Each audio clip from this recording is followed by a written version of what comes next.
Hi, guys and girls, and welcome back to Let's Talk Geeky, number 25. We've done this 25 weeks in a row. Well, Woohoo! not including the ones that I was ill and when I was on holiday and all the other times. Oops, oops, oops, But oops. Sorry. yeah, so thank you for joining us, and I hope you all had a fun week. I can't remember it. I I've been busy with work and such, but has not had Yes. time to watch wee bits and pieces here and there. As I was saying earlier, bit of Smallville, bit of Time Team, bit of Ancient Aliens. It's just wee bits and pieces I've been firing. Big Bang Theory. Just Nice sort of anything I eclectic felt like. mix. Exactly. I just felt I could watch that. I think I'll watch an episode here and I'll watch a bit there. And it was just literally one of those things. I just couldn't be bothered sitting watching a lot of any one thing. So a wee bit here and a wee bit there. And it was fun. It's sometimes you need Lovely. to just actually spin the wheel and see what comes up. Yeah. I'll watch that. That was it. Yeah. So Sometimes. even watched a Yeah. wee bit of Buffy, believe it or not. Oh, what part? It was just one of the episodes, and I think it was season 3. It was a Spike episode, so I, Oh, cool. Oh yes, yeah, but Spike Spike's is always good. fun. Love Spike. Yeah, he's always fun. He was, yeah. James Masters is, Yeah. he was legendary. He was so good. But James Masters was also in Smallville. Yes, Was he? Yep, and Yes, he was he is. also in Doctor Who. He's also been in the Librarians. He's been in Ooh. loads. He was in Doctor Who, or was it Torchwood with Captain Jack? Not Yes, really, I do but- remember the Torchwood Uh-huh. role that he had. Yeah, I remember watching that. Yeah, but he's been in quite a few wee bits and pieces here and there. He played a real. Yeah, I got his autograph for my daughter. Oh, cool. Uh-huh. So he's definitely my favorite in the role of Spike. Spike. I think Spike was actually meant to be one of those roles. It was just meant to be for a few episodes to introduce Buffy. Eddie cat. This is our new little addition. Very Hello. I'll Yeah. keep my two away. They're basically both sleeping, so they'll not see it. Yeah, so her name is Brie. Brie, Welcome to Brie the team, with the Bree. cheese. as Yeah. in not in Brie, as in Larson. No. No. That's it. We're changing our name. Thanks, PJ. we didn't name her actually. The charity named the litter. And I suppose as you do when you have many litters coming through, you have to keep coming up with new names. So they named her litter after cheese. Cheese. So well, you need to just rename her in colour Camembert. Yeah. She has a very she tries to meow, but nothing comes out except a little squeak. So I've started calling her Squeak. See, So I think that might stick. Works. Because my two cats, I'd originally called them. Well, it's two males. So I went through a number of names. I was thinking Sapphire and Steel, Stan and Ollie, and I ended up was going through all the dual names. Mike and Bernie, because I was going to call them. I got them at the winter, so I was going to call them Mike and Bernie Winters. But ended up was just looking at him, and one just kept going. Anytime he was going for a sleep, so he was Stretch because that's what he did. It's one of those ones you name it after. You name them after what they do. And the other one was effectively the exact same color. So one was grey with the black lines all over it, and the other one was the exact same color, but he was black, and you could see the black lines, the exact same black lines as his brother. So one was called Stretch, and the other one was called Two Tone, because he was two tones of black. So that's mine. I went through all the Stan and Ollie, Laurel and Hardy, Mike Morecambe and Wise, all the double acts, even Sapphire and Steel and stuff like that, and none of them struck until they actually just started acting themselves. Then you go, yep, that's her name. Stretch because he stretches, and Two Tone because he's colour. So Squeak would definitely work. Yes, that's what she does. She goes squeak. Squeak the cat. Squeak. Yeah, we if I'm went getting a there cat as or well. dog, Go if ahead, I'm Jim. getting a cat or a dog again, I already had the name set. It's gonna be a minion. It's going to be a what? A minion. A minion. Why is my speaker actually still going echoey? Ooh, that was. Hello. Is that better? Ah, yeah. For some Yeah, you're reason, my back. soundboard actually just kept going echoey. Yeah, it was weird. Weird. Because I actually didn't do echo. Basically, I had set it so it was dead deep, but then it started going echo, and I'm sitting there going, what the? Oh, I'm jealous, Kelly, about your weather. Sounds lovely. What's that? She said, thanks, Jim the Viking. Unlike most of the eastern US, my weather is glorious because I know Kelly is in Florida. Yes. Yeah, very Lovely, lovely jubbly. place. The spiders are too big there for me, but I agree. It is a beautiful place. I've I'm been slightly there. more worried about the reptiles, but Reptiles. I don't mind reptiles at all, I but don't mind reptiles. spiders the Used to work- size of a dinner plate, not so much. Yeah. I Well, don't maybe not a really- dinner plate, but it looked like a dinner plate to me because I stayed there many, many, many years ago, and I nearly lost my mind basically when I woke up and there was a gigantic spider on the floor where I was just about to put my foot down. Wow. No, see, I don't mind most animals because I used to work when I was at school. I was the biology club. So I would go in during the summer holidays and winter holidays, any breaks, to feed all the animals and clean out the cages. So the snakes, Yeah, everything. I don't mind snakes. No, Yeah. reptiles, cool. Yep. Used to do the iguana. No, the iguana. It was a weird name. We used to call it iguana because we couldn't actually pronounce its name. Was it a? Oh, okay. I can't remember. Was, It was when you said, I was going to say monitor, but that no, would it's be not a one you monitor wouldn't lizard. pronounce. That's a big thing. No, but it was. We called it an iguana just for the simple fact, but accordingly, that wasn't its proper name. It began with an A, and I can't even remember the name of it because we used to get in trouble by the biology teacher because we're in the biology club and we were miscategorizing a lizard. So he used to always have a go at us Yeah. because we had to name them properly. But I can't even remember. Even now, I can't remember. But then again, that was 40 years ago, so I'm allowed to forget now and again. Here and there. Indeed, you were definitely allowed. Yes.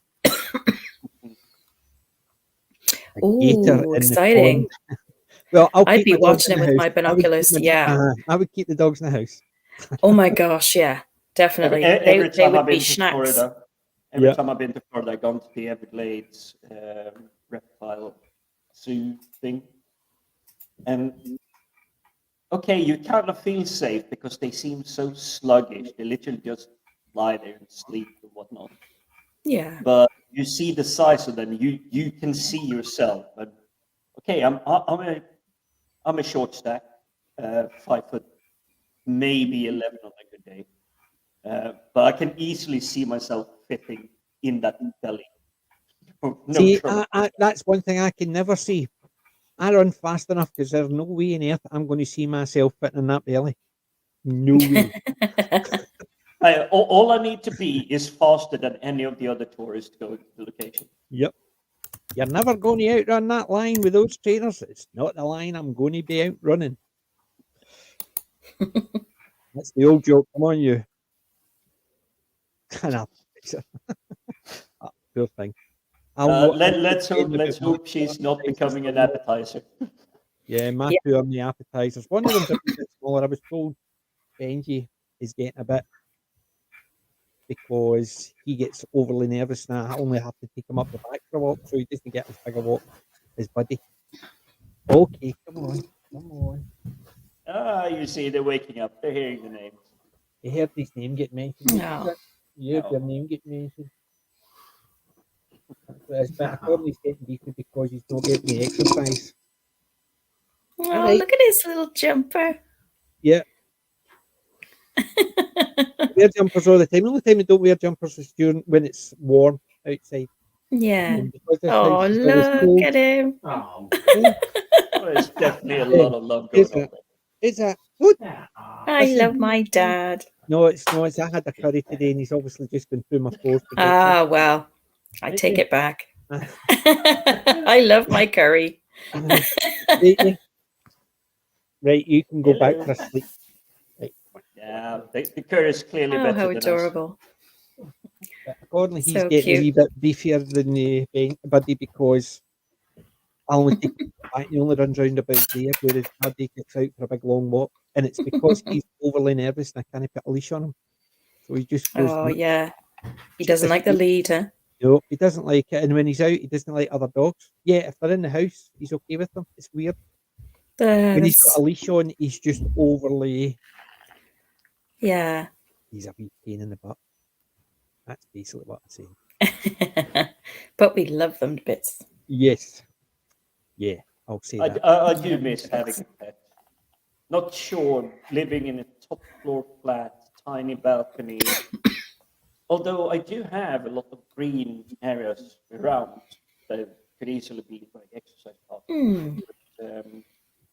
What you do is if you've got a dog and you're in the top floor flat with a tiny balcony, make sure his backpack's on with a string. So if it ever falls, it just pulls the string and the Same parachute full cord. pops, and it pulls the parachute and it floats down. Oh, yeah. I know I'd be terrified. But Yeah. that's Top floor the like that. trouble. I don't know if I'd prefer getting a smaller dog. I did have a papillion years and years ago, and cute Would as you- hell and so intelligent. It literally Oh. takes you just 10 minutes to teach them a new trick, and A they'll papillon. remember it forever. Yeah. Yeah, beautiful dogs. Beautiful dogs they are. I also like not too big dogs, but a little bit of the larger. So around the German Shepherd kind. Mm. Uh, Also Uh, wonderful dogs. They're all yeah. wonderful. they obviously do require a significant amount more exercise than a Absolutely. Yeah, Oh, absolutely. you know what I heard today? I thought was hilarious. I was standing outside a charity shop, and there was a man and his daughter. His daughter, so you're not talking about a wee kid. She must have been about, I'd say about 12. And I was just standing there because I'd come outside. My wife was still in, and I could hear the two of them talking, and I was knotting myself because she's saying, "But my mum's allergic to cats," and she says, and the father says, "You don't know your mum." She says, "Yes, I do." Says, "No, you don't. Your mum doesn't like cats, and she's never liked cats. She's not allergic to them. She just hates them." Oh, did And you I hear was that? knotting myself. Oh, This is a 12-year-old just finding out her mother actually been lying to her about being Oh allergic to God, that's cats because, dreadful. can I get a cat? No, I'm allergic to them. Gosh, she was really ate them. that's such an evil thing, but I do because How the could you colleagues hate I that do little work with. face? I know. I've had my two How could you cats. hate that little face? Look at that little face. Hello, sweetie. It's going to be a solo screen. Yes, yeah. Oh, hey, look at that! Nice fluffy ears and everything. And the cat's nice as Yes. well. Ah. Oh, inside she's and going to calm chill as out well. now. Uh-huh. She is. She's happy. She's got Yep. a full belly. She can eat for 4 cats. I think she's got 4 hollow Sorry, legs. have you met Benji? Yeah. He's got 4 dogs. And he The other has- cats have to be fed first and then her last because she's so ravenous. But I think it's when they're little, they have to fight for their food, to Uh-huh. survive. So that instinct must still be quite Well, strong in them for a he was while. the 'Cause he was the runt of the litter, Benji, so he was. And he's now the biggest one from the litter. He literally say, as you said, he must have obviously when he was a runt, having to fight for his food. He just goes, I'm eating it all. I know. I know. She's only a little tiny at the moment. She's eating that much. Obviously, it's probably good at certain points, but a friend's family had a cat they called Tyson, and let's just say he was Somebody He was was to round- walk past the house. he was rounded than a balloon and very heavy. He used to like to sleep up on a chair, but whenever he jumped off, he was Yeah. literally like hearing air compression brakes of a massive lorry truck. Oh God. It was like, Yeah, you have to be careful what they eat. We have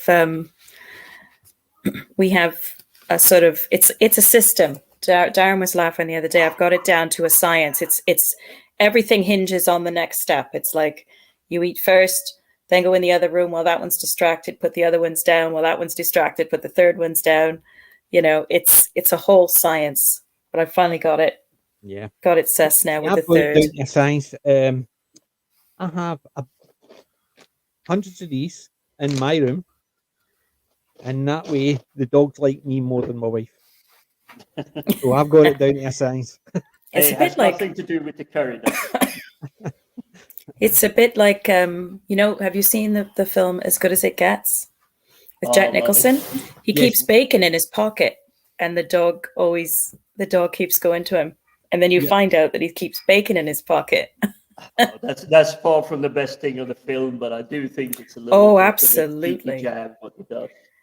That is a beautiful film. I absolutely love that film for so many different reasons, Jim. As you say, it's only one small part of what makes that film absolutely brilliant. It's one of the few Jack Nicholson ones I can put up. Hey, That- We had Greg Hey, Kinnear Sadako. in it, and what's the lady's name? Helen. It's Helen, isn't it? It's been a while since I've seen it. Yeah, I probably need to rewatch it because I have been going down a little bit of a classic route, although still in the 2000s kind of category. But I've just been feeling like drawn to like the older films, just rewatching it and having a look. Are they really as good as talking to her? Or do they hold up? Because I've seen all the video clips that you've been putting up of Them the initially. name that shall not be named. Yes. Oh, Them. But what strikes me is either you have a really good quality, has been upscaled and whatnot, or it's just been that it was such good lighting, such good quality on the cameras and everything you use, because it's absolutely brilliant. I will say, first time I saw the military communique, I didn't really clock it was Nimoy because I was trying to read what was in the background. most people don't because it's also a side view Yeah. of Nimoy, which you don't really is harder see to him spot. straight on. You don't. I think there's only one point when he's walking away after he's actually had the laughing joke with the "this is for upstairs," and as he's walking away, you see him a full face. The rest of the time, as you said, he's side on as he's walking. But yeah, But there is also so much going on in the scene that it could easily be one of the greatest Nimoy fans on the planet. Not heard that he's in this film. You just watch it and just completely miss that it's him. It's because it is such a short scene, and again, he's in profile, so I wouldn't have picked it.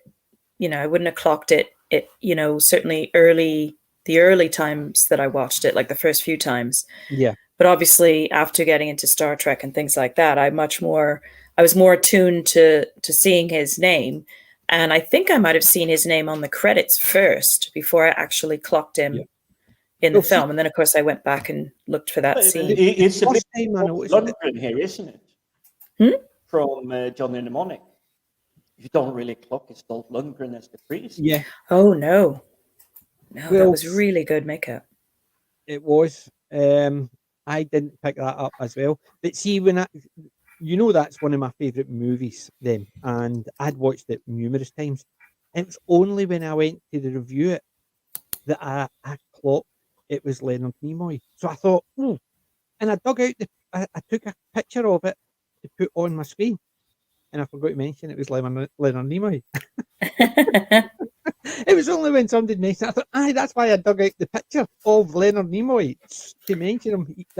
I'd watched it numerous times, and I didn't even clock it was him until I actually sat down and put my reviewer's head on it. So I was watching it a bit more closely for things, and I thought, that's Leonard Nimoy. I've watched this numerous times. Yeah. I didn't even noticed it. Yeah. And Yeah. then I thought, I'll need to remember that. Wrote it down, put it ready for the review, and I was talking about it, put the picture up, and I forgot to mention his name. I thought, bugger. But it's just one of those things. I was looking for something. Where is it? But no, I've actually, anything I've watched a wee bit of, I've taken wee clips. So, as you can imagine, there's going to be some Johnny Mnemonic. There's going to be some Chuck, Chuck, but it's just bits and pieces. Anything I watched. 90% of the stuff is copyright claimed, but not got enough subscribers to make it any difference because they're going to put advertisements on it and claim the money. It's not an issue. It's only there for fun. I just want people to actually enjoy the wee bits of programs that I've watched. So I'll take a 30 seconds or a minute, a bit, and just put them up because there's so many people never seen them. They need to see all those bits. Definitely need to see them all. And then the bits from Johnny Mnemonic as well is just a case of watch it. Watch all these programs that I like. Not that I'm actually narcissistic and anything like that. No, but no. I'm just looking to see. Let's see, casting crew. Because I'm sure Leonard Nimoy was. I'm sure it said something like uncredited. Where did it say? He might be credited. Oh no! Do you know who it that. was? Dick York was uncredited in them. Oh. He was the teenager in the police station, uncredited. And you remember Dick York, the one who took over Are from we Dick talking? Sargent for Yeah. In I Dream of Jeannie. no, Bewitched. Oh, Bewitched. Yes, I Dream of yes. Jeannie was Oh, a bit yes. different. No. Yeah. I was thinking Larry there's Hagman. another Larry Hagman. That's right. Yeah. And weren't there two actors in I Dream of Jeannie as well? Or am I confusing it with There was Dick Sargent and Dick York were the two that okay. played Darren. Maybe it was just that one then. Yeah. Leonard Nimoy, both those Family shows. Sergeant and Information Centre, uncredited. Mm-hmm. So he wasn't even actually credited in it. Mm. I think it's just I because a do lot of find, them did however, so much they were uncredited, and it was only the main actors that actually got their names on in the thing. It's amazing how many people actually were uncredited. You'll find that policemen going or through IMDb history. It's just like, oh, I recognize this person. And then you can scroll through, and then you go like the start of the career. It's like, yes, they were in, but uncredited. yeah. That's what I'm saying. But Leonard Nimoy had a speaking part, and even he was uncredited on it. Which, considering getting a speaking part in a movie, usually was the start of things. Yeah, I mean, it's just unusual. That's all. I did see something this week, and it was Willem Dafoe. Not sure what channel it was. It was just something that turned up around. I thought, well, okay, I'll see it. And he was talking through his history of the films that he's been in and everything. And the first film that he actually is credited, he wasn't credited for. And he said that, but it was just such a lovely kind of casual talk. It's like, I didn't mean to become an actor. It just sort of how it rolled. And suddenly I've been acting for 15 years. And then, oh, maybe I am an actor. And you just go, it's like, oh, you're 15 years in. You've done Apocalypse Now. You've done tons of these really iconic films. But he didn't consider himself an actor until long after he had done all of them. Yeah.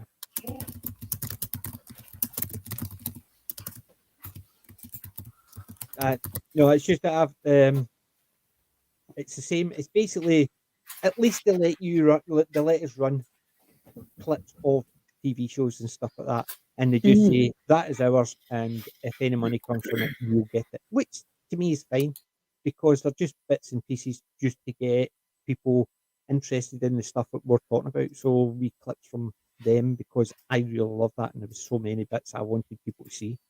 This is kind of what I'm dreading because if I'm going to bring up or do a review or like a rewatch or talk about the show or something, I would like, because according to the intellectual property and copyright and the MCA and blah, you're allowed to have a few things just to highlight the point you're talking about. Yes, But it feels like you're trying to build something up and you use like this tiny little clip, it's like 3 or 4 seconds, and then it just goes like, no, you had 2 hour long video. Bam, we're taking all of it. yeah. See when I've been doing reviews, it's usually I think it was Nerdrotic. He says if you use roughly about 9 seconds, they very rarely copyright claim it. So you can do a 9 second clip, a 15 second clip, a 9 second clip, and you should be fine. But obviously, if you're doing a 10 minute, there's so many nine. So it's a case of I just rerun them. So I'll have maybe 20 or 30 9 second clips and I put them in where I want them. And then the other ones I just fill in the gaps. So basically, and they just repeat the same ones over and over again. But it's the way to do it. What one clip I think they've And given up on trying to copyright claim is Jonah Jameson's "You serious?" That kind of because it's just such iconic. It's such memeable thing, and there is no one that sees it that doesn't go, "Oh, well, it's Spider-Man. I might actually go and watch Spider-Man." Because it has such good quality to it. Definitely. I think that's why they're letting it kind of run free. Colin, it was Dick York first, then Dick Sargent. John Scalzi did a good parody on it. I think it was John Scalzi. It was basically it was a short story. You get a chance. It's basically about how somebody's stolen somebody's life and he can watch him from the outside, but everybody thinks he's him. And it's all about trying to get into that. The only one that knows the truth is his daughter. And it's because his daughter hasn't had that mind wipe because she's also one of the ones that can manipulate it. But it's all the mother's fault because the mother never liked him and just wanted him replaced. And it starts talking and talking, and eventually it's Darren talking about the Darren who's replaced him with his wife Samantha and his daughter Tabitha, and, and it's just you don't know what it's starting with, but it's just all about how he's been replaced, his life's been replaced, somebody else has taken over, and it is basically Bewitched they're doing. So he's taking it from the outside, and it's really funny the way they're doing it. And I'll need to dig out the name of that short story, but I'm sure it's John Scalzi did it because I think I read it after I read Red Shirts, which is the parody on Star Trek, which is absolutely hilarious. But if you don't like swearing in your audios, or it's definitely not the book for you because my father-in-law would love it, but he does not approve of swearing at all in any way. So he would never. I would never recommend it to him because there's no way. There's no clean versions without all the swearing because it's just the way they go. So you mean crap? I'm pooped if I ever would meet him. Yeah. So you No. I'm not talking about the small crap. This or well, he's a bastard. I'm talking about some of the extreme swear words, which they use quite a lot in this book, and that's the thing. So multiple F bombs, multiple C bombs, and it's things like that. So there's a lot of it, and yes. Well, so if that's not your thing, like that wouldn't be very pleasant. Yes, exactly. And the way I look at it is, if he had to, the thing is, some of the words are only there to me. Is there was one I used to watch called Critical Role, an audiobook, Critical Role. It's about these guys who were dragged into this Dungeon and Dragons world, and it started okay, and then it suddenly sort of went into they would only say a lot of the swear words and the bit of humour. To me, is he's decided he wants that to appeal to a certain demographic, as in teenage boys. So all the language and all the jokes were aimed at that level. So the first 3 or 4 books were okay. After that, it went downhill because he seemed to actually sort of say, right, this is geared at teenage boys. So they would use a lot of swear words, but they would use a lot of toilet humour. They would use a lot of sexist humour. Whereas you can see boys going, whereas everybody else is going, really? You not just got on with the story? And it's Yeah, that I kind of thing. see nothing wrong with finding a demographic and you want to target that audience. I know, but the Mhm. thing is, the And- book started at a demographic which was higher, and it sort of it lowered. And as soon as it got to that point, the demographic it was very deliberately it was a deliberate expectation because me listening to it, I'm saying he's gearing it towards this demographic. It's not necessarily he's gearing it for that, but in his mind, that's what he's gearing it as because I'm assuming he's a similar ages to me, and I know that demographic are not all like that, especially the ones that are want to read books. However, it's like somebody's idea of this is the demographic and you have to put these things in. It'd be like saying, I'm going to write a book for girls. So everybody's in pink and everybody's doing this and everybody, and you're sitting there thinking, no, all girls aren't like I'll that. take that one back to the Jack Nicholson film, where he's an author. And literally, the first scene we see is like, how do you describe women so well? The response is absolutely offensive to anyone watching it, but the deadpan But that's the point. delivery is just so flawless. Yes, but the thing is, it's a case of if me being a male trying to imagine how I would put something to a demographic had got no concept. Well, I would say I've no concept. I had 3 daughters, so yes, I'm aware of that. But using the out of the box, well, if it's for a 7-year-old girl, it has all to be sparkly, it has all to be pink, and there has to be unicorns, and there has to be fluffy cats, and as if that's the only thing that matters, and that's what the books went that way. But that's just a different thing. I thought Piers Anthony did that as well because I really loved the Xanath version, and then even I stopped because there's no way on earth I was buying books with certain titles on them because they were designed for kids. They initially were designed for young adults, and then it's sort of the age group based on the title of his stories I think I dropped. recall, yeah, he took a bit of a turn into that genre, didn't he? Yes. Yeah, his first books were absolutely amazing, but later on they got a wee bit childlike. And I can understand because he's been in that world for something like 27 books, maybe slightly more. So I can understand That kind of he's makes because sense, and it's I all think I puns. would have dropped off as well because while I like certain genres, I don't mind cheeky humor or crudeness when required. I Yeah. do like the authors that can actually mold and play along and bring certain things in when is as it is required to fill out the volume of a character, add more to the story, give more Yes. background, or just build And add the humor as well. I mean, it's a release as well. It's a sort of a pressure valve for certain situations as well. Yeah. Yeah.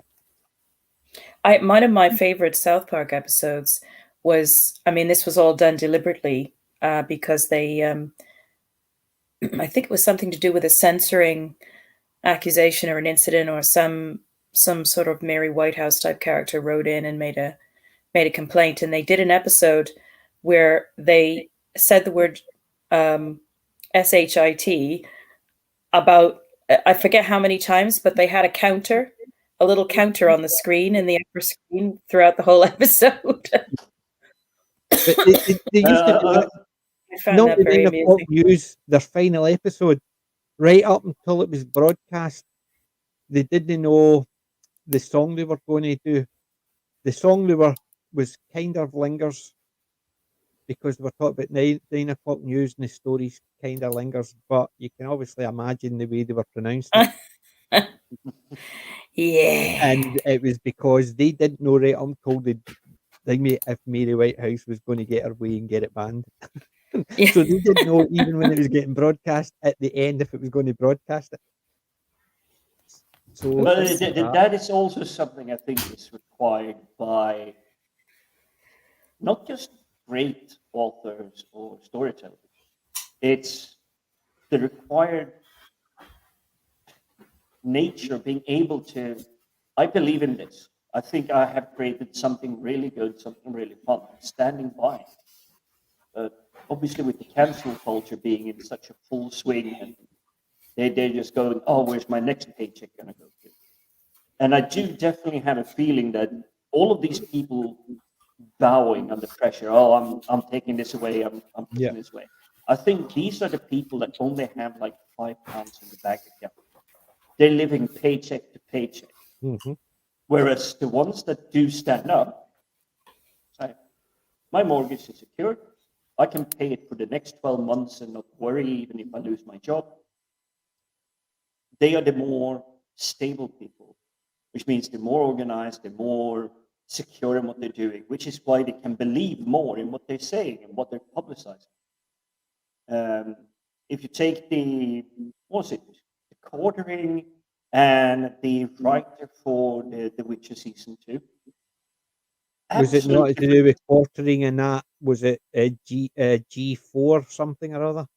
No. That's the gaming channel that was like dead for 55 years or something, and they brought it back to life. And instead of going, "Hey, we're the gaming channel, you remember? Now let's talk about sexism." That's as far as I understand that entire story. And they just like, what, computer games? Well, we don't care about computer games. This is all about sexism. That's as far as I understand that entire story. I'd never See, I heard of thought that's what you G4. were talking about when you were saying about the quartering, because I know he's been in Uh, a. he did have some things to say about that, but I didn't have time to look into that. But he did say that The Witcher season 2 was really not to my liking. It wasn't as good as I expected. It was not harsh criticism, but the writer, she apparently responded and was a little bit snarky, not over the top, but you know how Twitter is. It could easily have been misconstrued that she was Yes. SJW, woke culture, everything. Turns out they've had banters back and forth on Twitter. Oh, I saw that one that she was basically it was Surf TV. It tried to jump in there, and actually, she basically says that it was a case of it's a case of sorry, didn't like it, but this is what I like. And then they basically says, oh, don't talk to him because he dislikes this group of people. And it was Yeah, all to do with the fact is she says, let's be adults and let have an adult conversation. Oh, you can't because he offended us, so you have to hate him as well. Or else yeah, you get and she didn't take the bait at yep. all. And actually, I saw a few of the threads on Twitter, and I was like, this is a remarkable, calm and collected individual being pressured by the usual mob, and just go with it. It's like, Yeah. don't care. This is what I think. This is what I wrote. I'm looking forward to writing the next stuff. It seems definitely a lot easier. Yeah, she might have done a few choices that were not that great, but Yeah. overall, I liked Witcher season 2. Was it to my 100%? I absolutely love this. No, it definitely wasn't. But in terms of fantasy, it's one of the best fantasy shows still around. I don't care that Cobra Kai kicked its butt by twice the amount of viewers, but it's still good. It's still really good. I'm looking forward to what this person can do, and especially the way she managed to treat the woke mob on social media. Yeah. I'm definitely going to watch next season without a doubt. Well, I've never watched it, so it's not funny. Right. I played the games. I've read a couple of the books. I've never read the game. I've never read the books or played the games or even seen any of the episodes. So The Witcher was never something that was even on my radar, so it doesn't bother me. So that I've never really watched it, and just because Henry Cavill's in it, it doesn't bother me. I don't really care that it's Henry Cavill. I will say he has the stature. He has a good voice, so that they can manipulate the audio, so he does sound a little bit deeper and dark and everything. But if you want sword and sorcery, monsters, not as bad as Game of Thrones, but yes, people do die. Fantasy setting. There you go. Yep. Kelly Inch beat me to it. I was going to say that. I was going to say exactly that. That it was Bill Daly was the friend. It was the Major Roger Healy in I Dream of Jeannie. So she beat me to it. Yes, thank you. Yes, I Yes. was mixing that up in my head earlier, but now that she said that, I was trying to think of the actor that played his friend. Yeah. But there it is, Bill Daly. Yeah. Because I used to love that. So I did Dream of Jeannie. Oh, it's a Because wonderful I used show. to, because when my mum was watching Dallas, I'm saying, he's for that Dream of Jeannie. She said, don't tell me that's GR. He's a nasty piece. I says, no, he's hilariously funny. No. I had to show her I Dream of Jeannie. Just so she I've could been actually get tempted to context actually. of Larry Hagman being funny. I've been Rather than tempted Yes, because it is one of the odd. charity Yeah. shops have Dallas box set. I've gone and said, am I really gonna watch this? I mean, it was always on in the background just when you came home from work, school. You had your afternoon snack, and then it was back out into the garden and everything, like mow the lawn, do whatever it was. But it was on always at that time, so that theme tune is stuck in my head forever. Yeah. But see, that's the thing as well. I remember there was a show Terry Wogan had Larry Hagman come on, right? And at the top of the stage, the stairs, instead of Larry Hagman comes on and then he's meant to walk down the stairs, right? And he comes on and steps forward straight through a platform and disappears.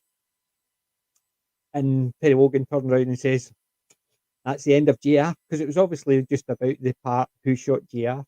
And he was basically, that's the end of JR. And at the bottom, Larry Hagman pushes his way out and it's all foam. And it was, and I says to my mum, see, he's got a sense of humour. Look, he's obviously taking the mickey out of his Larry Hagman character or of his J.R. Ewing character. And she just hadn't seen Larry Hagman being funny. And I think when the characters are like that, so when you see ones like Larry Hagman, for instance, who plays a nasty character doing all the silly one, but you look at Leslie Nielsen, the opposite. He is now a funny character, but when you say he used to be a leading man, huh? Look at Forbidden Planet. He started off as a straight actor, a leading man type. It was only later on that somebody wanted him to play this part, but we don't want you to see it as if it's funny. We want you to see it as if it's a serious program. Hence the reason Airplane, where it does everything as if it's serious, no matter how silly the lines he's saying, he was saying them seriously, and he could do that because he had that deadpan delivery, that he worked as a leading man, so he could deliver lines as a leading man, as if this is serious, even though it's a ridiculous comedy like Naked Gun, Airplane, and all that. But that was just a wee ramble. Sorry, I went from there. Right, Colin. Yes, there is an entire genre of dragged into a game books, the light RPG. There's science fiction ones, there's fantasy ones. So the ones I'm reading at the moment, and I've read over the last couple of months, are Dungeon Crawler Carol, which I'm on book 4 at the moment. Save Point, there's only 2 books in that series. And that's about somebody getting dragged into an alien arena, which I would say. Spells, Sword and Sorcery. It starts with NPC, and it's about a group of NPCs playing in the same, whose real life is impacted by somebody playing a game called Spell, Sword and Sorcery in our world. And it's dragging their world. So then you've got where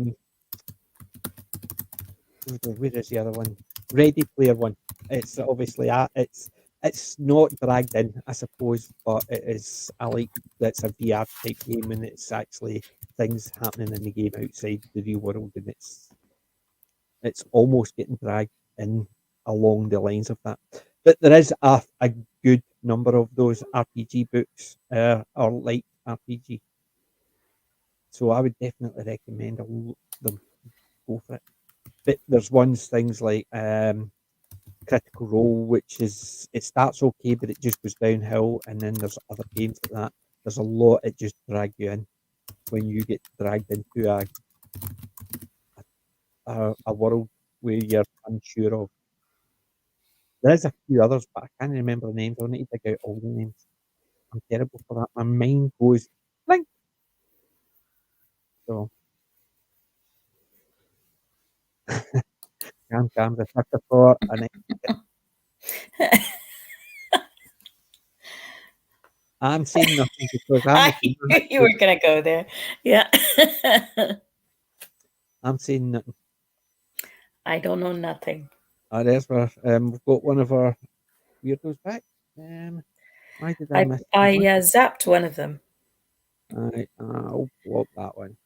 Yeah. But thank you for the view. That's just added another one to my list. Yeah. Cheers. And I'll More the merrier. dump it for a report while I'm there. And I do apologise for anybody that tried to click on one of those links. No. No. Right, so where was I? Just catching up. So I was at the cat one, and I won't block that one for anything. As if I would do that.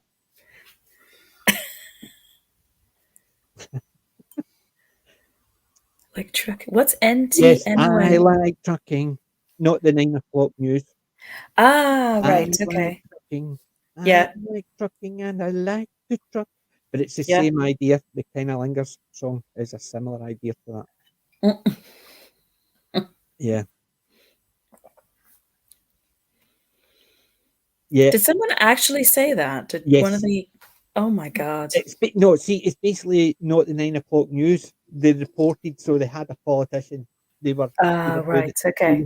it was Mel Smith, Ron Atkinson, Pamela Stevenson, and I remember hearing not Yeah. 9 o'clock news, but I can't remember if I've ever really got a chance to see that one. Yeah, but that's the The funny- thing. So they would take something like a politician talking about immigration and make it silly, like, Yeah. oh well, we've got the curries, we've learned the recipe, so we don't need them anymore. Yeah, but That- the thing is, the funniest thing about that though is when I read it, that could easily have been said now. Yes, that's the stupid things that nowadays. That's in the why I was kind of 70s, like, people really? would see it as humour and actually know it's humour. Whereas now you're sitting there thinking, what politician said that? It's nothing And- surprising me anymore. It just keeps getting more and more surreal. Red Dead Online. Oh, this is the G4 thing. Yes. Yeah, what a cringe fest. Yes, Massive definitely was. car wreck that was. Yes, in her own words, is because all these boys don't find her as bangable and don't like to play with themselves while watching her, like, and compared to what they did with the last post. First of all, why is she even worrying about that? It's like, Yeah, exactly. it's like because- seriously, just, you know. Did you see Friday Night Tights? Gothic was on it, and she says that Yes, I did There see is- portions of that. Yeah, that's funny. there is that type of person out there for males, females. It doesn't matter. They're toxic. They'll say things like that. You work in a media. You have to expect it and just let it pass you. If you're going to get upset every time you think something is not going to go your way or something like that, then you're going to constantly be upset because these people actually go, "Oh, I've got her, so now I'll do this. Now I'll do that." No. I do think this. it goes a little bit further back, and I think it's Mm. far simpler than we think it is. Mm-hmm. These people I remember complaining. that, Kelly. I remember. Oh, he's very articulate. Yes, when he was talking about Obama, basically how he was different from others because he was very clean and articulate. What did that tell you about his? So just going taking back the to the statement G4 clean. thing. Yeah, we'll go back Okay, to the let's G4. go back to the G4 thing. It's if you look at it, take a step back and look at it. It's attention seeking. Oh, why is this gorgeous Yes. woman or this handsome-looking guy getting all of this attention? I want some too. Yeah. I don't mean, care how I get it. the thing is, genetics are genetics, and the roles that are going to be very public facing for a number of reasons that could be described better by psychology. They're going to be looking for a certain type of a person. Whether or not that's right is something perhaps to be argued over, but I don't agree with that absolute train wreck of a. I mean, she just looked pathetic, absolutely pathetic, and as Jim said, attention seeking. Well, that's Right, exactly you what it know, was, just because absolutely I think stupid. and it all started because somebody criticised something she had said on Twitter. But you have Yeah. to have, That's you have to be very, you have to have a pretty big chip on your shoulder to walk around thinking those things. To me, it's like, you know, I can read Vampirella comics, and I'm not walking around punching the wall, thinking, oh, that's not fair, and why do they always draw women like that? I think it's beautiful. I think Right. it's beautiful, and I don't understand, and but I'll maybe give I'm you an example of something as crazy. well. This is from my find at the charity shop, right? I don't get Conan. annoyed because there's a guy built like that and I'm not. Oh, I I'll just think do. fantastic, because if I had to carry that sword around, I'd be dead. But Conan the Destroyer, now that's different. Yeah, I can get annoyed when somebody's stoating about in a long loincloth, all the muscles, and I'm sitting here. Yeah, I mean, it doesn't bother me because, believe it or not, I don't see myself in that role. I see the big muscle-bound guy in that role. it was her. I'll just put something to share. You might need to put this on big screen. And this comes down to the body image. We've Yes. always been told that Barbie is unrealistically gorgeous as a woman. At the same time, us boys grew up with He-Man. Yes. This is how a man is supposed to look like. Yeah. So it goes And- both ways. You look at all those type of things, but that's the problem. It is everybody's there's something unrealistic. But the problem is, if you think you have to be seen yourself in a program, then the program's not doing it very well, because the program's about escapism. I don't want to see myself fighting zombies. I don't want to see myself in space fighting aliens. I don't want to see myself. I want to actually watch other people do. Yeah. I might consider myself a parent, to be brutally honest. And a film I will be talking about very soon, because I watched it just a couple of days ago, which is related to my pick of the week. If I was any character in this film at all, it would probably be not the one I wanted to be. The one I would be as an individual would be just the servant in the house, just putting some hot coal at the end of the bed to make sure they kept warm during the night, the masters of the house. Yeah, the only time I've ever seen a program and I thought I could fit into that, apart from the brains, was The Big Bang Theory. Only for the simple fact is they talked about things that I knew they were talking about, comics or sci-fi programs. I could understand some of the science they were talking, although I couldn't understand the science, but I understand the principle of certain things. Yeah, but I could. What I'm saying is, I could fit into that group just for the simple fact is I had a wide interest on comics, sci-fi, fantasy, Dungeons and Dragons, everything they were talking about, apart from the science stuff, I understood.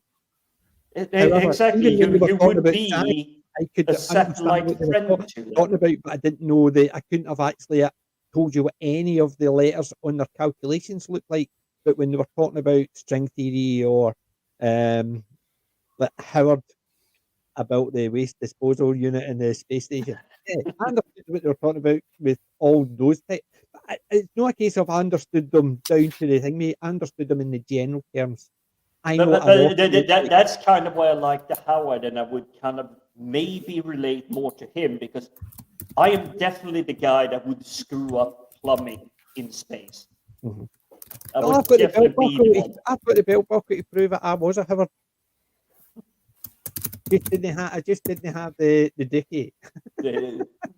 Uh, The dicky. Yes. but Kellyanne, she was a my mum. She well-written loved show like that, Dallas and and Dynasty.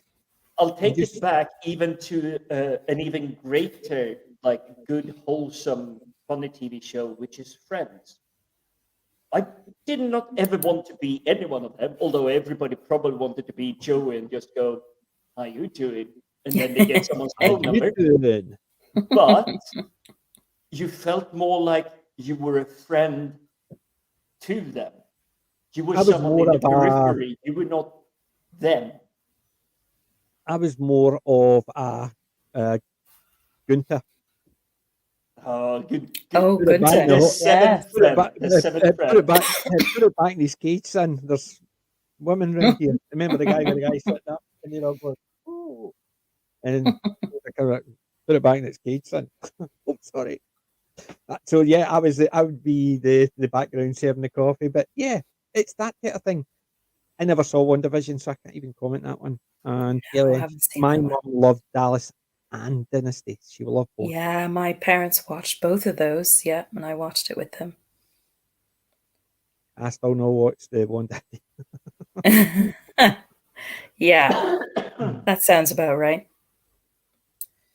This is something I both loved when it came, so the previous message you was just showing. didn't know that. When it came to the 80s shows, some of them, it was like good camera filters and everything. But what I most stood out to me in Dynasty was the always looking like a dream sequence. And if they were wearing, well, they weren't wearing diamonds. It was probably like crystals. And whatnot. It was always like glittering. It was dreamy. It was hazy. Colors were always popping. It was kind of a little bit jarring, but I do remember that. Well, what I remember, because it's been such a long time, but what I remember is it was like, it's actually not bad overall. It's like interesting intrigues and stories and stuff they want to bring across. Joan Collins. Will Yeah. not confirm or deny. Joan Collins. Can't deny it. I didn't know Larry Hagman's mum was Mary Martin. Didn't know that at all. And accordingly, G4 for over the next 2-3 days after that rant, they lost something like 1,000 here and 2,000 there over the next 2-3 days. Yeah, well, So they not were surprising. dropping. And it isn't surprising. You go there, if you go, That well, was it's so somebody coming here stupid. to talk classic movies and TV shows and just general bits and pieces, and then we told them how crap they were. And to piss off. Exactly. But It's that is how to not what we're kill. about. With Immediate buzzkill. It's like, Yeah, it's an immediate buzzkill. You have to like my TV show and all your shows. No, that's not what we're about. And I love the fact I feel so surprised that on the list that we built up, and tons of the ones that I've recommended, and I know you probably feel the same when we watch each other's recommendation, it's how well it's been received. It's like, oh, never heard of this. Oh, wait, hang on, that's fun. That didn't recognize that character. That was cool. That's really accomplished. That's the exploration I want. I don't want people to like just what I like, because that means I will never find more of what I like or discover something completely at random. yeah. And yes, Dynasty had Linda Evans, Heather Locklear, Kathleen Bella, but Dallas and Juicy Lucy. Yes, I remember Lucy. It's harder to remember all the characters on Dallas, Yeah. with the exception of the you know, JR. Sue Ellen. But Sue Ellen, that's the other I one. really like that. But yeah, both of them were fun, and that's the difference because yeah, they were not nice people. JR and Oh, Victoria Principal, she was the other one. yeah, exactly. Victoria Principal. But the fact is, they were fun characters. Yes, they were. Larry Hagman was the ultimate. I'm a nasty piece of work. I'll destroy your business and I'll sleep with your wife. But Just for fun, yeah. it's just for fun. But you didn't think that's the type of person I want to be. And it's just you and it's also you didn't think, yeah, there's those type of people out there, but he's not representing a particular person. So it's just like you used to have a generic politician who wanted power. You don't think that politician represents that one. So, and that's where is now they try and make the bad guy represent a particular person they don't like at the moment. The man of a certain color.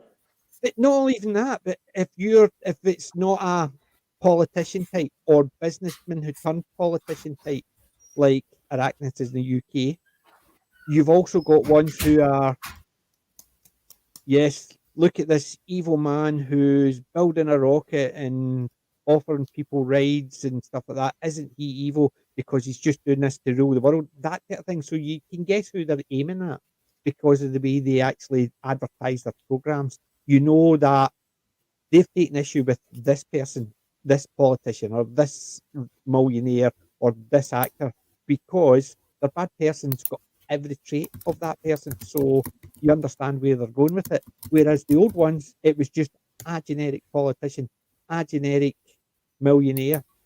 You didn't actually have ones that you could go, that represents him, that represents her, and that's the type of thing. So, like with Joan Collins on Dynasty, she would have certain traits, her character. Whereas now, you imagine it now, they would have particular traits, and you can guarantee it'll be traits for people they don't like, who you could go, yep, that's meant to be representing that person.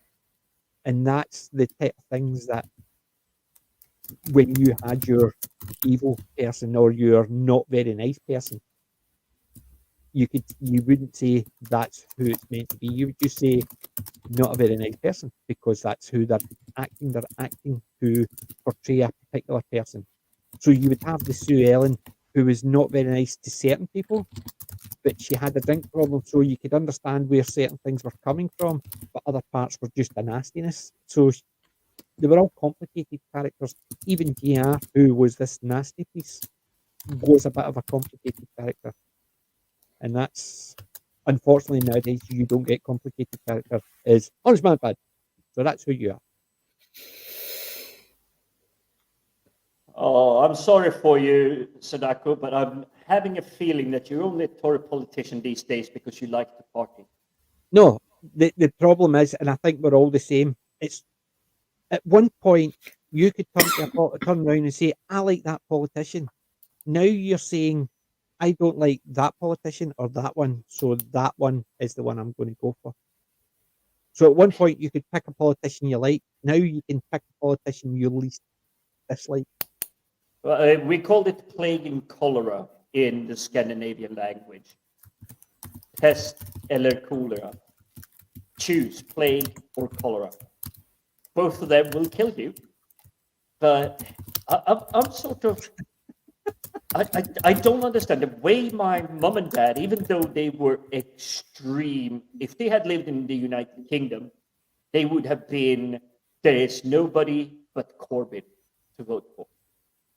But they always encouraged me and my brothers, anyone they ever talk to, we don't care where you vote for what you believe in.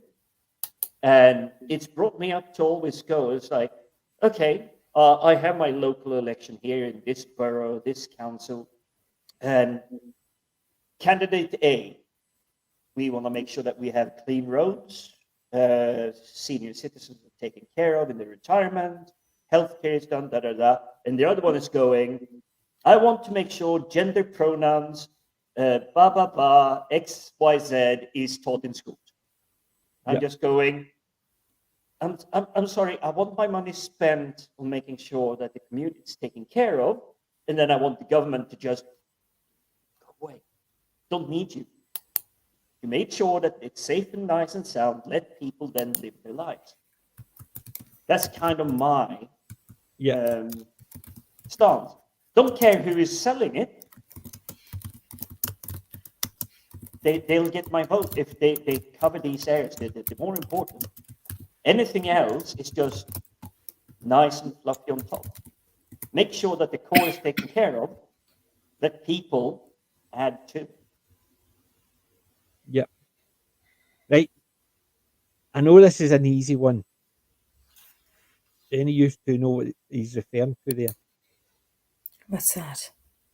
When I'm I afraid first I got don't. Gerard, he was completely wild. Wild? I was absolutely livid. Maybe thinking in a completely wrong areas here. Nope, missed that one. That's Oh, not Oh. the 9 o'clock news. That's basically Ron Atkinson and Mel Smith. Yes, I And basically recognized they were Mel. talking about He was in The Princess Gerard was a Bride. gorilla, and they basically could speak. And Mel Smith was basically the anthropologist who had caught him and trained him. And that's what he says. When I first caught Gerard, he was completely wild. And at that point, Gerard says, "Wild? I was absolutely livid." Sorry, that's basically where that comes from. And as soon as he said that, I knew exactly what he was talking about. That's not an airport news sketch. Some of us actually are old enough we remember these things.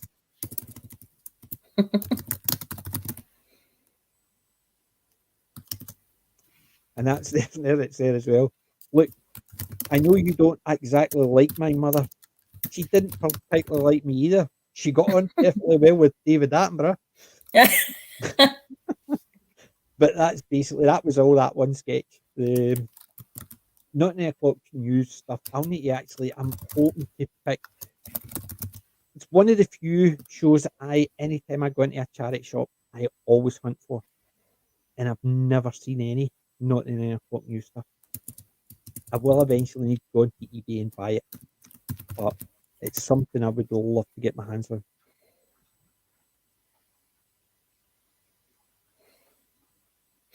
Yeah, Yes. that's the G4. Absolutely spot on, Sadako. It's because she even admitted they read scripts. It's not games that they review. It's somebody but they didn't reviewed even it and they read confess the that script. they just read the teleprompter. They didn't even write a lot of the And they're stuff. basically saying that script he read is the same script that I read. So in effect, somebody wrote as a script, we're saying all these things. So you can't actually turn around and go, oh, it's really bad for me. Yeah, I mean, there's Sadako there. Hello. Hello. Good evening. Hey, Sadako. There you go. How you doing? Thank you. I'm good. I'm just reading that limit you put on when we were talking about the Arnold Schwarzeneggers, the Vampirella. I think Arnold Oh, Rimmer. These bodies are deformed, hugely deformed, makes one feel almost inadequate. That's when he was talking to. It was the parallel universe. Yeah, it was. What was it? Arlene. It was Arlene Rimmer he was talking to. She's going, Yeah. "You're not one of these male masculinists." Yeah. And that's when they basically came out with that quote. But then again, Red Dwarf already covered all that, so we're all don't know. Yeah. Yeah. I always found, at least growing up, especially with Red Dwarf, the British sense of humor always a great antidote to when people try to take themselves far too seriously. Yes, absolutely. Yep. That's why I've always been very drawn to it. Yep. My dad's parents were Brits, and sadly, I never got to. I only got to meet my nan on his side, but even though he was born in the States, they had come to the States from England initially, and he still retained a lot of his. He retained his British sense of humor, so I grew up around that, and I've always loved it. And it's never been a sort of puzzle to me or anything, and I love it because when I first came over here, that's what I love. It's like it's you have to be able to take the piss out of yourself and take a bit of ribbing as well. It's a difference between being nasty and just having a laugh. Yeah, it's the and same as they you were have to saying about learn the difference. between UK humour and US humour. UK humour is self-deprecating humour. Yeah. US humour is self-congratulating. It's basically you're actually bigging someone up when you're doing it, or else you're bringing somebody else down. Whereas the UK humour is you're making yourself look good or you're making yourself look bad, but either way, it's usually the same effect. Like, for instance, yes, I built that myself as it falls down around you type thing. So you would say how great I am because I did that, and it would show it falling apart. Whereas in the US humour, it's a case of how great, look, I built this, where you've got three guys behind you sitting there actually putting all their tools away. So it's still a case of, it's more of a case of, yes, I built it with these people, and it was these people actually built it, and I'm just taking credit.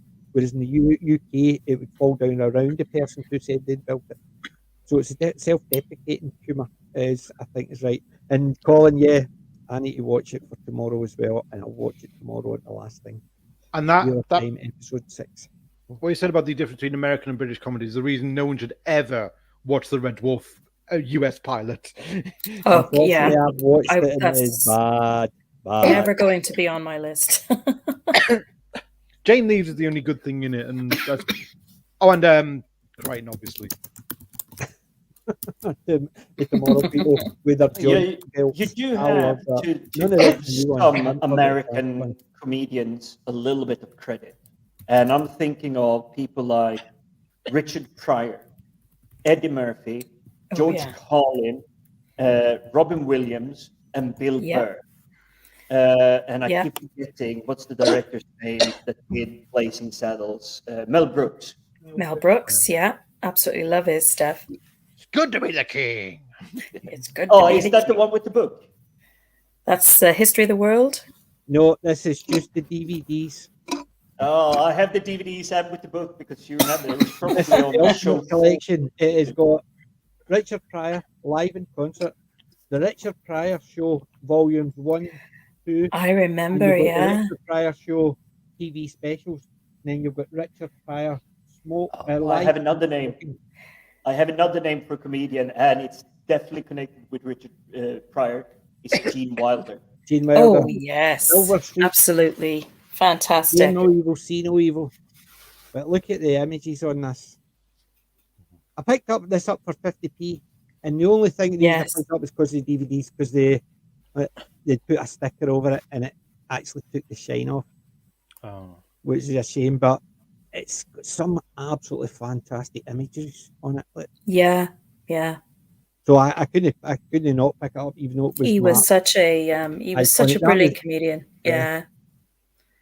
The Ultimate Collection. So it's just the discs. It's not the book. I got this for 50p. That was just the discs. Oh my gosh, that's really good. I got this. You got the book. That's what I'm saying. So I picked it up. So it was obviously somebody put it in, but that's what I'm saying. Look, they put a sticker on it and it actually marked it. But nice. This up today at the charity shop, 50p. Wow, that's really good. Yeah, it's worth getting before they cancel it, because there is some stuff in like there's two scenes that come to mind that they would never get away with now. One is in Silver Streak when Richard Pryor's trying to sneak Gene Wilder back on the train, so he's done him up in blackface and got him to listen to this radio and sing reggae. Those two together are so funny. Yeah. Oh my god. Two of them. They definitely looked like they enjoyed each other's company as well. Yeah. I don't know anything about their interpersonal relationship. They're so iconic. Yeah. They looked to enjoy so much doing that stuff, because it felt like they knew, we let off our leashes, or leashes, but we keep each other in check where we go. So the Yeah. humor goes one way, the other way.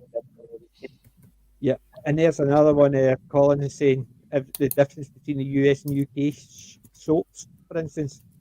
The US soaps, everybody was attractive, well dressed, perfect hair, and makeup, and all that. Brit soaps, they were all working class, so you had Hilda Ogden and stuff.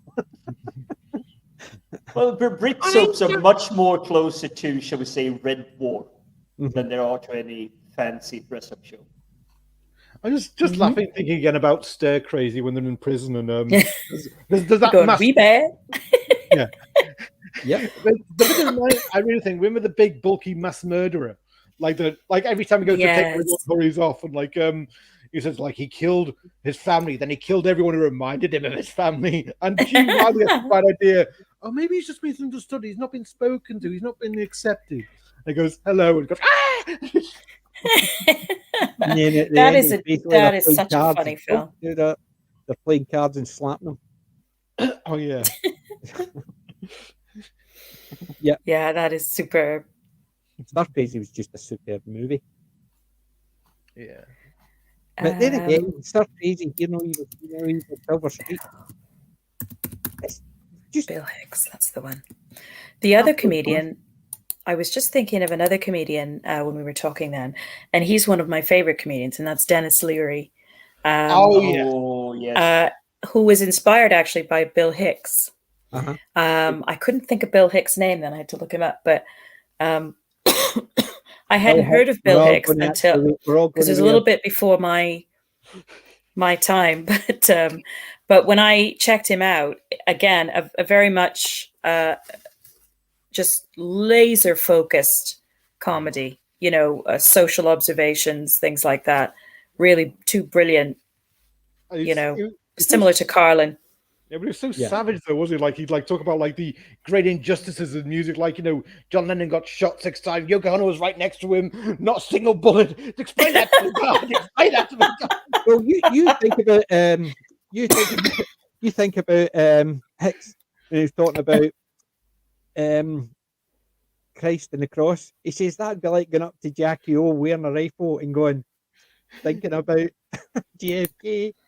And it's that type of thing. It's no wonder he's not coming back, because everybody's wearing a cross. I died in one of them. It'd be like going up to Jackie and Assis and showing her the gun and thinking of JFK. I mean, and it's humour actually takes it in such a way that he takes a subject and puts the humour in it, and you're suddenly sitting there thinking about it in a more serious way, but you're not actually overthinking it because he's made the humour make you think. And that's what humour.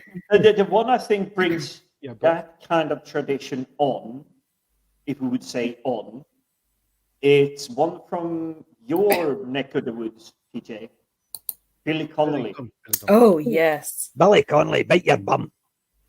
The main Billy Connolly sketch I remember was when he was there was that guy who wanted to kill his wife, and her he hired this assassin to kill his wife and her lover, because she found out they were cheating. I'm just trying to save you one bullet. Trying to save your granddie, mate. For those who didn't know, Billy Connolly's one was he'd paid, the guy charges £1,000 per bullet, and he says, I want my wife to be shot in the head, and I want her boyfriend to be shot in the dick. Can't actually say it any other way. So he's sitting there, the gunman's sitting like that, and he's going like that. And he's saying, hurry up. He says, I'm trying to save you $1,000. That's the joke. It's an old Billy Connolly one, but Billy Connolly did his earlier stuff. As he became more famous, he became slightly more distant, but he was aware of that. So he would make jokes like, yes, I don't fart, me and the Queen don't, because he was aware that a lot of his humour was when he was a working stiff, the same as the rest of us. And his humour was which is what made him relatable.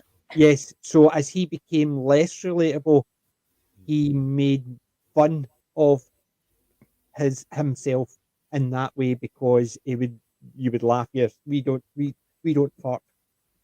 Royalty and rich people and stuff like that, and he would make jokes about it.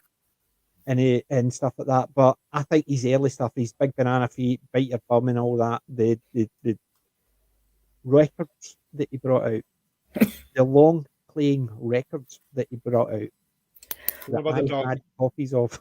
Yeah. I think I've still got a couple actually somewhere, because it's the same as Kevin Bloody Wilson. His first I got in audio tape, and Kevin Wilson actually, me and about 3 people in the first show he did in Glasgow. I went to his first show in Glasgow. He stopped halfway through his one of his songs and called us all bastards, because the only reason we would know the songs to sing along with is because we pirated his tapes, because he didn't sell them in the UK. So somehow we got pirate copies.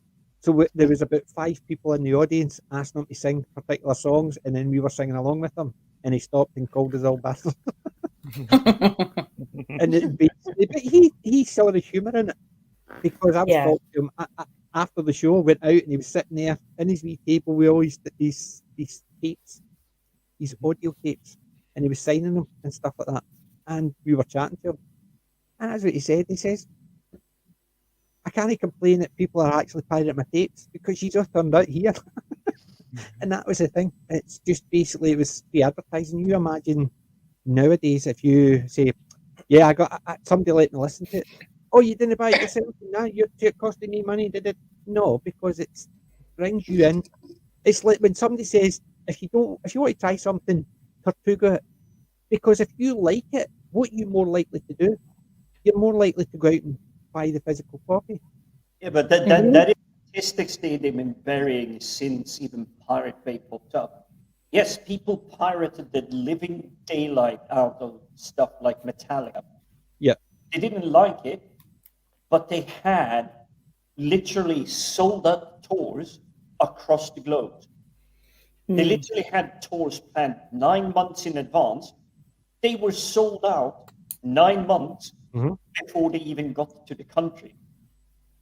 Right. And it was because people managed to somehow just acquire and get like a listen and going, I actually like this. This is really good. I'm going to go and buy a ticket to see them live. Yeah. Right. Here's a wee quiz for you. It's just a wee teeny quiz based on that comment from Colin. Captain Kirk, Street Cop. What did T.J. Hooker's, or T.J. Hooker and D.D. Hepburn's, what was her name? Gregory's girl, have in common? Oh gosh, I have no idea. All familiar names, but So Gregory Girl, starring Claire Heard Grogan of it. from Altered Images, John Gordon Sinclair, and Dee Hepburn, who went on to star, well, not star in, but she went on to Crossroads. She was in Crossroads. So she was, as in the Crossroads Motel, a soap that didn't last for too long. I've So you no had idea. Benny, and you had Huey McPhee, you had Meg, and stuff like that. But that's another story. But Dee Hepburn's character and William Shatner's character and T.J. Hooker have got something in common. Can anybody think about it? I'm actually just looking at the later text to see if anybody bounces with it. I'm sure the chat will get it before us. No. So nobody's got it set yet. So normally they would have it in the chat. And the only one that is Colin's got that he didn't know other than the training cop and T.J. Hooker was in Time Tunnel. I would need to actually see his face because I can't remember what one, because there was a load I've got Time Tunnel as well. Anyway, Oh, well done, how Archer. fast T.J. Hooker used to run, and how when he was running, he was always first on the scene. Didn't matter if you had the two young cops, Error Locklear, and what's the guy's name? Oh, I can't remember his Oh, name. look, But two of them were the young you guys. stopped the Well chat. fit. The young guy was well fit, and then Hella Locklear, and they were always slower than T.J. Hooker, who always seemed to be running ahead of them. It's the same idea. William Shatner couldn't run to save himself, so the two of them had to run slow, but make it look as if they were running as fast as they could. So when it was filmed, they didn't look as if they were deliberately going slow. When Dee Hepburn was doing hers for Gregory Girl, she was meant to be the footballer, and she would run round the football pitch with all the other team members, and she was always out in front, and she couldn't run to save herself. So everybody was told to run slow, but make it look as if they're running as fast as they could. Same principle. It was a case of just to actually make it look as if she was fit, and it's the same idea to make it look like TJ Hooker was still fit. So it's only because of that one thing It's just sort popped of in there. like trickling in now that you're describing it. Can't say it was one of those subtle things, because unfortunately these shows from this time, they were trying a little bit, but because there were so many things they were trying to hide or bake in or like make not too obvious, Yeah. is kind of like your imagination just painted over it. Yeah. It's kind of like a crappy sci-fi TV show that has a good story, but the actors can't really deliver. The props look bad and everything. But because it's a good story being told, Yeah. your own imagination starts painting over it, make it a little bit more rose tinted. It's like, but see, the thing is, you could watch a TV show which has got crappy sets, not very good actors, and still enjoy it. It's like going to the theatre. You don't need to see realistic situations to actually get engrossed in a theatre production. So if they're talking about, if they're doing, let's say, a Columbo episode on stage, you don't need to see him driving about in his old car with a dog smoking a cigar. You could just actually just imagine these parts. And the fact is, you see the body lying there the whole first half with people stepping over it and stuff like that. And I'm still going, as they're delivering lines. You don't need to actually, as long as the story's engrossing, you can get engrossed. You don't need to have the building. So you see him walking through the house. You know it's only one stage, so he walks out that, he's a bit behind, and they have to swing the whole thing round, so he's meant to be in another part. So you can actually put up with that. It's the same as an old TV program. It's like watching a classic Doctor Who, like for instance the Mothman or the Zarbi, right? You know that's just a couple of guys in a plastic leather suit pretending to be giant ants. Doesn't make any difference because the story's good. You enjoy it. You don't need to get engrossed in it to, oh, they look like real ants. Doesn't matter if they look like real ants or not. Because believe it or not, we know the ants aren't real, so it doesn't need to look real. If you want to go for realism, then yes. But if you just want to go for entertainment, it doesn't matter if the effects are slightly off, as long as the story's good. And it's that. And yeah, Colin, that people do vote against rather than for nowadays. So I don't know if anybody agrees with that about the fact is the good story can outweigh bad acting or bad cinematography. My teeth will work. I will get them fixed. You mean cinnamon? Yeah. Cinematography, or even bad props and stuff like that, because the story's engaging. Whereas you could have the greatest CGI, you can have the greatest actors. If the story's crap, it's still crap.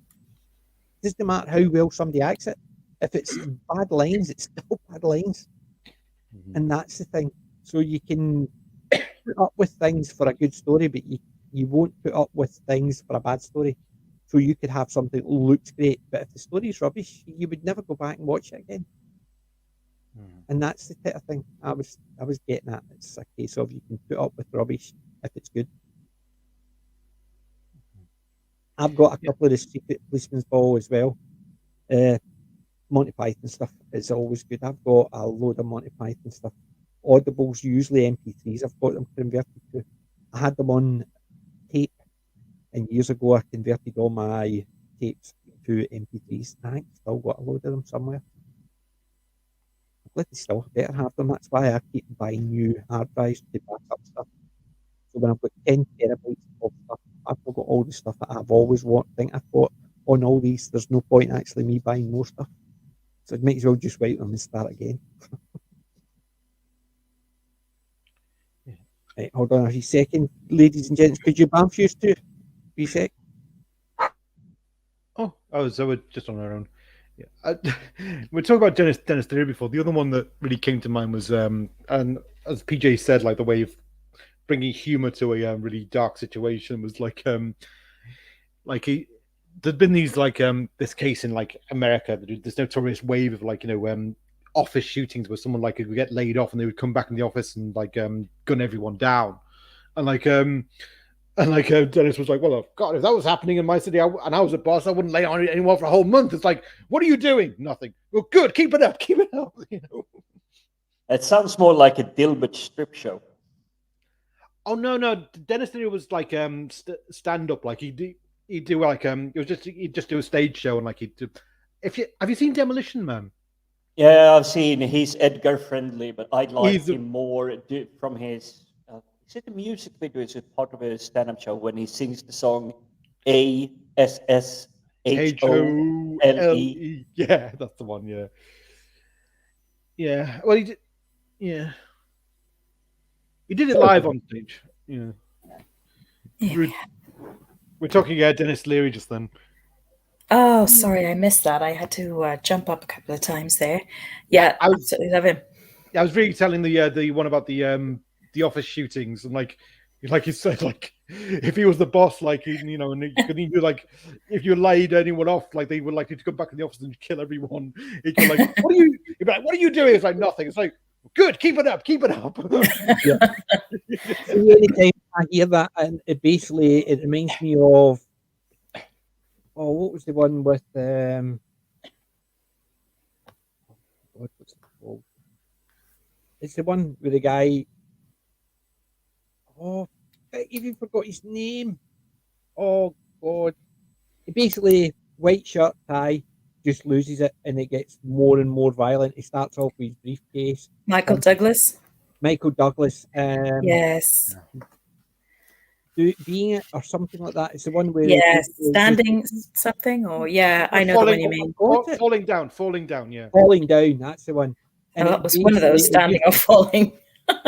Standing up or falling, but falling down, and it starts off with that, and to me, anytime I hear that joke, and that's what it reminds me of, is there's someone that you can imagine in another situation would go and do what we were just talking about, but although it's a very serious program, it's done with humor in such a way that it just gets worse and worse. Like when he's talking to the wee kid, and the guy's going, well, you point it that way, you pull that out, you put, hey, playing a computer game, and he just presses a button and it boom down the drain and blows up and away in the distance.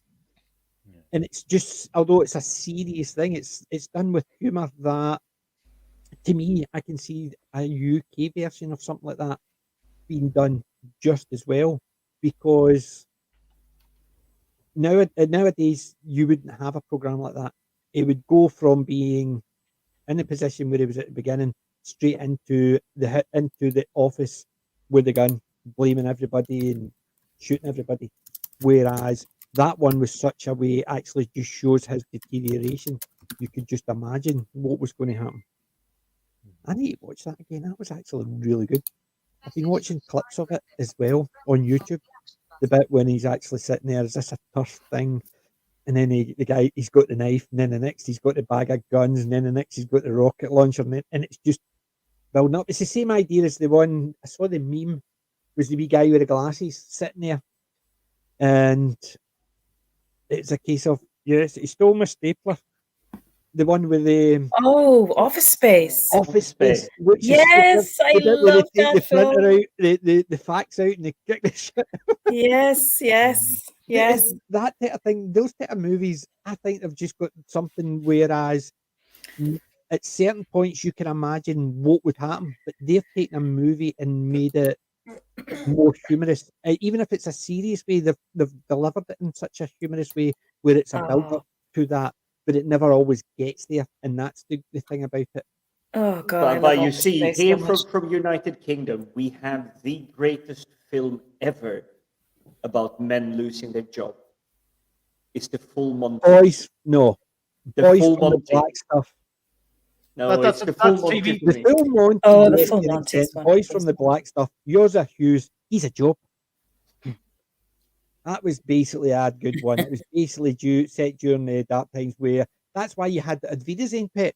Same idea as Boys from the Black Stuff. Boys from the Black Stuff was about people actually just going to get work, cash in hand, because nobody would employ them. That's why you've got a Wiedersehen Pet where they all went to Germany, Spain, and all that to do work and get money to come back. And I've got both. I love both of them. But yeah, I loved the Full Monty film. That's one of my wife's favourites, and it's hilariously funny. Even Oh, I. It's hilarious funny, but it scares me that this one came out around the time I started earning my own money. Probably a I'm little not bit doing after. that if I get sacked. But yeah, but what scares me is the salary levels they're talking about. Oh, I'm getting paid $2.30 an hour. I was like, really? I can't even buy myself a McDonald's after tax. Yeah. The bit from Boys and Action that I thought was funny was when because he also like he goes to the old guy who does the cash and hand jobs for bricklaying. Yes. And he does a really, really bad job with the wall. It's like Yozza, you're not plastering it right. It's like, leave it alone, lasts forever, that. And then the boss comes in like he's really angry. It's like, you built that wall outside. He goes, yeah. It's like, I think you better come have a look at it. It's like, I've seen it. It was done in such a way that people would do anything. Didn't matter if they could do the job. That's why yours accused was, here's a job, I could do that. It was a case of he just needed the money, and it was just one of those.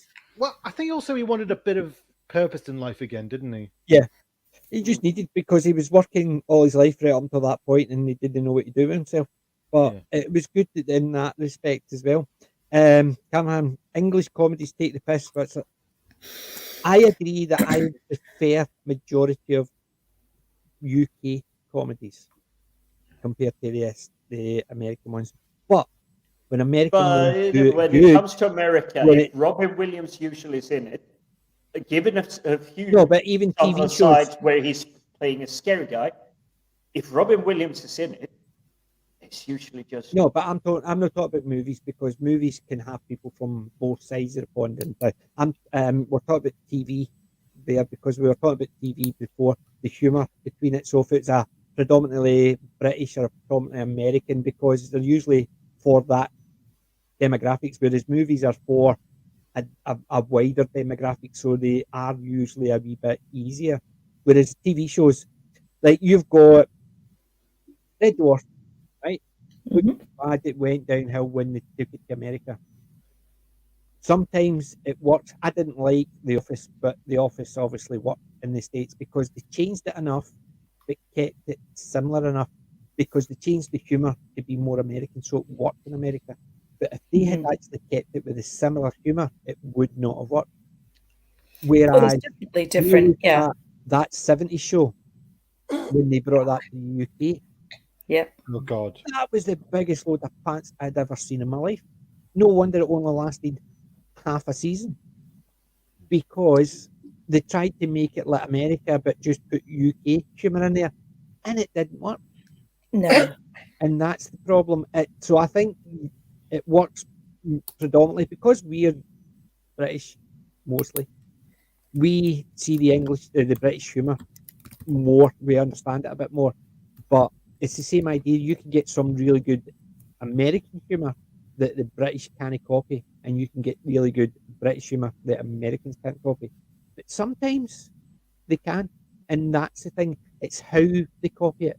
If you say, I like that story, bring it over, make it American, it does not work, because you have to bring it over and adjust it for American audiences. It's different. It's the same as you bring something to the UK and then just say, right, make it for the British humour. it doesn't work because the story's set up a particular way. You have to adjust it in a way that will work. And that's the problem. But no, not only that, British humor has a bit of a more familiarity with the audience. It is, I actually expect you to not be offended here. You're offended over here. Yeah. I can approach that line and push a little bit. Yeah. See, do you know What what? are you laughing at you? Me, you just reminded me of like there was this Alexi Sales sketch about what if, like, because he talked a bit about like foreign translations of British comedies, and he speculated on this idea: what about if there was an Iranian version of the Golden Girls called? And it's like I think I remember that. Yes, I remember him talking about different things. Yeah.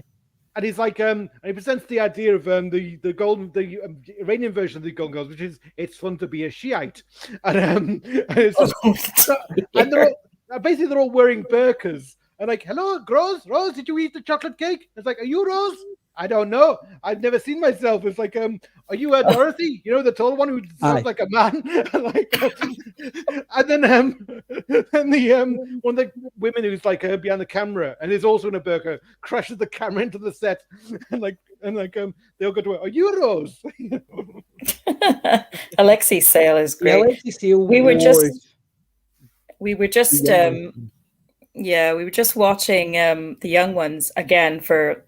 I've lost track of how many times because we love that show. And that one is why the music. Oh God, it's such a funny. Do you know why the music segment with Madness and all the Dexys Midnight Runners and all that were in that? Is because they could advertise it in a different way as a young person's show. So they classed it as a sketch show rather than a sitcom. That's why they had the music in the middle of it. It was a way for the people who didn't like it. When it was put forward as a sitcom, people went, nah, that's rubbish, we'll get no that. They rewrote it and actually says, well, it's a sketch show and it's for the young people and it's got music in the middle. Oh, no, it's fine. And they'll be like, oh yeah, that's no problem. That sounds lovely. All they did was they put music in the middle, and they got bands who were at the time just making a name for themselves. So like Madness weren't big at the time they were in it. Then obviously they became big. Dexys Midnight Runners, they had a load in it. They were just starting out, but they became big. That's why you look back in it and you've got a lot of big names in there. And it was because they wanted it, because they had advertised it as a young person's sketch show. I'll never forget Lemmy. Lemmy was on there as well from Motorhead. Yep. Motorhead. Yeah, absolutely brilliant. So what was the Alexi Sales skit that comes to mind for you? Anytime he popped up in an episode, really. Yeah. Because he was just hilarious. And it. I remember the one when he was that sergeant, like he was in that uniform, and like everyone kept mistaking him for Mussolini. Oh yes. And he talked about like he thought he would give him some like credit in the young kids, like because like I can be on the dance floor doing the twist in this bed, come up to you, go, yeah, you Mussolini. I go, yeah. As I thought you was dead. I went, nah, it's just my day off. And so she put me on the dance floor, buttoned me in the face. And she was like, that's for the invasion of Crete. That was Alexi Sale character, wasn't it? Yeah, I think it was Alexi Sale in that as well, yeah. There's Colin actually giving the Billy Connolly the Gettifer. Yeah, now in the Young Ones, basically, there's this family. There's basically this family called the Bolosky family. And basically, Alexi plays every single member of the family. So there's Jerzy, who's the landlord, who like he'll come in through the window, smash the window, and go, "Hey, some sod broke your window. That's £97 you owe me." Alexi Sale just they says they didn't know half the time what he was going to do when he came on. Even though he had a script, they could never guarantee what they were going to do. Then they were having that party at the house, and like he'd be Tommy Bolosky, the wino of the family, who'd like come and like, can I come in? It's like, no. It's like, get lost. It's like, I am lost. That's why I'm here. Hey, there's no chance I could use your toilet, is there? I'm like, no. Thought not. That's why I pissed in your garden.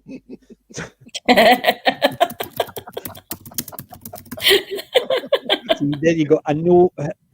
See, I was never a big Alexi Sale fan when they used to do the sketch shows on Fridays and Saturdays. Never a big fan.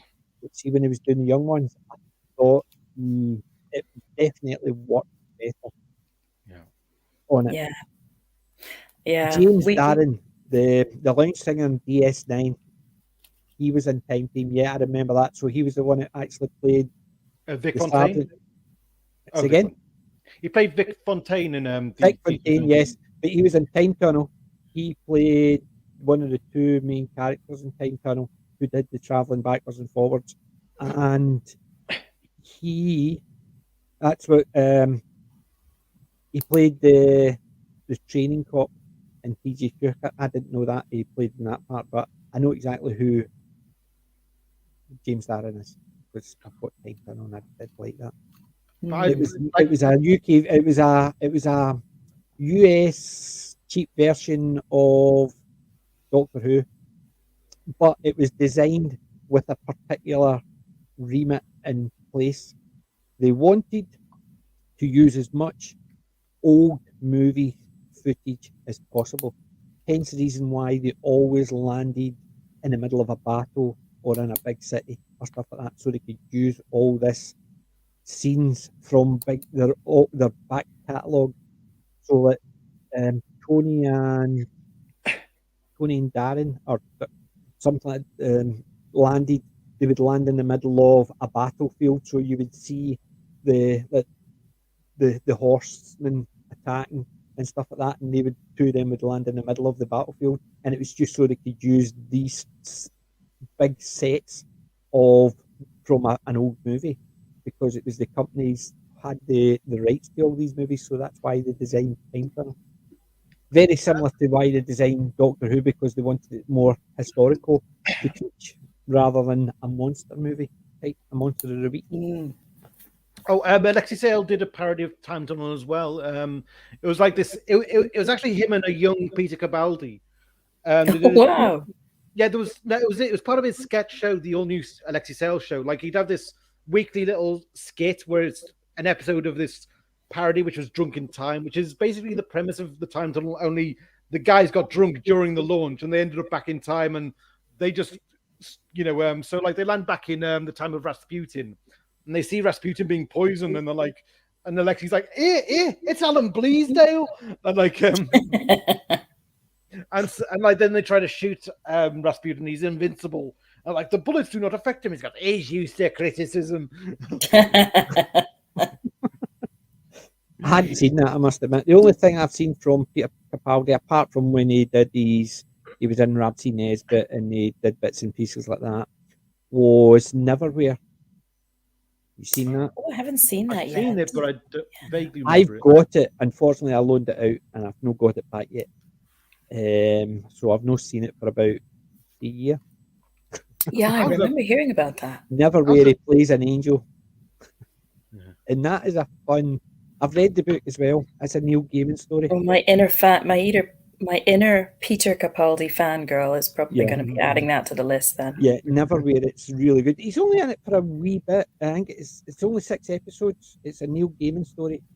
And he's I remember. Yeah. And I quite enjoyed it, I must admit. It is a wee bit... It's definitely on the fringes. It's not what you class as mainstream.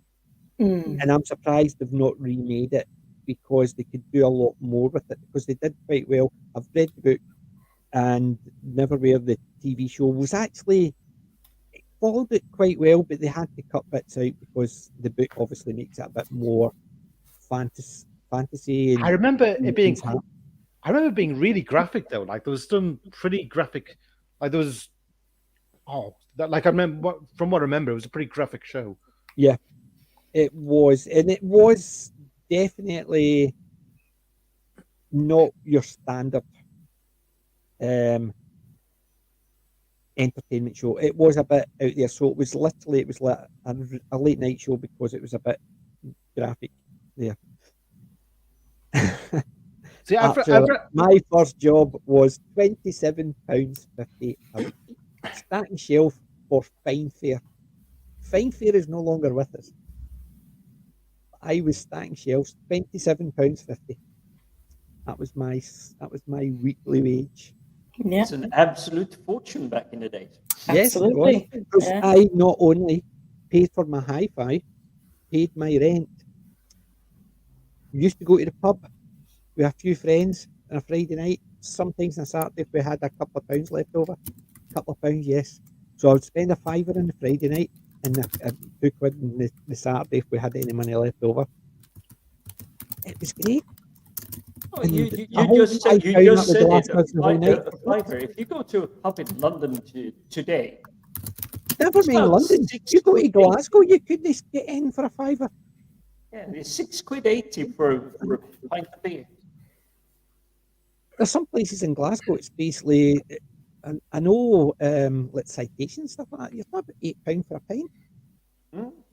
It's basically, but that's what I'm saying, a fiver would do us the whole night, so maybe 4 or 5 or what we used to do, how's this, when we would work night shift, so we would all go home, 8 o'clock, shower, change, and straight back into town for 11 o'clock, where we would go to Reardon's to play snooker.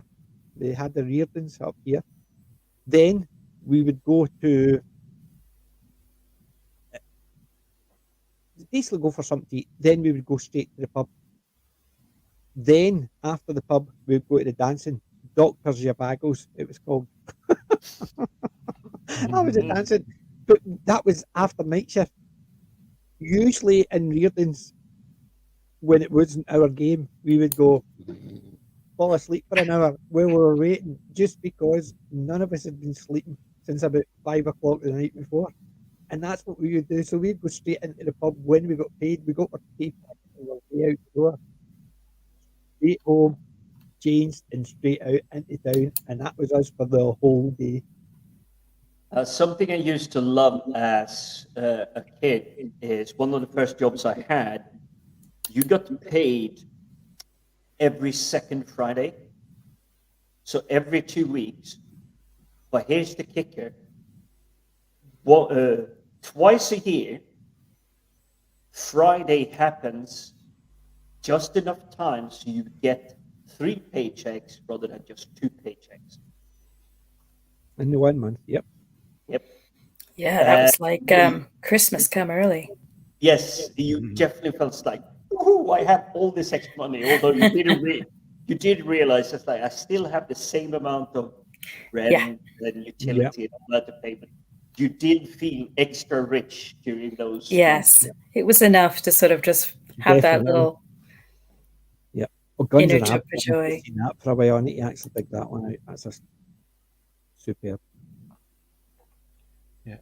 Like they mentioned the Deep Space Nine Vic Fontaine character before. Yeah. My favorite bit with him is the episode where Nog When he had the Quark- accident, he got his leg blown off. that was it, yeah. And like he was like he basically been crippled in action during the Dominion War, and so he started to recover in the holodeck. And like he would basically work with Vic in like managing the casino and everything, and he wouldn't leave, and it got to a bit of a confrontation because like Vic was saying, look, you got to get out there. I'm not real. I'm just a hologram. You got to live your life. And basically he shuts down the program, says, look, I hate to do this to you. It's going to hurt me more than it hurts you. And he basically shuts the thing down and he tries to force the program back on. And then that's when Vic comes back on. He actually tells him why he couldn't leave. He said, look, I got so scared that, out there, anything can happen to me. And he said, look, you're going to die in here if you stay here. Like, you're just dying slowly if you hide away, kind of thing. Yeah, That there a was good some episode, I really must admit, but thoughtful. anything with Nog in it was always fun. It was, I and watched the one where, remember when he wanted to go to Starfleet? There's the cold place, Latinum. I'm not giving you the when Cisco says, I'm not giving you the letter. And he asked him why he wanted it. And it was all a case of, look at my father. My father's got brains, but what does he do with it? Nothing, because of being a Ferengi. He's just chasing profit, and he's not got the lobes for that. He has got um, the temperament to build such great things. But what does he do? Works for his brother who treats him like crap. That's why he wanted to be in Starfleet, because he didn't want to be a Ferengi. He wanted to be something that he could do. And that's the Nog episodes were always great. That episode, which was before he joined Starfleet, what was his name? Zim, Rob, who? no, but the actor, Aaron Eisenberg. Aaron Eisenberg. Oh, He was yes. superb. You look at when he did in Voyager, he played the Kazon. He was great in that. Yeah. He just basically, he could, considering his age, he was playing a kid, and he played it so well you could believe that's the age he was. Yeah, it's really funny. Earlier tonight, we were talking about Star Trek, and DS9 came up, and we both sort of said at the same time, we definitely need to rewatch that again soon. I'm just in the mood to go back and rewatch DS9 because we were talking about particularly Armin Shimmerman, who played Quark, Yes. and how he single-handedly elevated the Ferengi along with Nog to such fascinating characters. They were quite distasteful in TNG, and that's fair because they worked within that storyline. But to take a character that had started out just being so repulsive, and then make them into this sort of, and particularly Quark, because he was a sort of charming rogue. Yeah. And that actually leads me to one of my favorite moments in Buffy, when Armin Shimmerman played the principal. Yeah. They did a very clever scene in one of the episodes where they backlit him, so his face was in shadow, but they backlit his ears. Uh-huh. So his ears were completely lit up red, and it was like, it was like a punch the air moment. It was just like a nice little nod to Quark. Yeah, but I love give the bit when he got eaten by the worm. meet any of these Ferengi actors. Yeah. At the Comic-Con, I'm hoping all this lockdown nonsense and everything will end. They are such amazing human beings. Well, Armin is by far a really massive surprise in terms of what he really does. I'm not sure if he's a professor or if he's actually a teacher, but he's a Shakespearean. He teaches Shakespearean acting at the prestigious university or college. Yeah. See, the thing is, the three who played the three Ferengi were my favourite in DS9. Quark, Nog, and Rom were fantastic. Yeah. The one when they went back in time into Roswell was hilarious, that episode. It's been so long, Kellyanne. I've forgotten a lot of them now. See, there's somebody with taste. Plebs. The first 3 seasons of Plebs was superb, but once Stylax left, it wasn't as good. It was still entertaining, but not as good. Stylax was, when he left and they brought in the new guy, I didn't think it was as good, unfortunately. But for me, my favorite character in Deep Space Nine is probably Garrick. Garrick was wonderful. Yeah, I think Garrick was a good character, and it was because he was an enigma. He was. He's a tailor. Do you know but he was a Cardassian. There's another layer, and another layer, and then another layer, and it just everything. Something happens, pulls back another. My favorite Garrick moment is when the Dr. Bashir is like telling him like the story of the boy who cried wolf. The guy, the kid. He tells the village about this wolf again and again and again, and eventually, when a wolf finally comes, they don't believe him. It's like, so there's the moral of the story about you shouldn't lie. And like, I think the moral is different for me. The moral is never tell the same lie twice. I used to have, and I still have it. I haven't put it up in. I think it's in my in with my things that came over from the States, and I was so happy to see it again. I had a poster that I'd gotten from a con called "The Ferengi Rules of Acquisition," and it's sort of designed to go onto a door. and I need to dig that out again. That's got to go up in the office. See, there you go. Kelly Loved has it. actually corrected me, and she corrected me before I said it. How was that? Because she basically said about Plebs was hilarious for the first 2 seasons. Season 3 wasn't as good without Stylax. I thought Stylax was in 3 seasons and it was the 4th season, but I think I've got that wrong. And I think Kelly Inch is actually correct. There was 5 seasons, and I'm just checking season 3 if still had Stylax in it. I think he did. Hold on, I need to actually fire this up. I need to put it in a. Give me your money. No. Oh, I had to actually hit the mute there, so give me 2 secs. Oh, yeah, what was that? I know it Yeah. sounded like somebody was. No, Stylax, Kelly Inch, Stylax was in season 3. It was Plebs. I was just firing up. It was this. Oh, damn, wrong one. Well, maybe don't play it because you might get copyright. No, I'm just going to actually do a screen share just to so. All right, okay. That's what I was. Stylax, that's season 3, episode 5, and there's Stylax there. I was sure he was in the first 3 seasons. 4 and 5 weren't as good with the new guy. The new guy is. They actually kill off Stylax on season 4, episode 1.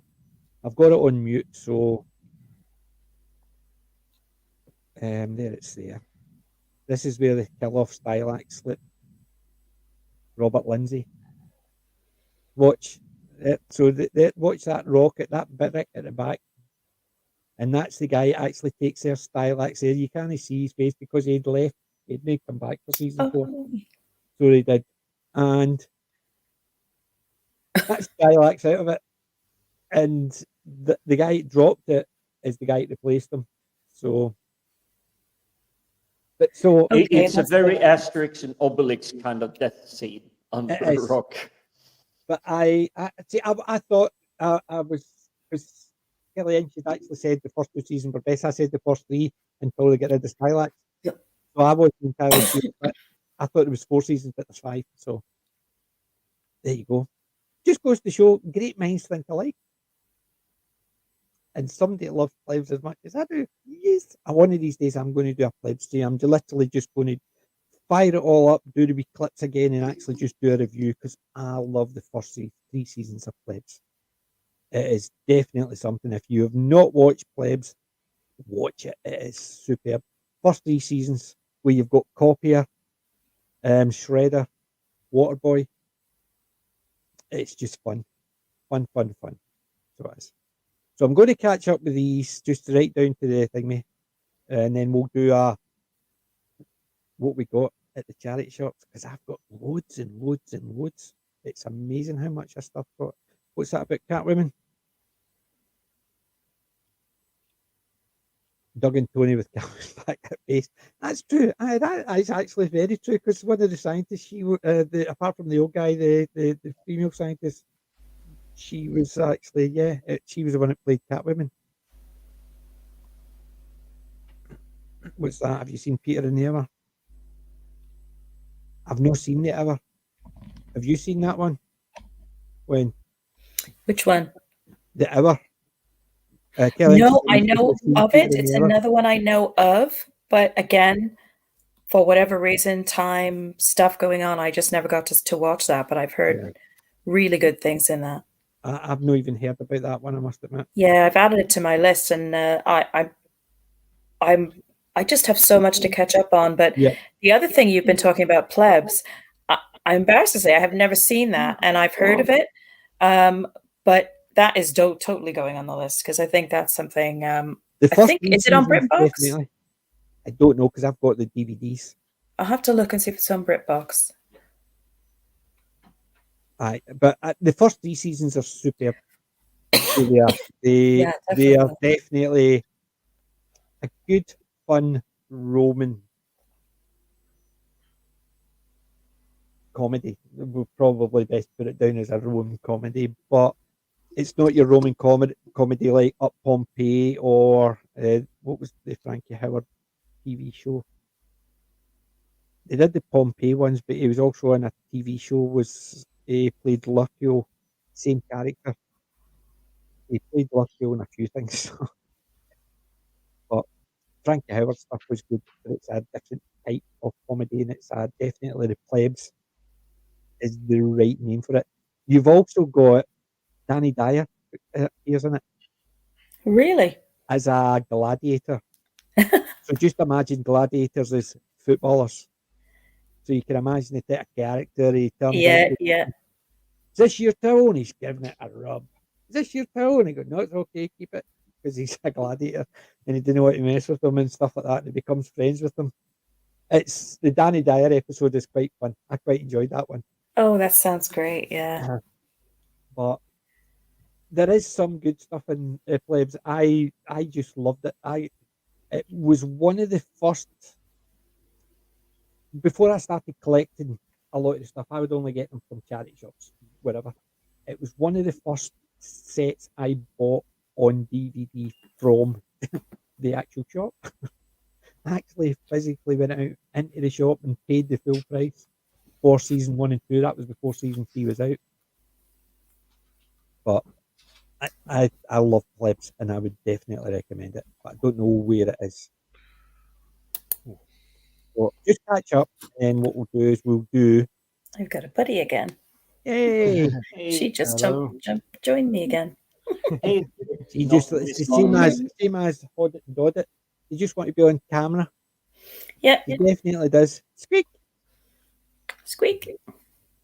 Oh, yeah, I'm going to hang out now. Yep. What was the childhood called? The Ace of Wands? Oh yeah, that was from the 1987, I think. I don't think I ever saw that one, but I Like- don't recognise it. I remember quite a few old shows, like children's shows. Like I remember Whale of the Banshee, which is kind of Arthurian. Yeah. I don't know that one. I remember this villainess who looked like she was like styled a bit like Annie Lennox from the Eurythmics. And she was like, she played the Banshee, like there's a scene where she plunges Excalibur into the stone, and she does that Banshee scream, and I just remember that being a big cliffhanger. What else was there? Remember the Eye of the Cat Storm Weasel. as well. Cat Weasel, remember that one? That's way before my time. That's way before. Oh God, I love Cat Weasel. I've heard of Cat Weasel, but it was before my UK time. So that's my excuse. But I know of it, and I've seen. I'm sure I've seen clips of it. Darren has showed me. Oh, Because the Cat Weasel was the Crow from Wars of Gummidge. Oh, by the way, I thought so. Collins corrected me. It was 1970. Was Ace of Wands. I think See, there I was the can't most. remember it at all. I And think yet there is a lot of really good stuff on YouTube. Documentary series, DNA Museum. There is hundreds of good stuff. That's where there's Time Team. There is a lot of good ancient architect stuff. There's even good movies on there. You get them on the YouTube TV thing, but there's adverts. But there's a load of good stuff. Good World War movies, good sci-fi comedies, everything. It's amazing what you come across on YouTube. Oh, I know. It still surprises me every day I come across things. Yes, the Ferengi were actually meant to be the main antagonist in DS, the Next Generation. Yeah. Didn't want to have the typical antagonists, the Romulans or the Klingons. They wanted to take new ones. Hence the reason why the one with the Ferengi with their rope. I think they had several in mind, because, like, if you go back and watch Conspiracy, the one with the bugs that infect the crew, and basically they cause that conspiracy and stuff. Apparently, they were originally going to be the big bad, and then they changed their mind and they went with the bug instead. Yeah, but the Ferengi was early on. That was the one. Remember they dressed their women. How disgusting and all that. Right at the beginning, it was the one with the Sentinel, I think it was. That was an early one, and the Ferengi were there, and they were going to set them up. but people just didn't like them as a bad guy. This is something Star Trek did very cleverly. It's like, how dare you dress up your women? Disgusting. And then you had the Betazoid. My favorite is Roxana Troy, Roxana Troy, yes. Roxana Troy, yeah. Yes. Michelle You Roddenberry. do not need to see her without clothing on, but when she describes the culture and everything, you kind of get the idea that, oh, okay, we're just doing this to be nice to you. It's clever play. It's like, this is a different culture. They don't need to show it, but it's clever playing. Well, it's shown on the expressions of characters like Picard and the other characters, and they're, you can just see by the expressions on their faces how shocked they are. But as you said, Jim, it's brilliantly done. Yes. Yeah. See, Michelle Roddenberry, wasn't it? Majel Barrett Roddenberry, yeah. Yeah. She was technically in most Star Trek TV shows. She was Nurse Chapel, and she was the computer. She was the computer, yeah. She was the computer. She even was in the animated series as the computer. Oh, my someone's Alexa woke up. yeah, you can tell this is a Star Trek household because we've changed the wake word in the Alexa to computer so that we can pretend that we're on the bridge, we're on the Enterprise, and go, yeah, I need to do something. Alexa. I don't know that. No, you don't, sweetie. Well, Mings woke up when I basically started talking there. It's basically, I need to actually reprogram Mings. Wait a second now. Mings is not going to be that female name. Mings is going to be a name. Let's see. Computer. Where is Captain Kirk? Captain Kirk is not aboard the Enterprise. Do you know what the voice reminds me of a bit? She reminds me a bit of the narrator on the like if Die Hard was real life kind of thing. So just like it's basically this video that goes through the events of Die Hard and each injury that John McClane gets. And like it gives it now, it describes his vital signs, what his vital signs would be if he was a real person. Like vertebrae, he would collapse through the window, and then it'd go, John McClane is dead, and then at the end it would say it would kill 3 John McClanes. It would take 3 John McClanes to complete this film because he died 3 times. Oh, Asterix, Obelix! I used to read them all the time. Do you know what? I was surprised. Somebody tried to catch me out. I was still quite young, and somebody actually tried to catch me out and sort of give me what this. He gave me a copy. PJ, you're becoming a bit muffled. You just can't quite. Is that okay? Yeah, it's fine now. Right. It's just well, somebody tried to catch me out. I was quite young. I don't even think I was 10 yet. And they gave me a comic, an Asterix comic, and said to my mum, watch this. Because it was French. And the first thing I said was, oh, great, an original. How did you know that was French? Because it's bloody Asterix and Obelix.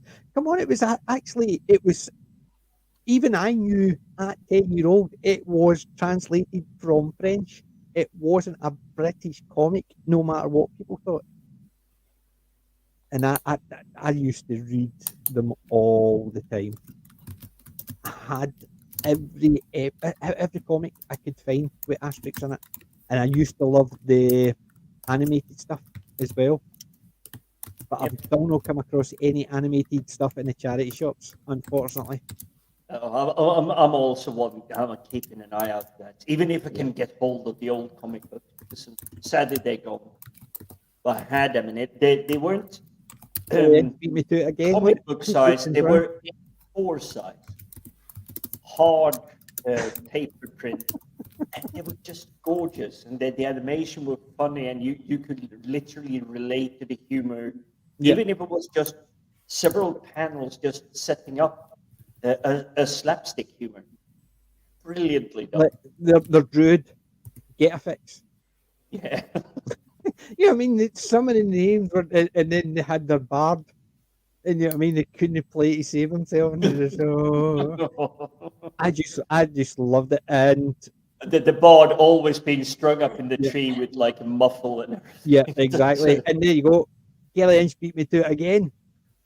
So in several books in Flush, and for those who haven't seen Plebs, that's an inside joke. Okay. Because I actually said there was Shredder, there was Copier, and there was Waterboy. And the guy who plays Waterboy was also he wrote the series, and his main character was Waterman. That they kept calling him Waterboy, and it's Waterman all the time, and it's just so you'll see it when you see it. Definitely recommend it. Mhm. There's a film called Plebs in development. Oh God, don't tell me it's they're going to actually try and destroy that. Let's see. While you're googling for that, me and Gwen has been having a bit back and forth about a very old school film. Yes. It stars Christopher Lee and Christian Bale.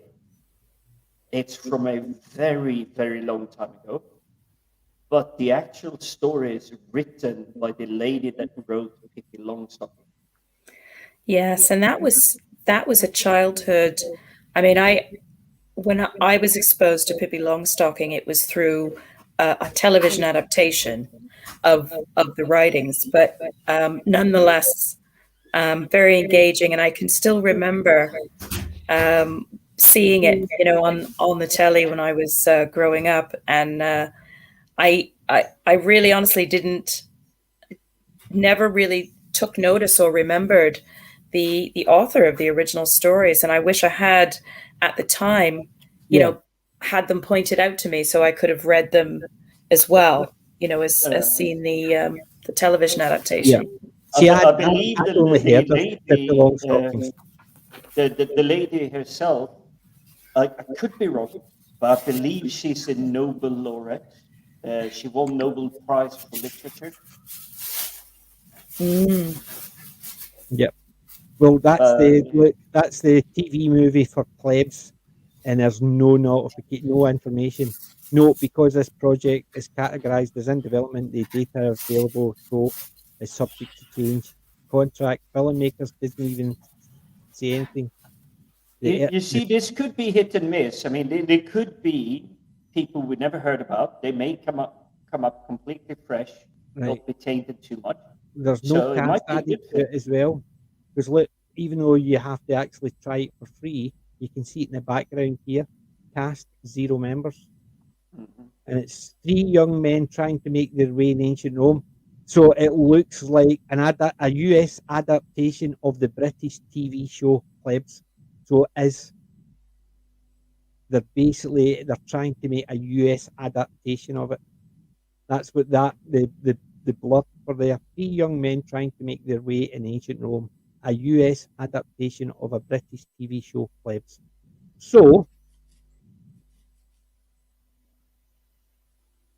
dear Colin, they're going to try and make a US version of Plebs, ancient Rome.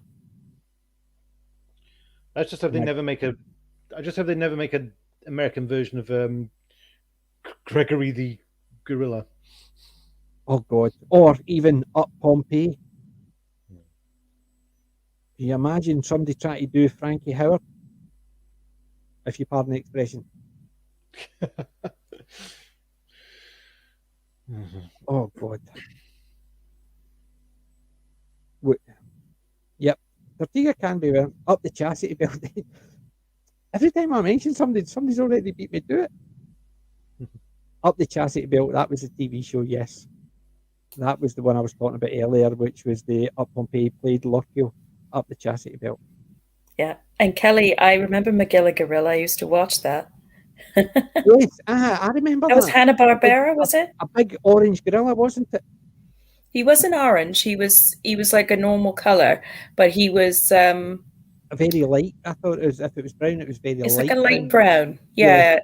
Yeah. It's Maybe been my absolute maybe ages, my but colour was off on the TV at the time.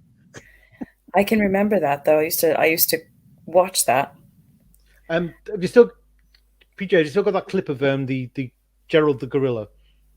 Yeah. Yes. It's not a clip. It's just a photo. It's just a Photo, yeah. Yeah, Yes. that one.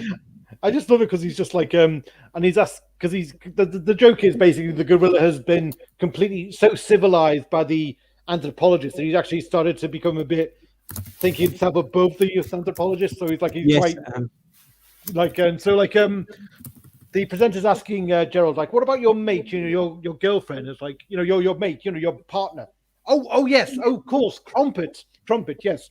And and he mentions his wife, and the anthropologist like, oh, she didn't like me. It's like she got on perfectly well with David Attenborough. Yeah. It's the same as when he was talking about his mate initially, where he says, "What about your mate?" He says, "What? I've got lots of friends. mates. I've got lots of mates. I've got lots of mates." Yeah. And no, we're your girlfriend, your partner, and basically, yeah, the Gerard the Gorilla that is on YouTube. Do a search for it. Gerard the Gorilla is superb. Let's see if I can find and drop the thing in the chat. I mean, I love the cheeky take on that. If it's an Attenborough like jab, because I remember growing up with him, and I think he's still around, isn't he? He's like traveling the globe, despite pandemic and lockdown and everything. Is just going. His distinctive voice. Here they are, racing across the savannah. Yeah. Oh, I love David Attenborough. Yes. I remember. Go ahead, Wayne. Sorry, Jim. Go ahead. What were we going to say? No, I was just going to say it's an iconic voice. It is. If he tells anything that isn't nature documentary, it sounds surreal. It's wrong. But if it's nature documentary, I even hear other people, even what's that wilderness survival guy, Grills. Bear Grylls. Yeah, whenever he's out in the nature on the mountaintops or like the desert, no, I want David Attenborough's voice to narrate. Yes, yeah, I remember watching on public television in New York State. It was Channel 13 was our public television station, and we used to get the David Attenborough. We had the very first one, Life on Earth, and I remember recording it on a VHS tape, and I used to watch it and rewatch it, and his voice was just so soothing and relaxing. Not to mention the fact that I was totally into the subject matter, and I still am, and a total nature science geek. But I just have a very strong connection with him. It's almost like very grandfatherly, you know, when I would listen to his voice. But he was a grandfather to everybody. Yes, he was. Ago. He was, yeah, and still is. Still is, yes. Yes, bless him. It's that soothing voice describing even the most gruesome things, like the lion hunting down the antelopes in the savannah and everything. It's like, that they will survive. They caught their meal. Similar kind of narrator for me is Adam Curtis, who does some documentaries on the Arab Spring and the history of Islamic extremism. He's done like two. He's done Bitter Lake and Hypernormalization, and but he's got a very kind of calming voice as well. And it's like, so sometimes I will, when I've got insomnia, sometimes I will put him on in the background, and it'll help soothe me to sleep, kind of thing. My guilty pleasure when it comes to that is Stephen Fry narrating Harry Potter. Mm-hmm. If I need to go to sleep, I know I have a really early start the next morning. Sadly to say, I've worked most of this day. It's Saturday in the UK.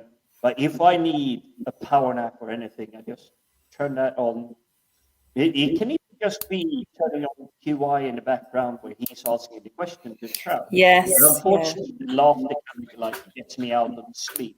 But if he's just narrating something he's reading, I'm out like a light. Yeah. Well, there you go. Plebs is in QB and Pluto. All the series. There you go. I looked for Gerard the Gorilla, and there is not the Not in 8 o'clock news sketch is not on YouTube. There is other sketches that somebody's doing the sketch, a German sketch. There's another one where people are on stage.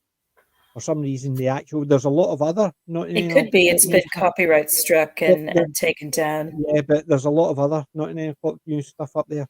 Like my aunt, whom I live with. That's another good sketch. There you go. The cat, Squeak, whatever you're going to call her, is going to be a YouTuber. So we'll have the cat and the two dogs just barking and meowing at each other, and we'll have them filmed. They need to do a live stream with like baby monitor cameras. Yeah. Your dogs and Squeak just in the room and just seeing screens around them so they can see each other. Yeah, she seems to be turning into a bit of a sort of shoulder cat and clutch cat. You know, she's our other tortoiseshell cat. Will sort of you basically need a trip to A&E if you try to cuddle her. Well, the way you've shown her on screen, it actually sort of reminds me of the last cat I had. I adopted her from kitten age, so she was done proper 10-week age, all that. Just need to do a little bit of training, but it was an uncertain kind of thing. I wasn't really going like, do I really need another pet? I just moved into a new flat, the whole thing. I have a massive back garden. I have everything I need for a pet to really try. And for the first 6 days, and this is what the lady that had the litter said, is like, try out for 7 days. If you're not happy, we'll take him back. Oh.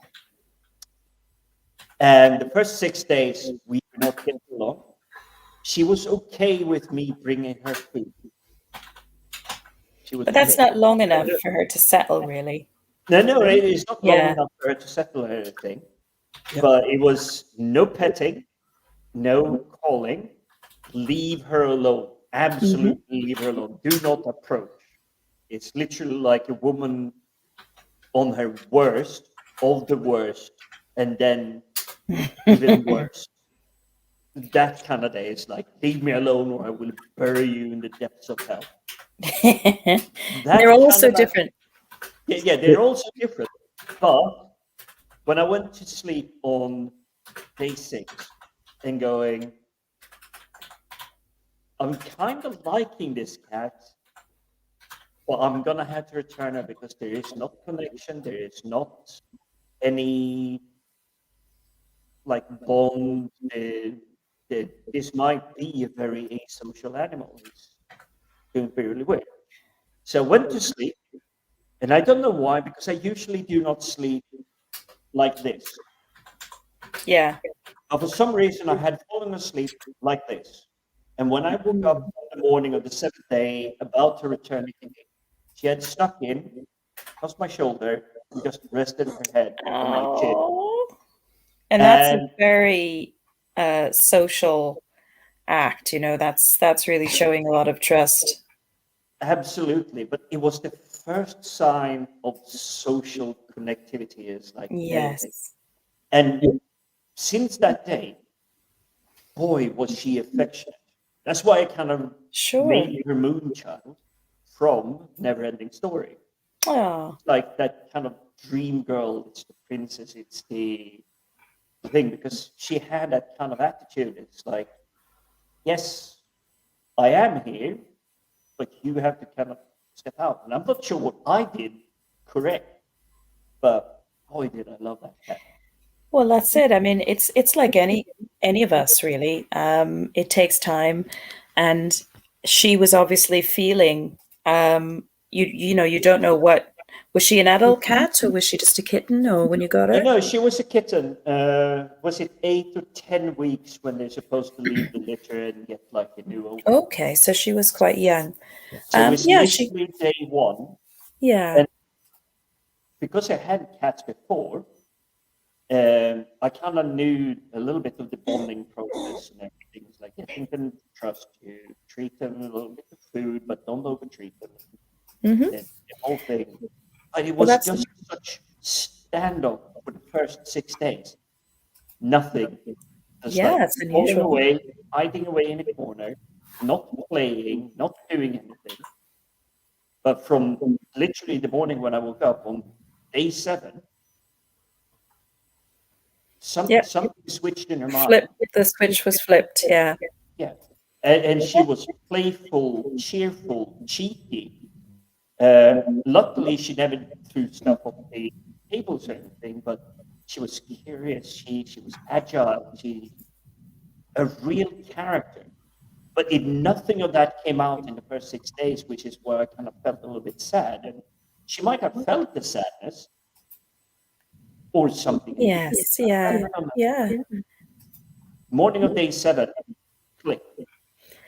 But when they snuggle with you like that as well, I mean, they're used to doing a big pile on as kittens. They tend to all sleep in a big pile up, and that was her way of, of reestablishing that bond with you. So that was lovely. Yeah. My two cats used to sit up, sleep as far away from me as possible. My cat, many years ago, my beloved cat Damien, who was named after the priest in The Exorcist, Father Damien. He was soft as a brush, but I talk about not wanting to be near me. He was very affectionate. We were very close until one day I went a bit crazy with garlic when I was doing a pasta dish, and I woke up the next morning and he was sat on the other side of the room just glaring at me like, really? Yeah. Give me a break. Yeah. Yeah. My cat used to do that all the time. Colin, I remember seeing I don't know how many there was, but I remember one, and the only reason I remember it is because the guy who played Obelix, was it Depardieu? Gerald Depardieu. Gerard Depardieu, and it's only because he was the only person that I recognised. Am I right that in the cartoon series it was actually Craig Charles who voiced him? I think he did. Yeah, I heard that, but I've no see. I can't confirm it. Unfortunately, I got them with the Swedish voiceovers, so we didn't get any of the British or French. And it wasn't as fun as reading the comic book. I don't know why. It just felt flatter. Look at Colin nudging your favorite TV show. Chelmsford 1, 2, 3. Yes. Chelmsford 1, 2, 3. Plebs. Oh, God. The Chelmsford 1, 2, 3. Romano-British relations at its best, worst, in between. I thought Chelmsford 1, 2, 3 for a Romano-British comedy was your typical good old-fashioned English comedy. Everybody hates everybody and everybody wants to get everybody, but they're quite happy to actually work with everybody because of money. It was just one of those type of things that it was just a fun show. And I have got a review of Chelmsford 1, 2, 3 on this channel. I'll put it in the description after this. Just You chill.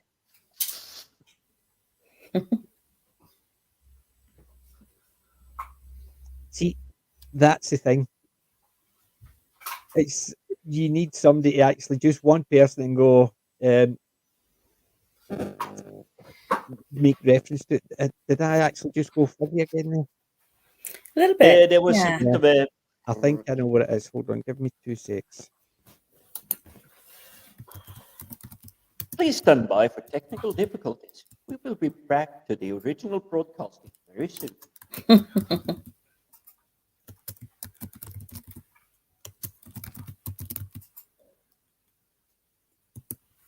I hope we're not losing him forever, you know. Oh, I hope not. Do, do, do, do, do, do.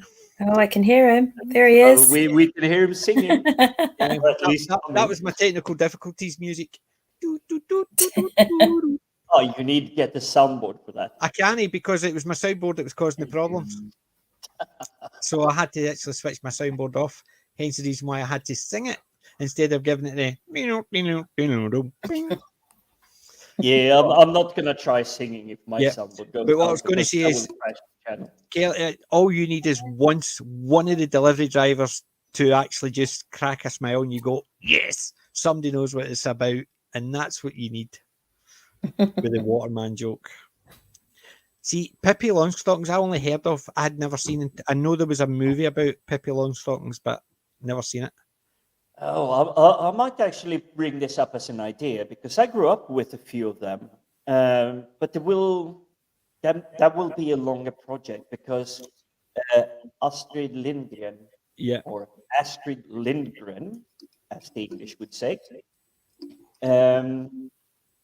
very, very decent author, and she wrote a lot of stories. There was what's the one we have here in UK? It's the We5 and some mysterious problem. She had a What, similar Enid thing with Blyton. Enid Blyton, the famous five. yeah. She had similar stories to that, but it was a little bit more unique. It wasn't detective stuff as per se, but it was more like a family growing up on the countryside.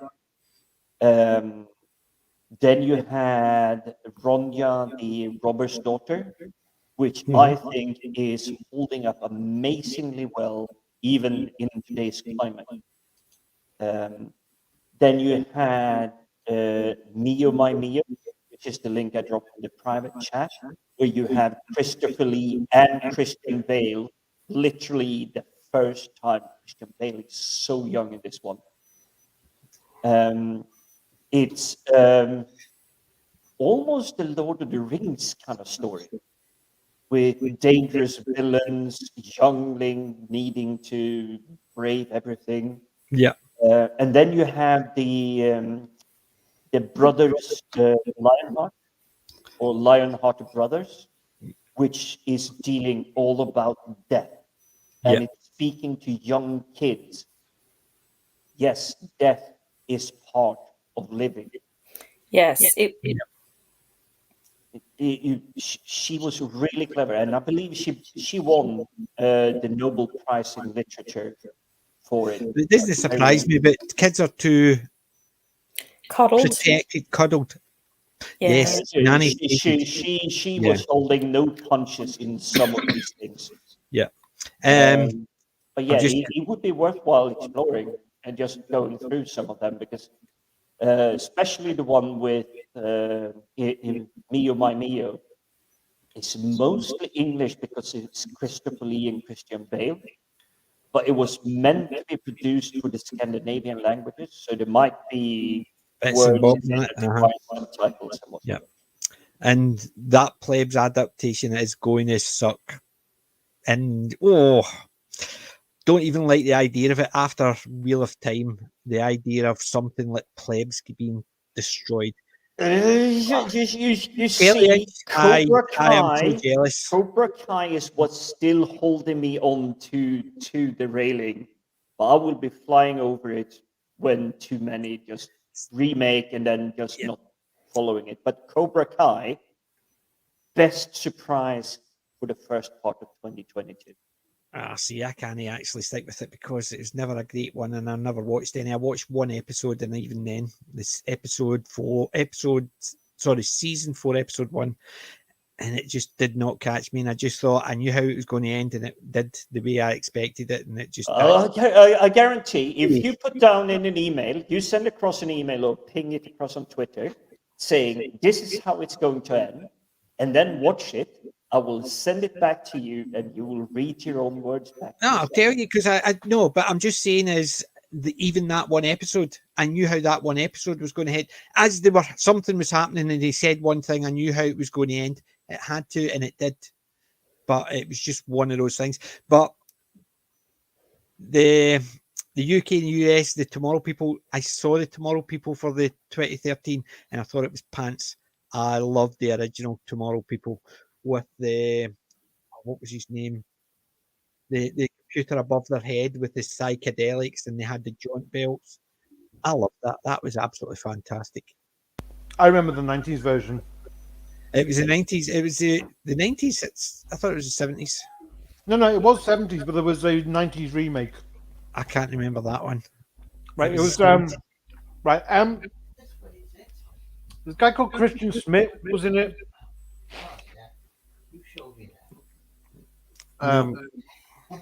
Okay.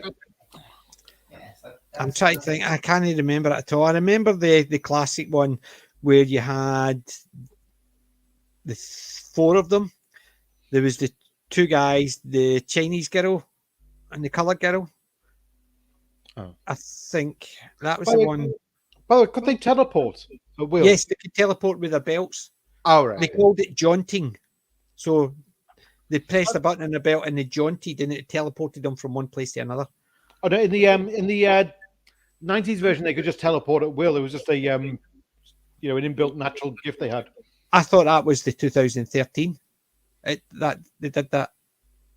Oh, I didn't know about the 2013 one. See, maybe that's the one I'm thinking of, because they lived under tunnels because nobody else could get to them, because they could jaunt in at will with it. It was a natural. It was like the evolution of man type thing. Whereas the next evolution, so they were being hunted because the human didn't want to be Homo sapien didn't want to be taken out by Homo superior. So people with these powers who could jaunt, and it was all to do with that. They were being hunted by the man. Archer Cullen remembers the 90s version. I see. I can only remember the one. It was the 70s where they used the belt to jaunt. They called it rather than teleport. Was Peter Davison in that one as well? I can't remember if he may have been in an episode or two, but I don't think he was a main one. There was a guy who was quite a big name after it, but I would need to actually go back and actually check, because it's been a wee while. Mm-hmm. So it has been. I'm just trying to catch up so we can actually go on to do. I want to go on to do the pick of the week. I still think that sounds corny. I'll need to actually do that. Mm-hmm. The week just makes me sound stupid. But that's just me. So I'll catch up. The week. Pick of the week. Yeah. Right. I've already said my Conan and my Richard Pryor. That's okay. That is very, very small amount of what I've got. So what I'll do. Right, where are we? Are we at Collins? Right. No, he's got a new one about Davison. He was in. Apparently, he played a space cowboy in the Tomorrow People, the 70s one. I see. I can't remember that one. Right. So I'm going to go through some of my DVDs, and I'll keep the other parts for after you guys. Right. So I picked up that. Nice. The tin. The full box set. Oh, it's a beautiful set. Yeah. How many is that a tin? Yes, it is. Nice. And the good thing is, the tin opens at both ends. So it really depends what way. But it's the only reason I picked up. I preferred Band of Brothers. This was followed. Band of Brothers was amazing. Yeah. This one is not bad at all. If you like, it's not bad, but when you're actually working, it's doing in the Pacific. So when they would do the overhead shots, you've got a guy there, a guy there, a guy there, a guy there. It's not quite the same dynamics. Whereas when they did the overhead shot of like Omaha Beach and stuff like that, you had them storming the beach. Whereas when they were doing the Pacific, they would do the overhead and there was a guy there, and it just didn't look the same. And but the story was actually okay, but I think because they tried to make it too much like the Band of Brothers, it didn't work the same way. So, but how many seasons did it, by the way? It's just one. It's just a full story. Same idea as Band of Brothers. It was just the mini series. They called it a mini series. So It was just the whole story all in one.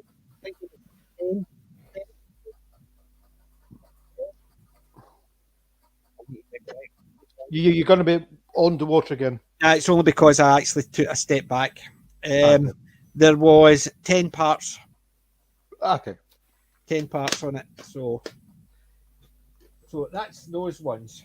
So this is another one I picked up.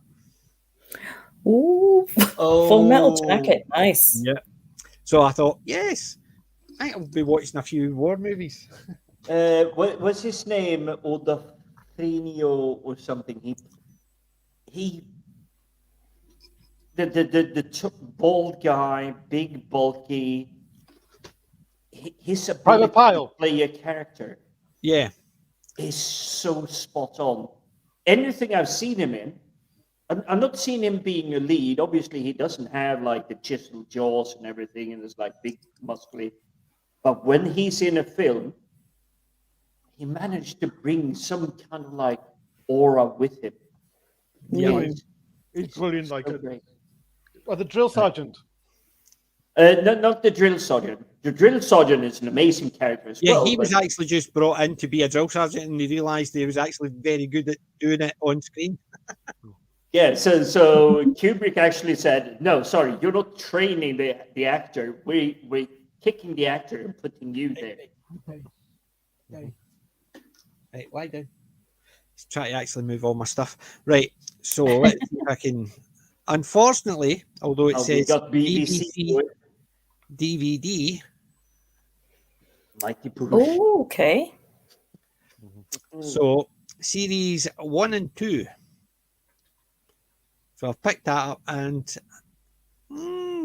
I liked bits and pieces of the Mighty Bush. I didn't think it was fantastic. I think it was just one of those ones you had to get used to the character. Once you get used to the character, it became a lot better. But, and I picked up another one. Ultimate Westerns. Clint Eastwood, a Pale Rider. Pale Rider. Now, is that not a classic? He was up on a pale horse. Yeah. The whole very biblical thing, but it's just so. Yeah. And I showed the guys this one earlier. That was one that Jim had recommended. Yes, yes. No, I can't take credit because I believe this was it Wayne? Matt. Or Matt. How was it recommended, this one? No, I believe this was Matt because I picked it up from a recommendation of one of Was the it? panelists. Maybe that's what it was. But there you go. And Okay, I've interesting. got a couple other ones. These are just minor ones, but I've got one that I picked up I'm really looking forward to. Picked up another one. Survival of the Dead. Now that's a Dead. title you don't see as often, especially George A. Romero. Yeah. Not seeing Death it. isn't Well, what it used to I be. do like the cheesy 80s title. Death Yes. isn't what it used to be. And it's basically, I thought it was going to be a bit of a comedy, but the wording, it's basically, although it's got this iconic, told by Romero's iconic sense of humour, it's not technically a comedy. It's not Shaun of the Dead. Well, what they, comedy. I think what they mean is the fact that the whole of Dawn of the Dead is kind of a satire on the fact that Yes. it's all the zombies are like all hauling in the mall. Because remember Monsters, the infected zone? I picked that one up. Oh, I don't know. I thought there was only the one called Monsters. This is called Monsters Dark Continent. And I You see that sadly for me reeks of current day typey, like the font, the way they place it. But I am giving a lot of new TV shows a try, and I've seen a surprising few new things. It's like, wow, this is actually focusing on selling a story, not just going, you have to be this, ba ba ba. Yeah. Well, I've got two more. One of them I'm so looking forward to. One I love. Let's see if you can pick it up. Just by the Enfield. Harry Enfield. Let me guess. Kevin and Perry Go Large. Kevin and Perry Go Large. Oh my god! I love those two That was characters. hilarious that's because a cute I one. used to watch Harry Enfield when he Flippin'. used to do Stavros and Louder Man I and all that. And then when I first saw that, I thought his Kevin character I'd seen on a couple, and I thought they were just a bit. How could they actually make a move? And then I realised they could, and they could make it hilariously funny. I That love was Kevin funny. and Perry. I haven't seen that film, but those two, those Yeah. skits were so funny. Right, this is the last one, and this is I picked this up, and it was only if I'd looked at the name, it wouldn't have even actually crossed my radar. But it's because it's got the name at the top. All This side here. Keanu that Reeves, character. Oh, I see Keanu Keanu Reeves. Woody Wilson. Oh yes. That's I another one haven't I'm seen familiar that in a long time. I've never seen this one. That's what I'm saying. The only reason I picked it up is because it's got Keanu Reeves, and after doing Johnny Mnemonic, I thought, can it be bad? Can it be? Because he was so good in Johnny Mnemonic. So I thought, I'll pick that one up and see. I'm sure Keanu Reeves must have had a couple of really crappy films. He must have had a couple of Early days. really, really bad ones. So that's my DVD collection for that was actually meant to be this week, next week, but there was so many good ones. I thought, bugger it, I'm doing them all. I've got Yeah, three well other done. things, but I'll do them afterwards. So who's next up? We're out because, like I say, Christmas was a bit of a sort of go crazy party. So we're taking a week off. Right. Yeah. I've got some. I've got some. Oh, great. Like I haven't watched like most things I've not watched since getting them, but yeah, I got some I got for Christmas and some I bought like more close to the date. So let's see. Okay, start cam. Okay. Right, hold on. Oh, The Ring. Yep. Right. First- doing I first watched this at the Bradford Museum of Moving Image, and it was part of our media course. Like, it was the first time we'd really been exposed to like Japanese idea of horror movies, yeah. and it freaked me out for a whole week. Yeah, and I like the idea that after The Ring, there was so many parodies that you could recognise straight off. Like there was not another horror movie. There was a bit where the girl just standing there, and you knew, even if I had never seen The Ring, I knew it was from. It was so iconic that Yeah. it sort of actually just sort of went, right, guys, you might not know, but Yeah, this is the movie. You've That's never true. seen the movie, but it was so iconic that I have image of seen the it. girl. Yeah, that is freaky. Yeah, Oh, by the way, They're very good picks, Sadako. yeah, and it's also it's a great one. bit of trivia. It's where I get my name from. Ooh. There Yes, you go. yes, because that's the name of the woman in the ghost woman is Sadako. So No there you go. way. I didn't realize that. Oh, very cool. You told us that the very first time we were doing the Red Dwarf stream. I didn't remember that. Because Yeah, I had originally remember when it first came on, I says Sadako. And he goes, no, it's from The Ring. It's Sadako. Yeah. Because basically I read it the way most of us read it. And that's basically what it was. And I remember you telling me that at the time. Sadako is the girl from The Ring. You see, I'm far too internet geeky, so I read. Yeah, I would say Sadako 24, but for me it's Sadako 24. Well, Because it might be that cheeky thing that 2 actually means moving towards something. well, I hate to demystify, but 24 is just I was 24 when I set up my YouTube account, so that's. Right. Okay. Thank Christ I didn't do mine. I don't think there's enough actually. I think they'll have to do it in Roman numerals. By the way, got a I few know the others. feeling. Right. Hey, you think I'll that's go bad? through others. Let, Yeah. Watch this. Yeah? I can't That even I get don't it. recognize. What is it? Well, it's risky business, but it's like it's. Time of your life. Oh, Okay. That's risky business. Oh, Illinois. my It's goodness. risky business. That's a nice sort of design on that cover. Definitely. But I would not have clocked the license plate of it because No. the most I recall is like the slide in, the dancing. You know the scene. He's sliding into like the shop. He's dancing and singing the song. He's just in the shirt, underwear, and socks. I hate to spoil. I hate to like break it to you. I've not watched it yet. I was saying about Sorry if I names. spoiled anything, but you will remember that scene. Right. Remember I said about names? See, when I was first setting up my account, I almost went for my name as that. What's this? What does it say? Oh my god, my Roman numerals are rubbish. 16.5, 105. 16.5, 105. 115. 16.5, 115. Yeah. L is 50. Oh. Wait. Oh, yeah, it is. X is 10. That's... Hey, I haven't been to school for a quarter of a century. 16, 5, 65. That was going to be my username, and then I changed it. So you're telling us that you are a... My brother's name. Old guy, yes, old guy. Yeah, you're a Taurus. Taurus the Bull. I wonder why people actually don't understand that. Kelly, yes, that's right. Depardieu played Obelix. That's the only one I knew in that one. Right. So, Jim. Wait, I've got a few more.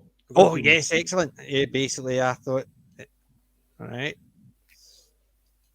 Hello. Galaxy 4. I've done Nice. that one. That is superb. Right, I've never seen it. I've still not... 15 quid for that.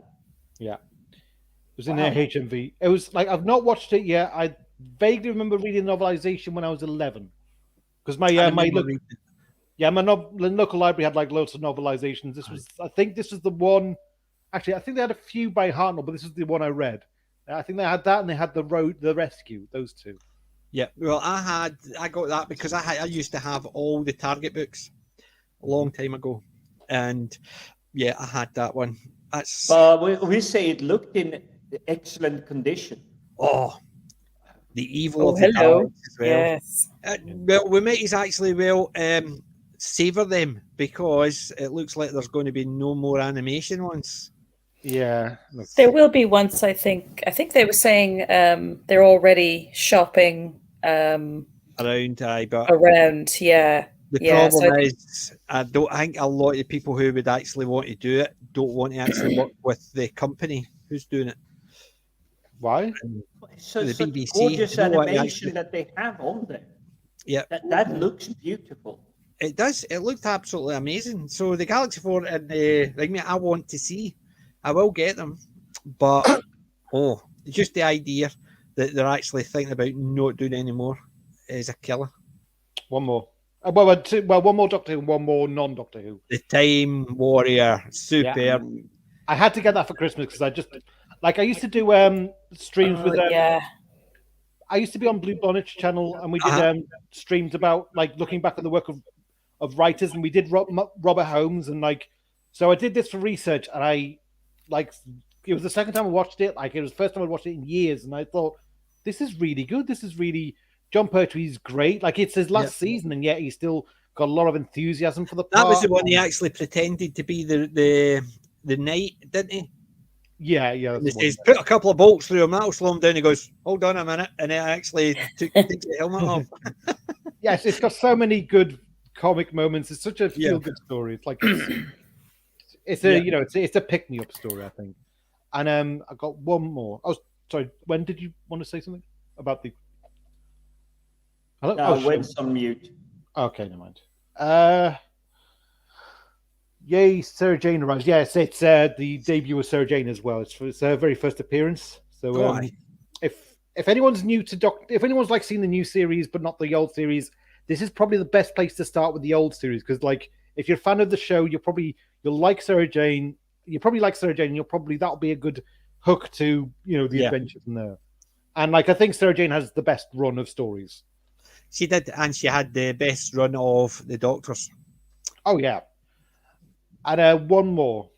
It's similar to the Japanese horror vibe. This Darkwater. Oh, I've not seen that one. It's I'm not even heard of that one, but I think as you were saying, the Japanese horror vibe, it's basically this. It's I think I have heard. Is that the one that just basically always leaves a trail of water? kind of. It's more like yes. It's basically it's this woman who moves into this apartment block that's haunted, and her daughter is being drawn in by this ghost of a girl who died there. It's really kind of quite poignant. It's very very like it's actually like I've actually it's actually got a bit like got me a bit weepy this because it's like it's about the bond between the mother and the daughter and just how the system just seems to be like basically it's just about how the divorce affects the child and the mother. It's a really beautifully done. And I think I've seen a review of it somewhere. I think that's where I've seen it, and they were talking about it. Yeah, but I think it was all to do with the fact is it's a pool the girl died in, and it's all to do with that, isn't it? not quite. Was it not a pool? No, it's, The ghost was not of the girl who had died in the pool. I might have getting it mixed up with another one because I've not seen it. That's the problem. I'm just assuming that's the one just based on the name. It could be a case of I've just got it mixed up. it's by the same. It's by the same director. Did It's the cover. sorry? What'd you say? The cover art, the way they present it. It's like not sure, but I'll pick it up. I'll go watch And that's the thing. A good cover will make you actually go, It's the same as a TV, a book. A good book cover, you'll go. You might not read the sleeve. You might just pick it up, look at the picture, and go, "That looks pretty good." Oh. And So sometimes it's good, sometimes it actually is. nuts. That's the best part of it. That's usually the best part of the book is the cover. Yes, but sometimes, well, again, sadly, the stuff we have to do tomorrow. The cover art is amazing. Cover art on all of the books are amazing. Oh, the books are superb. You can see them in the backdrop of all my pictures. I basically have got. I love them. Yeah, but he was the cover art that You hey, look put what this. you look what they did with the cover art when they were re-releasing them. They made them all Game of Thrones. They just took all the art away, and it was black with the name with the logo, and that was it. But you see, if it's a fantasy story, it doesn't mean it's Lord of the Rings. Lord of the Rings is Lord of the Rings because of what it has within it. You put that on the cover. You take the same with the Bulgarian. You put that on the front cover. You take the same with, and I'm moving away from fantasy, moving into Heinlein and going Starship Troopers. You put the core on the front cover. You go to Arthur C. Clarke. You put the core of the story on the front cover. Yep. Terry Pratchett had all Terry the Pratchett, yes. One of the first books, I didn't catch Terry Pratchett early on. My first book was The Wee Freeman. It's three gnomes looking like they're Scottish Braveheart dudes. What do you mean looking like? That's basically we don't need to be any taller. That's how the true Scotsmen are. Doesn't matter how tall they are. Well, you were a bit wee bit tiny. We're the wee free men. Yeah, Go and get him, Shuggy. But that No, was brought Hamish, in, don't but you do that, it Hamish. wasn't really the story about the wee Freeman. It was a story about a, was she 16-year-old witch that carries around the frying pan and smacks people over the head. Tiffany Aitken. Yeah. She's a chalk witch. But what I had on the front cover was literally three garden gnomes dressed in kilts. That was it. Elizabeth Adair. Yes. Jenny Agutter. Very, very gorgeous lady. Jenny Agutter was mine, sorry. Walkabout. Oh, Agatha. She was unfairly pretty. Well, Walkabout, but also Logan's Run. Wasn't she in the train children, the railway? The Railway Children, Railway yeah. Children, yeah. That was, she was in the Railway Children, so she was, but it was when I saw Walkabout, and then a few years later Logan's Run, I was a 15, 16-year-old boy, and I saw Walkabout. What do you expect? So, yeah, but they needed belts, longer range to control. I thought it was actually all to do with the belts. It did the control. I didn't realise it's been a while. You're talking about a good 15 years since I last saw the Tomorrow People, and all I remember is they had the belts to join, and I thought they were recruited because it wasn't just because they could teleport without it. I thought it was because there was a reason they were recruited because of the type of people they were, and the technology could work for them. I thought that's what it was. I didn't realise that they could teleport. All I remember is the belt, and it was called jaunting. But it's been about 15, 20 years since the last time I saw it.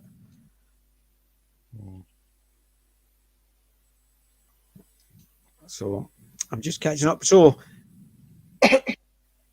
Jim, your collection? I just clocked. Colin actually said that Jennifer Gutter was actually playing the mother in the remake of the Railway Children. I think it was a TV feature, like late in the 2000s or something. So we basically she played the mother, yeah.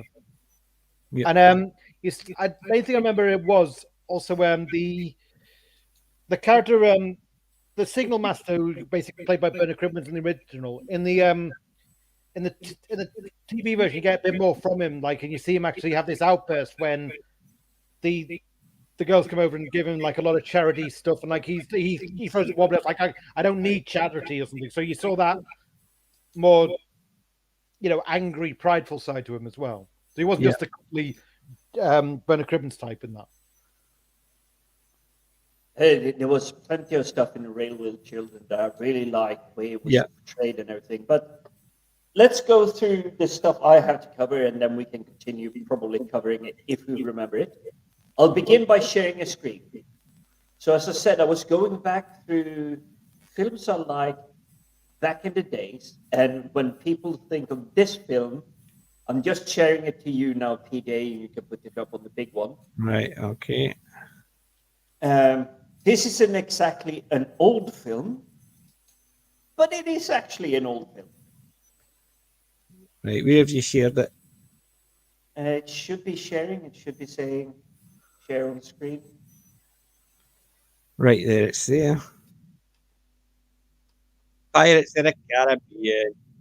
Exactly. And I don't know how I really slipped into this, because I was actually going through a little bit of Gary Elves, Princess Bride, a little bit of the Swashbuckler and everything. And I came around this. So I watched this film last night. And because my work week had been really hectic, I didn't stop working until about 6 hours ago. Yes, it's Saturday here in UK. We had to deal with a little bit of nonsense. But once I had a quick break, I went out, and I did get, you can stop the sharing now, to try and find something. The first charity shop, their DVD box was put outside, and it had been waterlogged due to rain. So I went to the second charity shop, and I found a TV show that I haven't seen since Keely. round about the time I was watching Red Dwarf. And it is this one. 21 Jump Street. I've never seen that. I don't recall it. I know they did the movie. The movie Recent I one. have not watched. No, they at did all. they did a recent movie, 21 Jump Street, and then they did one a couple of years ago called 22 Jump Street. But who is the boy in the middle? It's I can recognise his face. That's no Johnny Depp, is it? Yeah, it's Johnny Depp. It is indeed, yeah. I didn't realise I had my microphone muted. A plonker. That is Johnny Depp. And that's the only reason I really picked this one up. But it's the entire first season. It is a really nice box set. Yes, I remember that show. Yeah. That is lovely. Yeah, I like the way they've done that. Yeah, Very clever. And it's got like little very nice bios. box set. Yeah, that was a really popular show in its day. yeah. That's what I'm It- saying. They did a movie 21 Jump Street, and then they did a sequel 22 Jump Street. I'm trying to remember who the guys that were in it. One of the guys was the wee short guy. I can't remember his name. Did they? I can't remember that. Right, let's see. Where am I? Where am I? Where am I? So I should have. What the hell is it? Why did the IMDb disappear? 21 Jump Street. 2012. Joshua Hill and Channing Tatum. That's the. I've not seen that, but I recall There's seeing the. the show back in the day, and I kind of like, oh, not bad. Yeah. It's good afternoon entertainment. This is the movie 21 Jump Street. Yeah. Yeah, so that wouldn't interest me really. Yeah. Yeah, I like you the see, original I'll- series, but I like the guy on the right. He seemed to have a little bit of charisma to me. Channing Yes. Tatum. I can't even recall the name, but yeah, that sounds about right. I think he's in Kingsman. Aye. really? He has a certain charm to him. He's not bad as an actor, as him bringing something forward, but it seems to be sort of the same college job on the guy. Mm. But I'm not holding that against him. It's more that if I see him, I'm expecting that. Yeah. Yes. But the. No, I knew they'd done a 21 and a 22 Jump Street movies. I just couldn't remember who was on it. And the only other thing that I managed to pick up, I will show the proverbial backside of it first. It's season 1. I reckon I it's know what that. it is. I know what it is. Dang it. Who does the fight? Tipped it a little bit too far there, Jim. I Yeah, we tipped it spotted it. too far. Anything Looking else you would at- have got away with, but because there was a big number on the front. Yeah, looking Yeah. back, facing forward. But yes, as you all saw, Yeah. Yeah, because Jim. Look, yes, I was actually gonna tease that you have the number behind you, but I was just gonna go. It's like, oh, it's such perfect. you I can tipped just it the go. wrong way. It's like, tipped can it you the wrong guess way. what it is? If I'm saying it's like looking back, going forward, and then unfortunately I held it too high. Yep, you tipped it the wrong way. Hey, Bummer. I'm not the camera expert, but yes, it's a fantastic box set as well. Really well printed DVDs. I actually like this. Sadly, I know it should come with a cover, but Yes. I feel probably the reason they marked it for 20 pence was the fact that it was missing the It's the same overall idea Yes. as why Yeah. I got the Richard Pryor one. It's similar idea. Yeah. Yeah. I've never seen Lake House, believe it or not. So it was. But that's what I managed to get, and unfortunately, the one charity shop that I usually goes to, I don't know why, but they usually have a steady supply of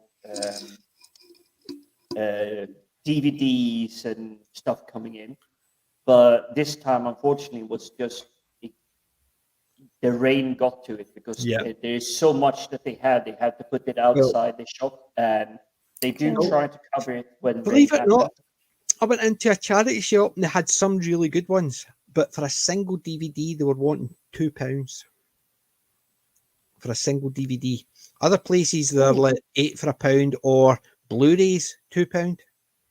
You But you see, were I would not really argue if a charity shop really had a little bit more savviness. It's like this is actually a collector's item, because I've gotten some amazing collectibles for 5p, and I kind of actually feel guilty being in a charity shop. You're supposed to be paying money to them because you like the charity they're supporting. Yes. And they just go, it's like, oh, here's a collectible item. Oh, I can put this on eBay for 50 quid. You're selling it to me for like 1p. Yeah.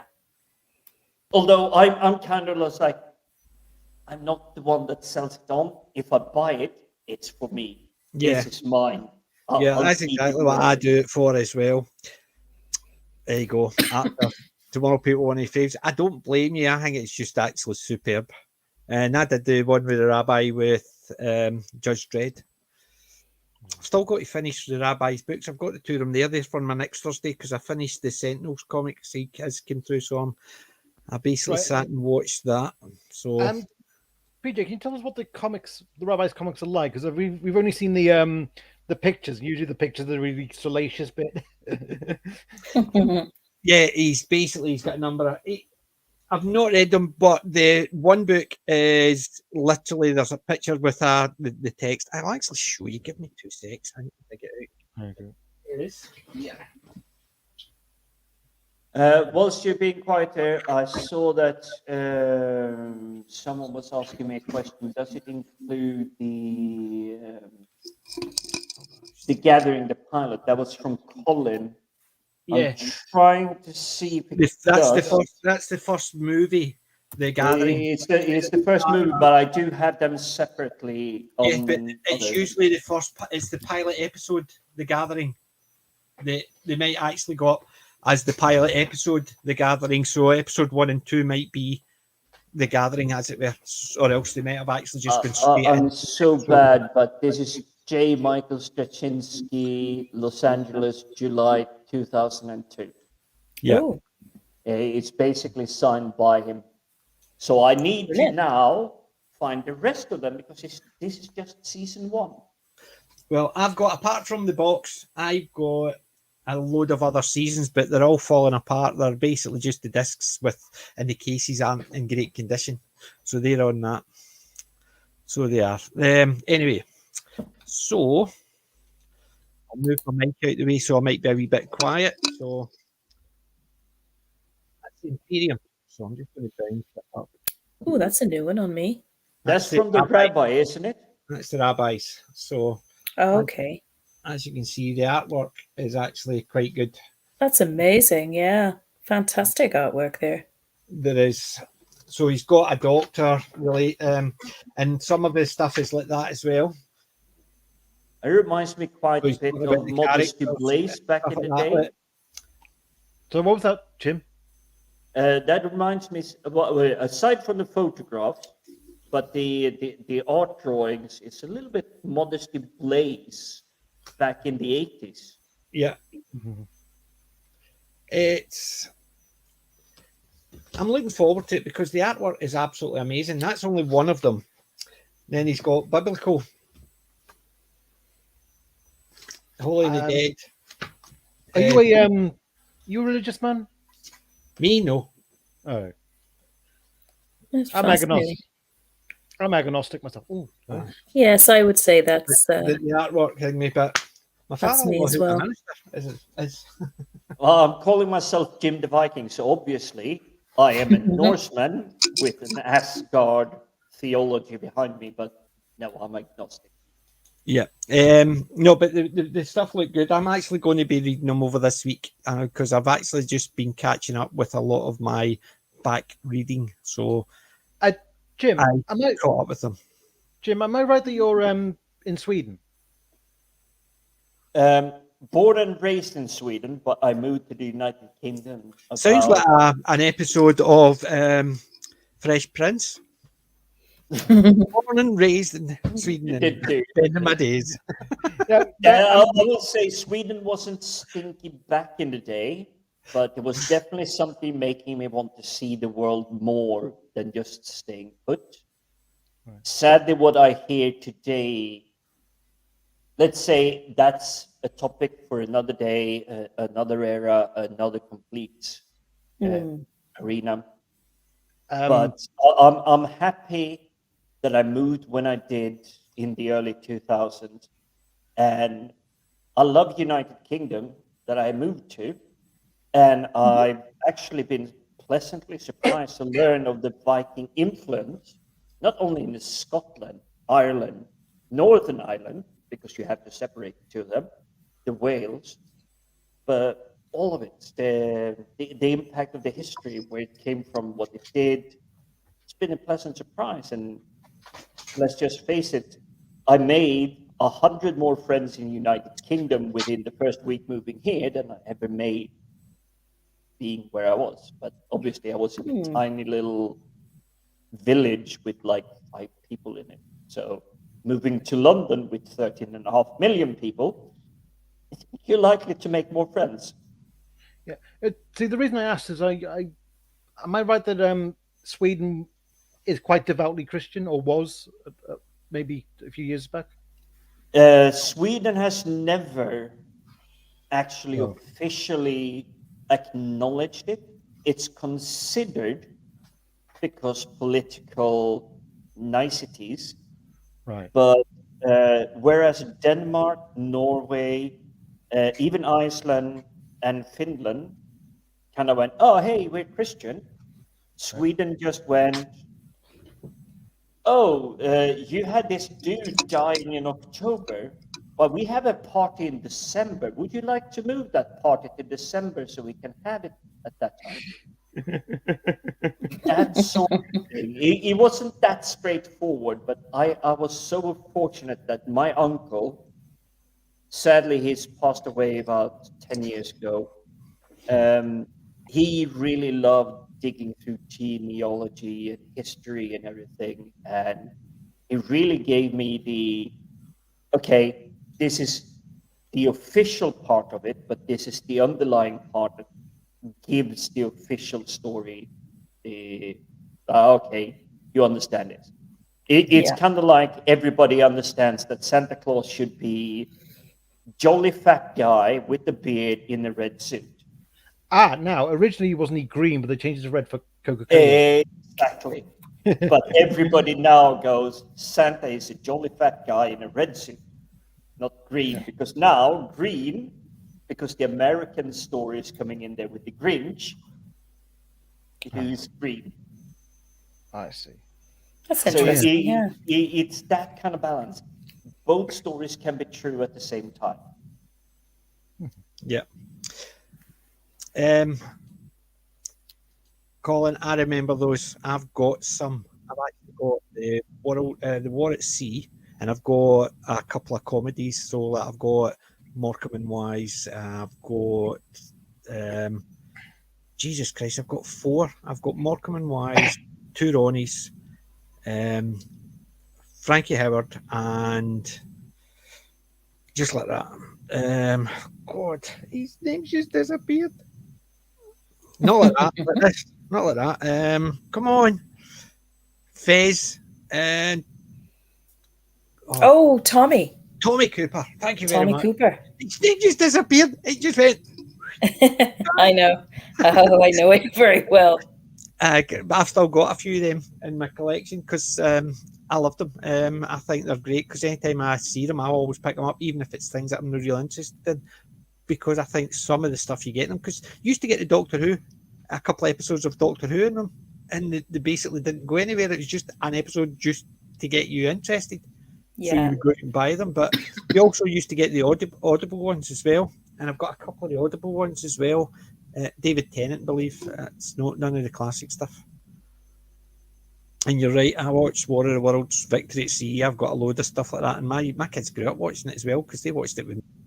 And yeah, nowadays, I've never even heard of Infinity, unfortunately. Right. Yeah, Imperium is good. It looks good. Sorry, it looks good. The biblical one, I'm aware it's a religious one, but I'll read it, and if I quite find it interesting, I'll maybe pass it on to my father-in-law. I'd say I sound more spiritualist than religious these days. Yeah. I would say the same. See, I just sound more grumpy than anything. I can relate to that. Yeah. I'm like a female Victor Meldrew these days. Yeah. Well, you know what I said to that? Wendy, I Don't don't believe it. believe it. Believe it. Yeah. Oh, I'm sorry. The funniest one for me was the one where you had the baby and you had the garden gnome. Like, you had to find I the love the baby. garden gnome one. After the rabbi was on my channel, it was mine. It was on with me for just talking Judge Dredd. So it'll be in my back catalogue. I'll put it in the list of this one. So that's two things I've got to put in. There's the one with the rabbi, and what was the other one I was going to put in? Chelmsford 1, 2, 3. I'll remember. Oh, I love that. So I'll put the two of them in the link of this after it's finished. Honest. By the way, the thing about the gnome one, it was like he had to mind. Victor basically had to mind this baby, and because he's typically so grumpy, he's no good with a crying baby at all. And Yeah. then he pulled up this he got this gnome. He displayed this like little gnome in front of the baby, and the baby stopped crying and seemed to become quite fond of it. And like, but every time he put the gnome down and out of the baby's view, it would cry again. Ah! And so he gave up. He laid the baby down in front of the settee, and just below. And then he put the gnome on the settee, so he just balanced so he could see the face, so he could just walk off and leave the baby looking at the gnome. He was so funny. I just remember, didn't he end up with like gnomes all over the front garden? He did because people kept putting them in, didn't they? I think so. something went. I think either somebody pranked him or something went on, and he had like all these gnomes in the front garden. Yeah. Oh God, See, a great there you show. go. Colin is actually talking about Churchill's bodyguards. I don't think I've got the Churchill's bodyguard one, but I've got Hitler's bodyguard one, and similar. It's all the similar series. I've got a load of the military history documents. It's working tonight. What the hell is wrong? It's seen the wrong words. It's almost like I'm learning to speak English for the first time. But right, do you want to see my three? Right, here's the three things. Right, I'm putting me onto big. Right, I'm putting me onto big. So these are the three things that I got up and above. So I'm going to move my mic. I'll try and still talk to it. The first one is the book. This is the book, and I was really pleased when I picked this up. It is What a carry on. Oh, the nice. official story of the Carry On movies. Fab. A to Z. It is the 30th anniversary special edition, Nice. and it only goes up to 29. There is 31. It goes up to Carry On Emmanuel, so it does. That It's was got not pictures, bits and bobs in it. It just looks amazing. Carry On Oh, nice Emmanuel. one. Carry On Emmanuel was one of the not so good ones, wasn't it? No, it was. It was quite. They tried to do the Emmanuel story, No. but the one with the Phil Silvers is there. Very nice. Carry On, follow that camel. It's basically the most successful comedy film series ever. Introducing the producer's notes by Peter Rogers. Original interviews, anecdotes, and one line. 200 photographs, most comprehensive collection ever published. Detailed cast lists and production credits. Sections on films and regular stars and the A to Z of the Carry On occasions. So there's a lot to actually unpack on this, and I'm so looking forward to it. So what Carry On? That was one of my wow, yay! Look what I've got, and it is going to be fun. I was quite. I a little bit liked Karen Columbus because he had the bit with the he discovered the American land, and like basically they introduced him to cigars, and like so he tries biting it, it's like tastes like horse shit, and they basically light it. You light it as you eat it, and he's like still tastes like horse shit. No, the best one was this is so and so. He's a serial killer. How many people did they kill? One. Why do you call him a serial killer? He beat him to death with a bag of cornflakes. That was Julian Clary, wasn't it? That was. What a way to go. the other thing I picked up Yeah. is a game. A game. Oh, now you got my. Old fashioned game. Oh, risk. Oh, wow. What's a risk? Which risk? £4. £4. Rimmer would be made up with that, wouldn't he? Is that like It's actually risk, not like risk Lord of the Rings. I was risk. going to say, it looks like the definite. It is the definite article. As they say. Yeah. Oh, wicked. So, should I wear my rimmer? Yeah. And I wrote a 2 and a 4, then a 6 and a 3, then a 2 and a 4 again. And I actually did. Then you come back with a 1 and a 4. Anyway, You got the cat like The thing is, risk is so broken, and I'm only saying this because I watched a British YouTuber called The Spiffing Brit, and he's making a living of breaking games, following the rules of the game. But when it comes to risk, you take Brazil, you conquer Africa, and you steal Australia, your game is won. Sadly, I know it may have been a secret to people, but you take Brazil, you conquer Africa, and you go for Australia, you won the game. Russia, that has the biggest point, which everybody wants, but because everybody wants that, they forget Australia, Africa, and Brazil. But once you have Brazil, Africa, and Australia, you won. there is a game out there. It adjusts as you play it. I think it was called Risk Pandemic or something like that. Basically, you get another thing, and it's called Aliens. So if you win, you get to put a route somewhere. So you can put a route from Europe to Australia. So it's not that far away after that.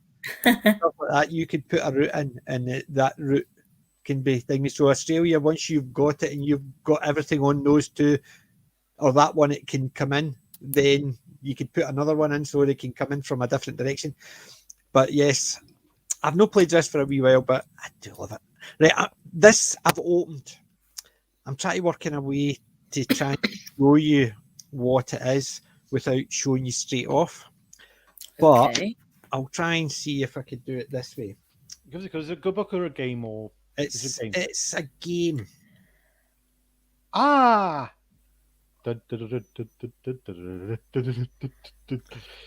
Right. What is that? It's got a big number 3 on it. It's got a big number 3 on it. 5, 4, 4, 3, 2, 1. 1. Thunderbirds Go. Oh, fab. Absolutely. FAB. So, FAB. That came out of the box. Yeah. Right. I love that board. That is cool. Yes, it's really cool. It's got the instructions. So you've got. I've Oh showed the my back. god. That is wicked.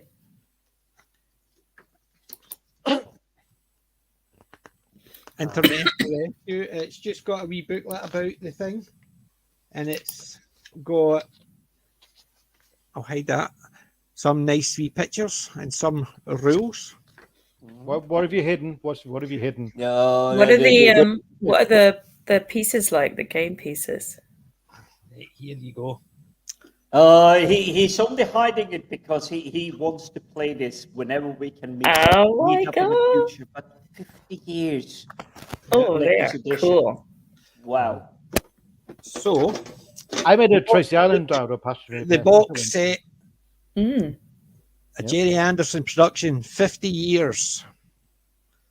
But Ooh. it's a tin box. That's some really like tangible quality. Yes, I love the tin.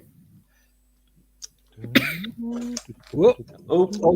Although they look, I mean, they are actually plastic, unfortunately. Oh, I was just going to ask if they were Yeah. die cast, but No, I You thought they were die you get cast. the 3D printer So and you've get that got, done. you can see the two different colours. Yep. But they're both. But basically, No. it's Tracy. Basically, it's Tracy Island versus Tracy Island. They're both the Yes. same. Yeah. Okay. Yes. So Wow. for 'Cause, for your night, you have. Done about one. Yep. So that's your knight. Sorry, that's your rook. Your knight is Thunderbird 2. Mhm.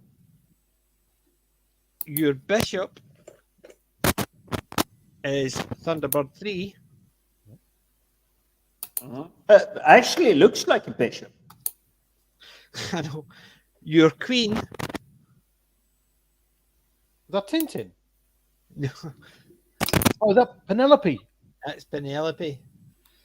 Yeah, That's the Is queen. it? Wait, is a car in there? No, there's no car, unfortunately. And Oh, the they- king. Or that Gordon Tracy or Alan That's Gordon. Gordon? Yeah.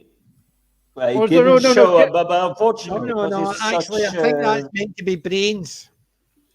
yeah, I was going because it's so chrome-like. It's difficult Yeah, to get well, it in. let's look in the darker one. It's still chrome, It's still chrome, but but his outfit is thingy. But for the root, for the pawn, it's all the traces. Yeah. So it's actually quite a nice wee set. I got it for a few quid, so I was quite happy. I It wasn't love board overly games. expensive. Always loved like tactile board games. Yeah. And There was, yes, like, there was a Doctor Who one, like, but it was very expensive, and that, like, Oh, and that pewter. was, I had it. I had the pewter one, and I had to sell it. oh, you sold it. Yes, I had to sell it. It's just basically at the time I went through my divorce and I needed the cash. I sold it for £400. That was all Wow. the pieces, five, and the extra 7 doc. There was you got. There was Was it 7 Doctors at that. Doctors? It was at that time, yeah, because it was 1993. It was 7 Doctors. There was, Aye. I believe, the Master and the Rani were the King and Queen on the other Yes, side. they were. So Um, and you had Leela was the queen. Yep.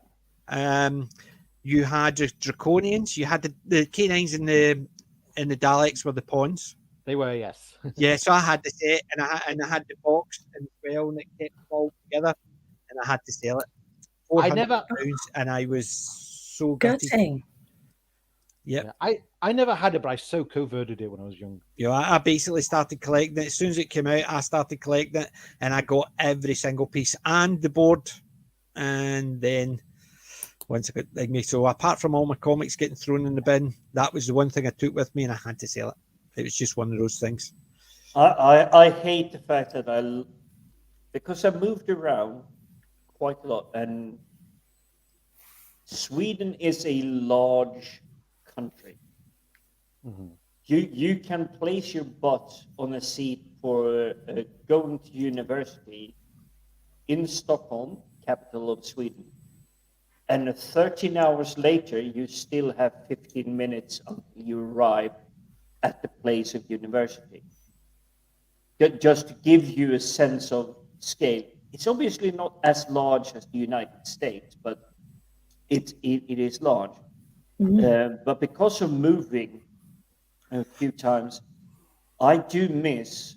I had a large collections of the Mad comic books, the MAD comic books. Oh, I loved it. Oh, do you know what I saw in the charity shop today? Mad Men. 3 seasons of Mad Men. I didn't pick it up because it was just something that never interested me, but just when you mentioned Mad. Yeah, it's the same feeling. When we started this show, it was like there were so many things I wanted to pick up, and it's like, I'm not sure we're gonna talk about this. It's gonna be relevant, and I ignore the boxes, and it's just like, okay, these are the ones I'm getting. I'm going home, making my dinner, and literally we're opening up this stream, and it's like, those are all the boxes we're talking about. Yeah. Oh, I should have taken them. I'm trying to But think. it looks like you've had an amazing haul, PJ. Yeah, I was really happy with that. And considering, I mean, it says challenge yourself, Thunderbird style. That's limited edition chess set. Take a trip down memory lane to the world of Thunderbirds with the superb limited edition chess set. The classic game features stunning 3D game pieces that fuse traditional chess with space age technology. Challenge yourself, Thunderbird style. And then it says content game board, 32 Thunderbird chess pieces, 16 silver chrome pieces, and 16 gunmetal chrome pieces, and rules. So I'll need to actually look at it and see who's meant to be the king, because It might be Jeff Tracy, the father. it more likely is Jack Tracy, because it's definitely. I thought it was initially Brains, because there wasn't a Brains character, but then again, there's not a Parker either, so it could be any of the two. The problem is, I want to see what it says in the board. Well, while you're digging that out, Yeah. because I saw the chat clicking on Modesty Blaze, I want to know who of you that read the comic book back in the day that had the combined comic book with others read AXA. Not me. A. Not me. I never read She it, was unfortunately. basically the first version of Conan the Barbarian, Red Sonja. Oh yeah. AXA Red was the Sonja. original Red Sonja. See, I remember Red Sonja basically from the Conan movies. Because the way I got the comic Britt books, Eklund played Red Sonja. Didn't she? No, it was Bridget Nielsen. Bridget Nielsen, so it was. Britt Eklund. I was just actually wishful thinking. gee, I wonder why. But no, I got AXA. She might have been the warrior lady or Jeff something. Tracy. It's Jeff Tracy is the king. Oh, Yeah, go on, June. Right, go. I'm just basically I'm putting that away now. So that was why I was trying to fill it out, because I remember reading the Modesty Blaze stories, and there was AXA, and there was another one, the Crying Ninja, an assassin ninja that always cried when he had killed his target or something. I can't recall it, but they used to be bundled in the same comic book. Literally, so you couldn't get them individually, so you had to get the monthly comic book, and it was Modesty Blaze, it was AXA, and it was the Crying Assassin or something like that. They made a film of it in 1997-ish, but it was useless. It did not convey the fact that, yes, he understood you need to take this one out because otherwise other bad things will happen. But he was always sad because, as I remember it, obviously this is 1996, quite a few years ago, is you're killing a human being. it's The Dragon Empire, that sounds quite familiar, Colin. Yep. yeah. See, I'd never read Modesty Blaze at all, so I can't say I read it cover to cover, but I did read the occasional episodes, and I know there was a film coming out. A film was out actually in the 60s.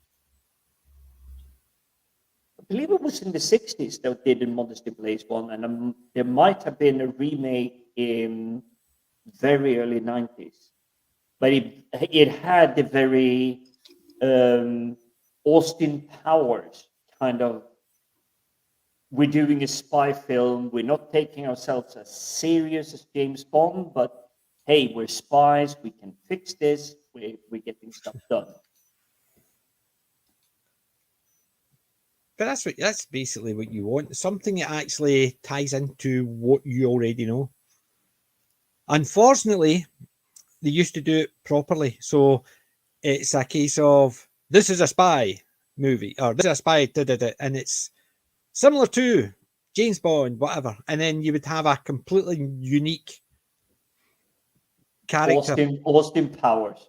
like the Austin Powers character, or James Coburn as 005. What was our man? Or Oh, Get Smart. No, it was also Get Smart, but the James Coburn character movie was Our Man. It wasn't Steel. Our Man Flint. It was Our Man because you and mentioned Cooper, and I had to Flint. add a film to our Yeah. internal list. Yeah, but Our Man Flint or In Like Flint, he did 2 movies, and he was a 00 agent, 005 or 6, I think. It was Flint, and I'm sure it was Inlet Flint and Flint.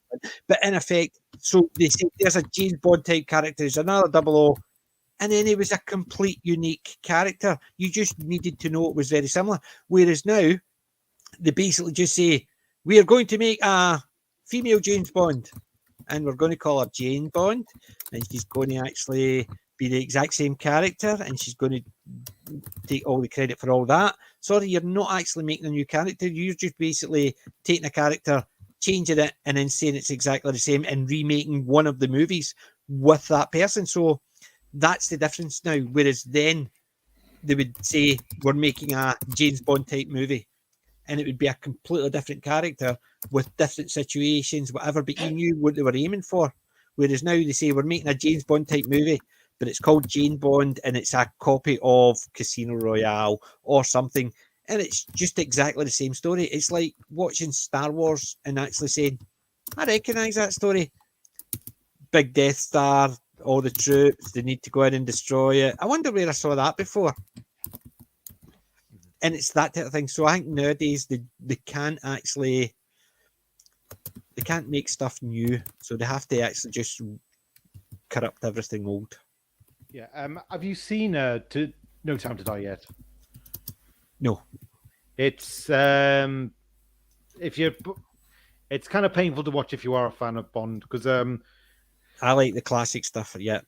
Yeah. I would see yeah. See, I didn't like the most. I didn't even like Skyfall, and I didn't like the other one with Daniel Craig, because he's no my type of Bond. I don't want realism. I want shaking not sir, my name's Bond, James Bond. Let's play cards for it and stupid stuff like that. Because to me, I don't want. It'd be like when I watched what was there was a TV show about CIA spies, and believe it or not, Jeff from Coupling, and he also played Morris von Litwick. Richard Cole was in it. Spooks, was it Spooks? In the first episode, they try to get the information, and what do? They get the girl's face and put her into a chip pan. See, as soon as they did that, switched that. I don't want that in my spy movies. And I mean, I want the James Bond to come in and save the day, or the Lara Croft to somebody's teeth out of the way just to save the person. I don't want to see somebody getting roasted just to get a wee bit of information. It's no my type of movie. So, or the TV show, and I know a lot of people thought it was great, but I only heard them talking about how great it was the first season. I can't remember if anybody actually says it was good after that. Well, Bond would be violent, but it do with a sense of humor, like when Jaws kills that guy by the toilet, and Bond just comes across the guy, and it's right next to the out of order sign on the toilet, so he just takes the out of order sign off the toilet and leaves it on the guy. Yeah, but that's always been Bond to me. It is. It's that tongue in cheek, the British kind of humor. Yeah. But it adds. Yeah, I can be funny. I can be cheeky. But hey, I have to work now. Work's done. Yeah. Walk off. Whereas other cultures, and I don't mean to say every other culture on the planet does this, but I've come across so many Americans, so many Norwegians, Icelandic. you did the job. It was easy. They never drop like a funny thing. It's like it was easy. I just walked it off. But the British will definitely do that. But the British on the other side of that scope have a big requirement. If you ever go to an interview for a British company, they will ask you hardcore question. What did you do? How did you do it? How did you deliver this? They are by far the more like, okay, yeah, you did something amazing. They want to know like the 10 steps you took to make that thing. They're really pushy on that way. But when you're on the other side, you have the job, and you can go, it's like, I just press that button. Done. It's a bizarre balance. You require a lot to get into the job, but once you're in the job, you can just go, nothing.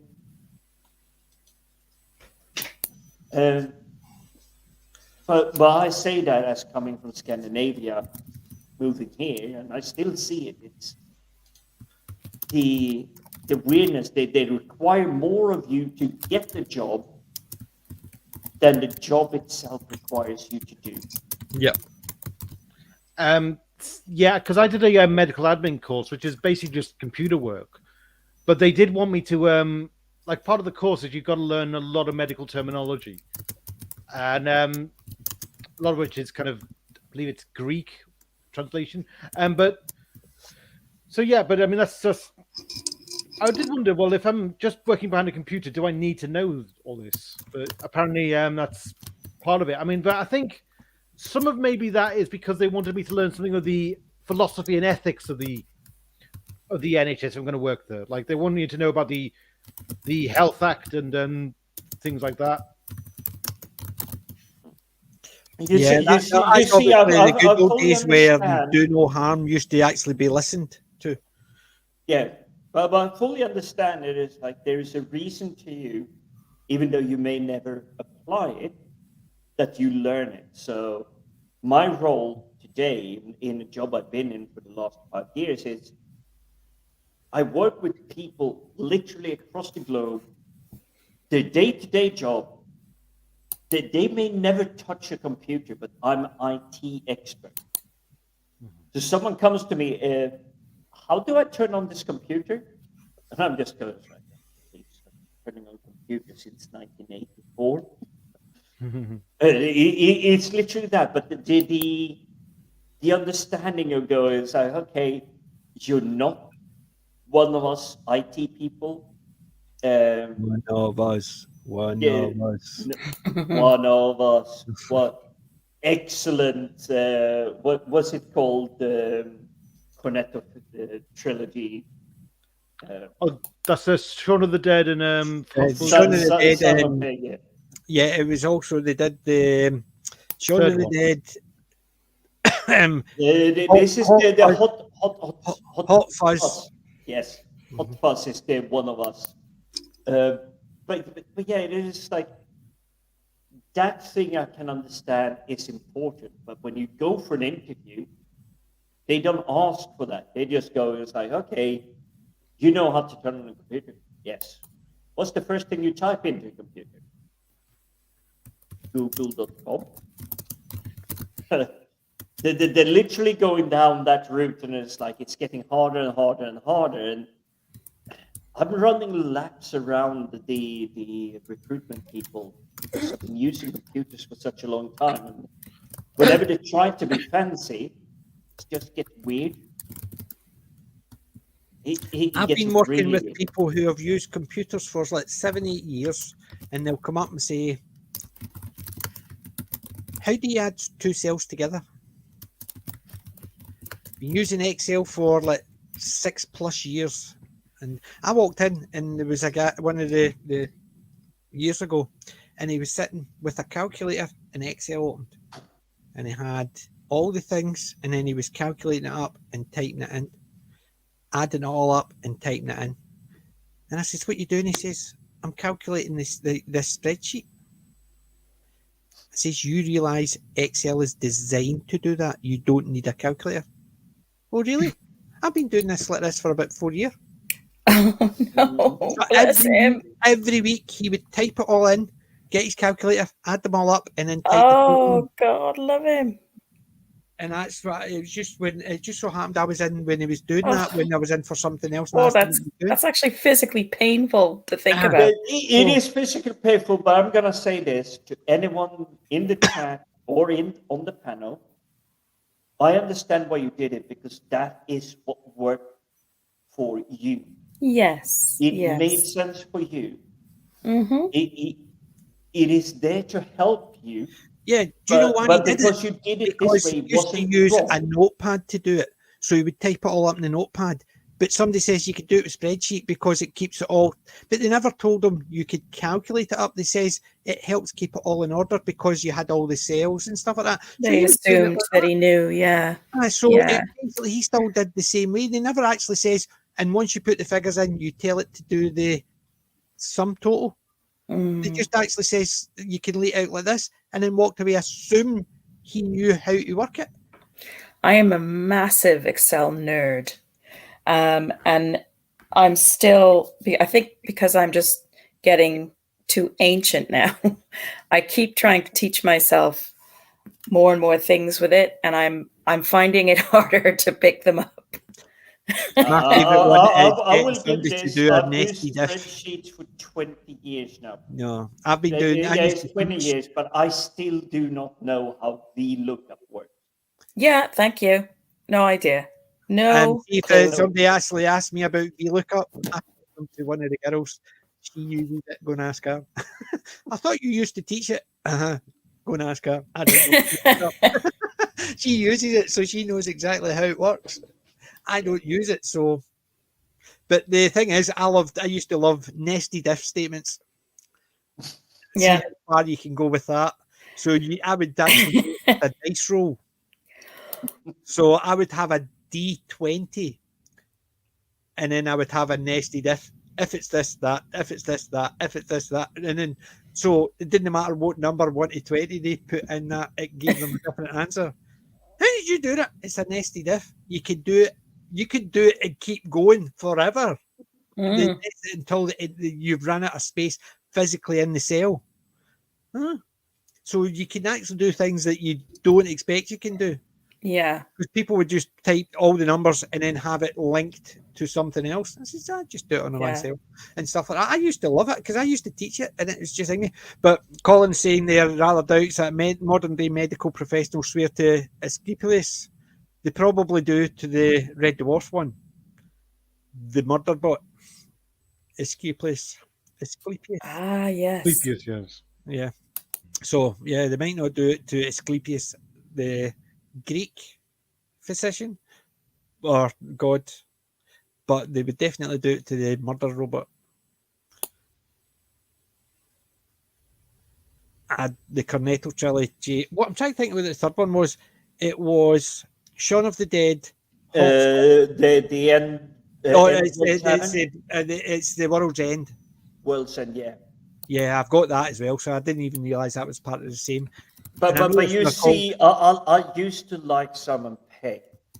As in like, and I say it's like, oh, this is enjoyable. Yeah. But what really made him and his writing partner, whose name I keep forgetting, it's Paul. Nick Frost. Nick Frost. Oh, yes. Paul was just absolutely over the top. Definitely, when it was released, if it was released any other time, it would have been meh. But when it was released, that's one of the best alien films I've seen in Paul years. it's brilliant. It's so brilliant. I've got Paul. I think Paul's one of the funnier ones. Ultimate buddy movie. Oh, yeah, I need to see it. I need to see it. Yeah, but even we also get our of superhero female alien ass kicker as an evil CIA director, and she delivers it so fantastic. I'm trying to remember the names. This is what I'm stalling. The name is in there. It's like Not Alien Sigourney. Sentinel. Sigourney Weaver, yes. Thank you Yes, so much. yeah. I thought you might have been talking about Sigourney Weaver. Yeah. But she's so fantastic in it because she's the one you would not expect to go. It's like, I'm gonna kill everybody of these. Yeah. You want to watch a movie where the person who is the psycho you wouldn't expect. It's a comedy. It's called Keeping Mum. Rowan Atkinson, Maggie Smith. Keep him mum. You've even got Roadhouse. Who did Roadhouse? What was his name? He was Is in Roadhouse the one with Pretty Boy from Dirty Dancing? Yes. Sweeney Who was in Dirty Dancing? Patrick Swayze. Patrick Swayze. Swayze's in it. So Keeping Mum. It's got Rowan Atkinson, Maggie Smith, Patrick Swayze. It's got a few others, but That seems an odd combination. yeah, doesn't it? it's about It works. A It really killer? works. Mm. it's about a killer. It's fun.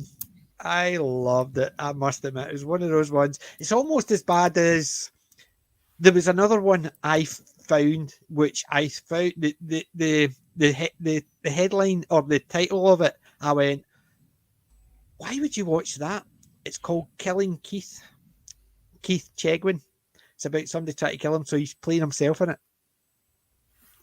and it's about somebody trying to kill him, and that is just one of those stupid ones.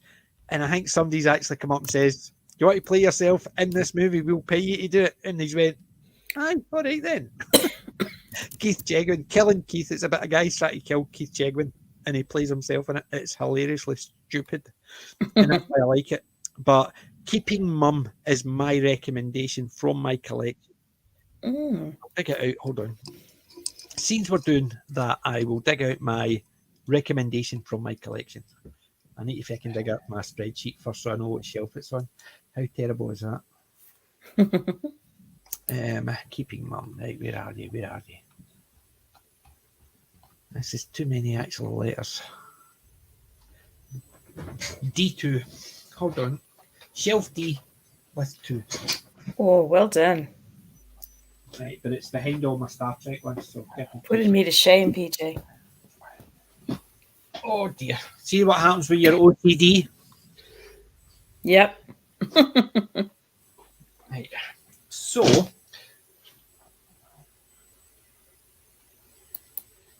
and it's there. And it's there. Right, I need to actually move all my discs back because I had to shift a load. So, a keeping from my collection, it has got Rowan Atkinson. Now, hold on a sec. Move my glass out of the way because I nearly spilt it. It's got Rowan Atkinson, Kirsten Scott Thomas, Maggie Smith, and Patrick Swayze. I've never met Maggie Smith, but my ex-grandfather-in-law did plumbing for her, and she swears like a sailor. Somehow that doesn't surprise me. No, she's very charming, and she doesn't use it in vain, so to speak. She actually uses it creatively. Indeed. And that's yeah. what it was saying. And it's like the lady really has a way with her words, Yes. but she's not holding back on the F-bombs. No, yeah, I could see that. I could see that. So there you go. Some families' secrets are best kept buried. Yeah, keeping mum. So you can see. Interesting. Uh-huh. We should And probably Patrick do Swayze plays the sleazy golf adulterer, shall we say. I have to find this now. Rowan Atkinson There is a plays the Swedish minister. film, technically made in Scotland. I'm looking up the IMDb link. But we should probably do a show of films with titles that are surprising. Because we have yeah. Stop or My Mum Will Shoot. Yeah. That I've heard of. Yeah. Yeah. It's Estelle Getty and Sylvester Stallone. Yep. Estelle Getty, remember, played Ma in The Golden Girls. Yes, she did. Yeah. But even so, if we go down that route, we have Cagney and Lacey. But one of the ladies is the mum in Burn Notice. Burn Yes. Notice, yeah. And then we have Bruce Campbell. Yep. But And, I just also, popped the that was, Wikipedia link. That for was this week's Film in Private what's the Set. two names? What was the two names of Cagney and Lacey? It's the Oh God, Don't make my me brain Google is failing me.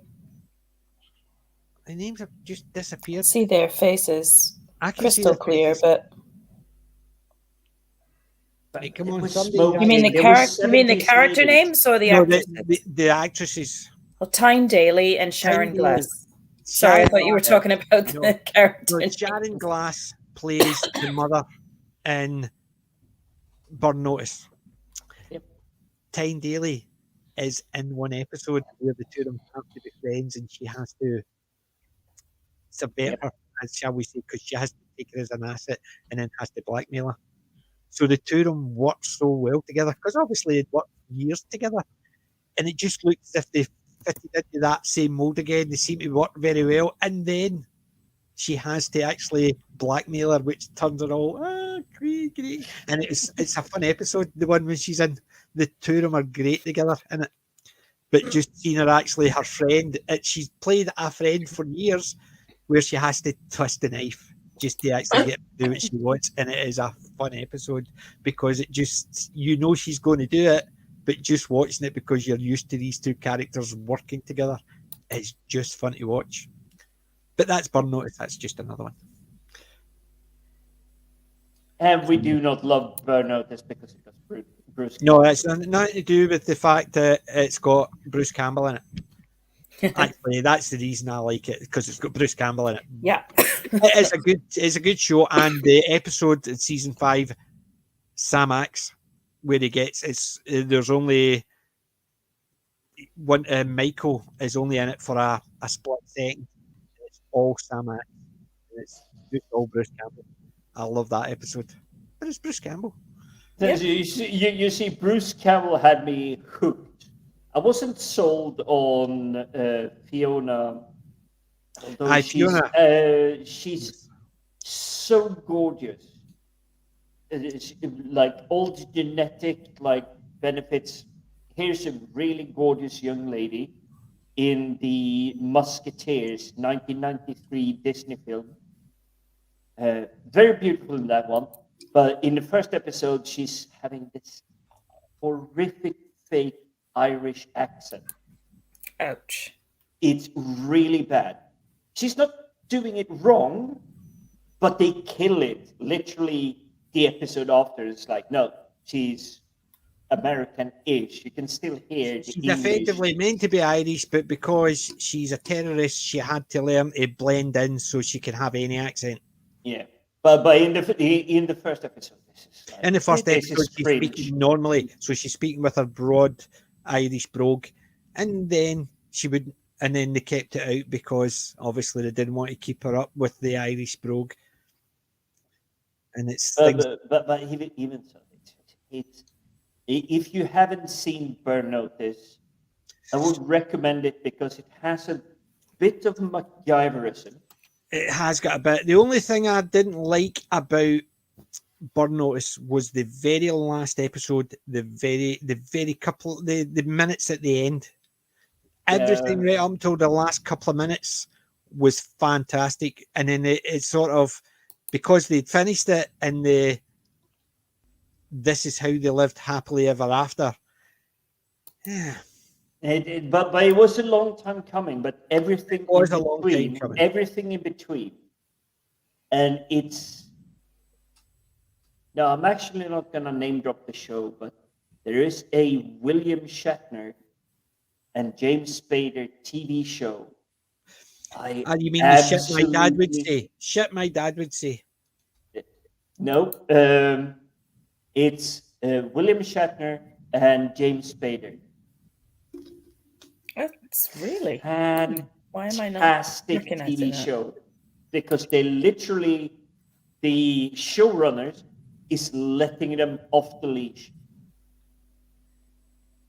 And What- yes, what is it- shit my dad would say, that sounds accurate, but this was about 15 years before shit my dad would say. I can't remember that one. That's why I'm not name dropping the show because it's one of these where you're getting constantly surprised, thoroughly entertained, and actually hooked because you want to know where the story goes. Yeah, Boston Legal. No, I forgot Archer. about that one. I forgot about that one. Yep. Yeah. Archer and Kellage. See, I've both never were seen it, used so I wouldn't solely- have known. I wouldn't have known. I wouldn't have seen Boston Legal Oh. because it's a legal thing. It never bought it. It's. I was terrible at one point where I wouldn't watch anything if it actually just sounded boring. So because it said Boston Legal, didn't care who was in it because it was a long thing. Okay, Yeah, I would watch I'll other give you things like this. Crown It's Court. the same writer that did the anorexic girl, Ally McBeal. Ally McBeal. Ally Oh, McBeal, yes, never Ally watched that McBeal, either. yeah. It's the same writer, but this time he has two high-profile lawyers, legals, whatever it is, and he's just letting them rip through whatever they want to rip through. But he's also politically not acute, astute to the time when it came out. So there were legal stories coming out, and he just brought it into the TV show. It's like, why can't this human do this job?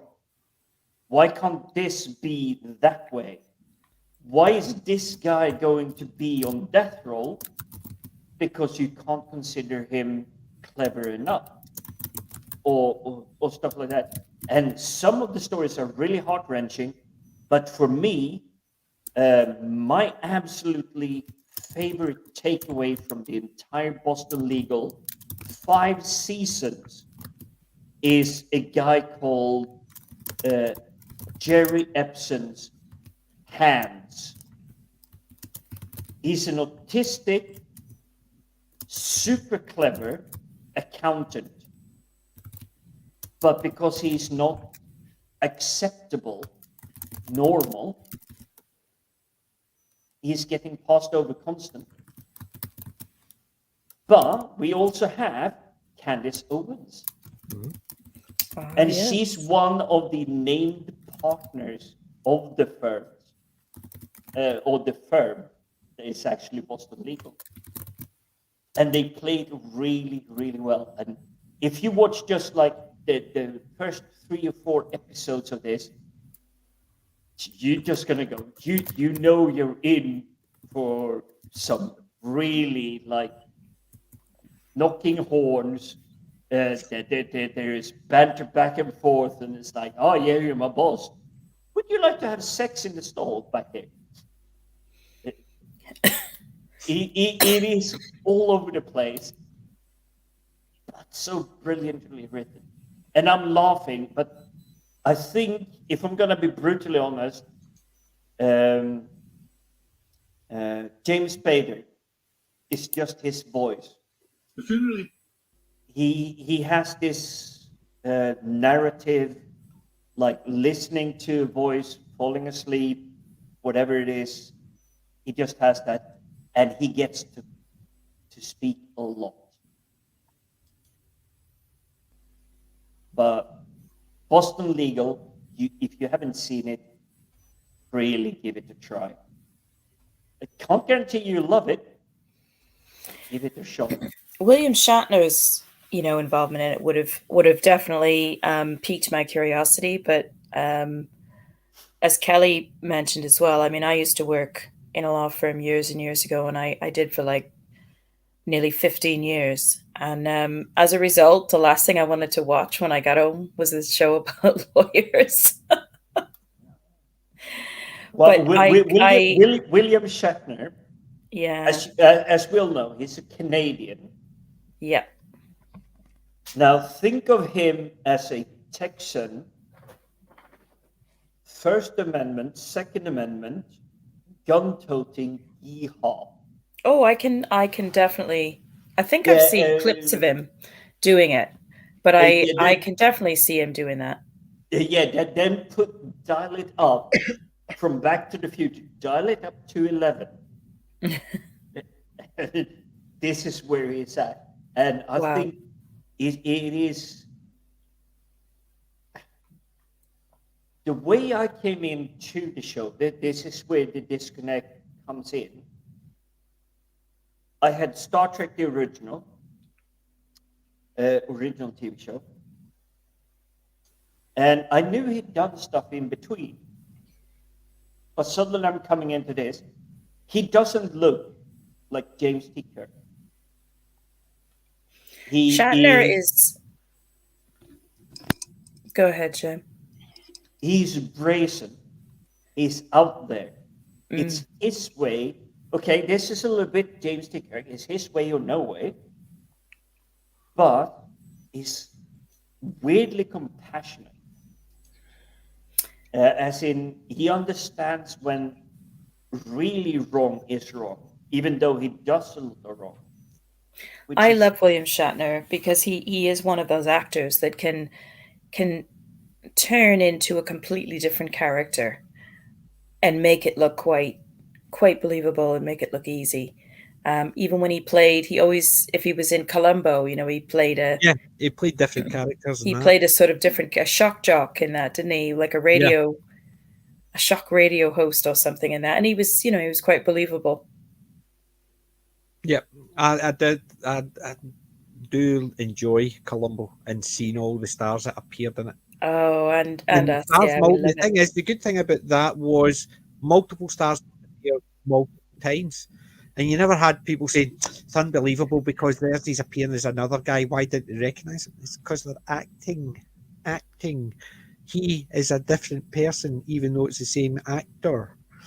And it's just you never used to hear people say, well, Shatner was in it before, so why doesn't he recognise him as a different person? You're sitting there thinking it's because it's acting. You don't need to actually think like that. Whereas now, an actor can't play in the same show two different things because people will go, that's not believable. Really? Just where you went, I'll just share the tab with you, DJ. But this is the way he looks in Boston Legal. Yes, you can tell it's William Shatner, but if you compare to the look of James Kirk, yeah. It's, you can tell he's a different character there. I mean, you're not going to get that kind of an expression if you're looking at let's say, Wrath of Khan, cast photo. You're not going to see that type of an expression. You're going to see a completely different character. Yeah, and that's what I love about Shatner. You look at him, and no matter what role he's playing, he morphs into that character very believably. Yep, definitely. It can, and that's why it was fun. I suppose with him doing different characters. I've not seen it. I think I've actually seen stills from it. It's the same as like Ally McBeal. I can't remember that, but I know who was in it, and it was the guy who was in it used to play. He played Renfield in Dead and Loving It. The mousy character, isn't it? Yes, he played Renfield. I'm crazy, and stuff like that. So he was in. He's been in so many things. He's been in Ally McBeal. He's been in Ghostbusters. He played. He was in Ghostbusters. Do you have the key masters? The key. No, that wasn't him. That was Rick Moranis. He was the one in the party. Vigo. He was the one he was the artist who worked at Vigo, and like he eventually had to be hosed down just to cure him of possession. He was also in Sophie's Choice. Like that was one of his more serious roles. Oh, that's a while back. Yeah. That's a real while back. I can't. But this is a sign of a really, really good actor. And I will bring it back to one of my favorite actors that have crawled across the entire spectrum, and it's Robin Williams. Yeah. Have you seen him in Jacob's Ladder? No, I missed that one.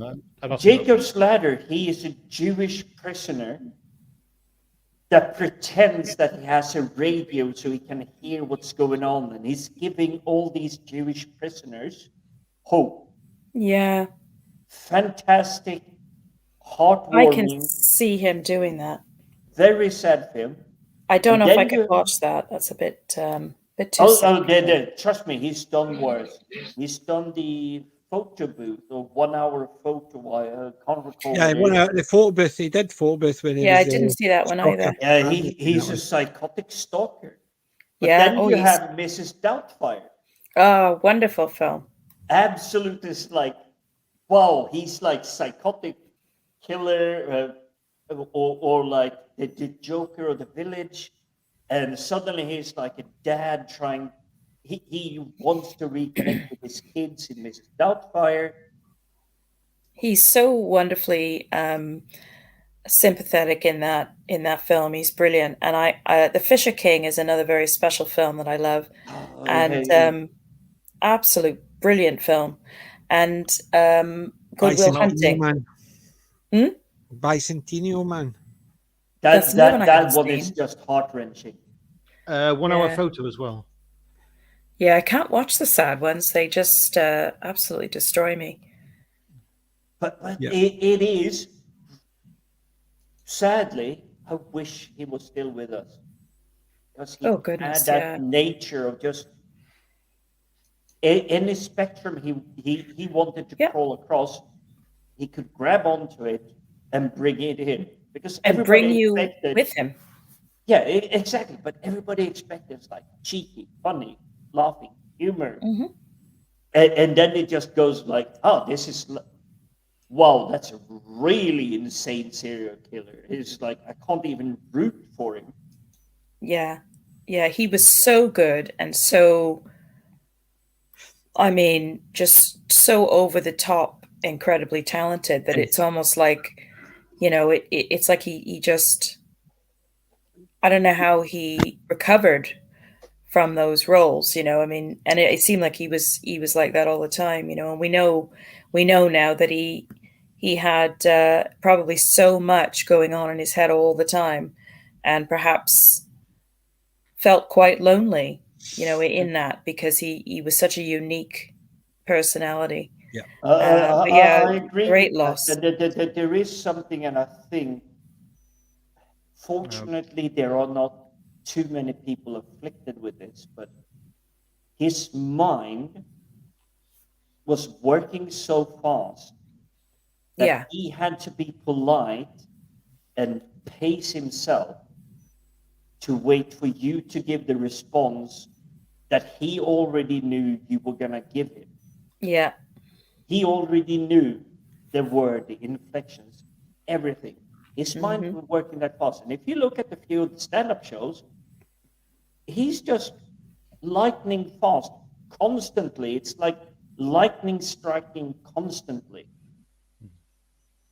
And he's ahead.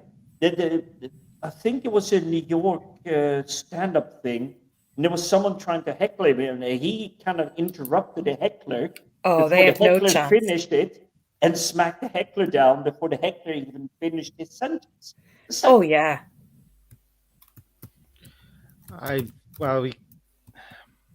We can only hope he's in a better place now. Yep. Yeah, absolutely. Oh, yes. Yeah. Now there's a question. Who would like to see Shatner in the Orville? I think that'd be hilarious. That would be fantastic. Considering That how would be many fantastic. of the current Star Trek alumni- Especially as a little two-finger salute to the current Yes. crap that they're trying to pass off as Yeah. Star Trek. Yeah.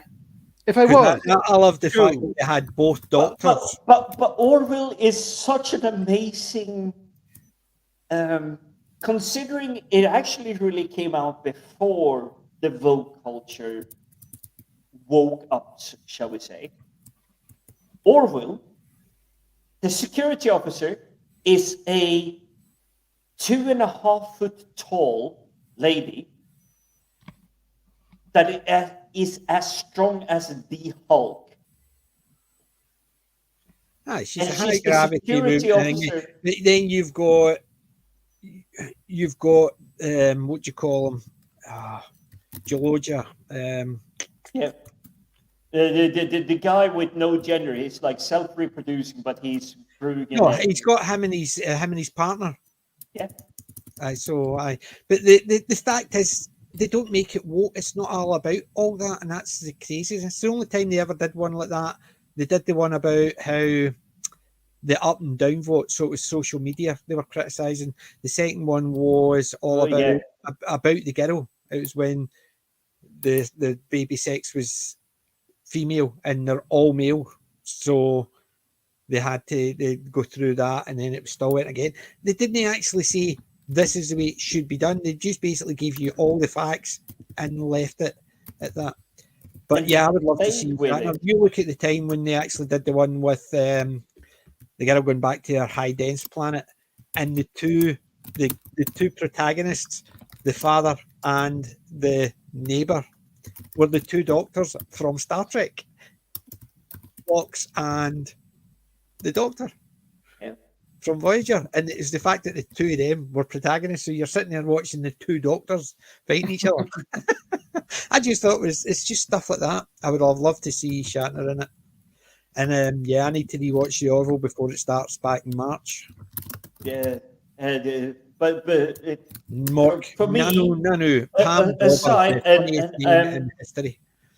Having seen the recent Star Trek, I wasn't too fond. It wasn't bad, but I wasn't too fond of Star Trek Enterprise. I but really watched Scott Bakula and the rest of the team, fantastic job. Deliveries, scenes, setup, makeup, all of that. Even the Cindy story. If they had been given more time, they could probably have made more of it. Yeah. Yeah. I did like you, Jim. I mean, I think we both enjoyed Enterprise. In fact, but it had the thing with it that I thought could have been a lot better or different was that the rest of the crew, the southern guy who was the engineer, Trip. I think. Trip. And then you had the English security the guy. British guy. Yeah, they were a little bit too similar looking. They were just a little bit too similar looking to me. And I know it was supposed to be very early on, it was obviously pre-original series Trek. So you're not going to see anything other than a Vulcan, at that stage. But I just found that the characters were a little bit bland for me. But I liked Trip. I thought he was a good character. I liked them all. But again, I was like, I was just a little bit kind of bored at times. I thought that the one girl that was Oshi was her name, or Oshi. I agree. Hoshi and Mayweather, although yeah. they have a lot of fantastic material to play with, they were kind of generic, and I'm not sure if it was showrunners making them generic, because I met all of them, and the kicker thing is that Trip and Malcolm, the guys playing the real life people, I met them about 6 times. You cannot, obviously now lockdown and everything, every time you go to convention, they're literally no further apart than 6 feet away from each other. They seem to be the bestest of buddies. They go to the same place, the same shopping stalls, all of that. I have never seen them further away. they're a bit standoffish. They're a bit protective because obviously they're celebrities. It's like, oh, I want to say this. Sorry, I'm signing 2 o'clock to 3 o'clock. Mm. But they are a little bit kind of like both protective, standoffish, but nice toward Yeah. like the fans that are around them.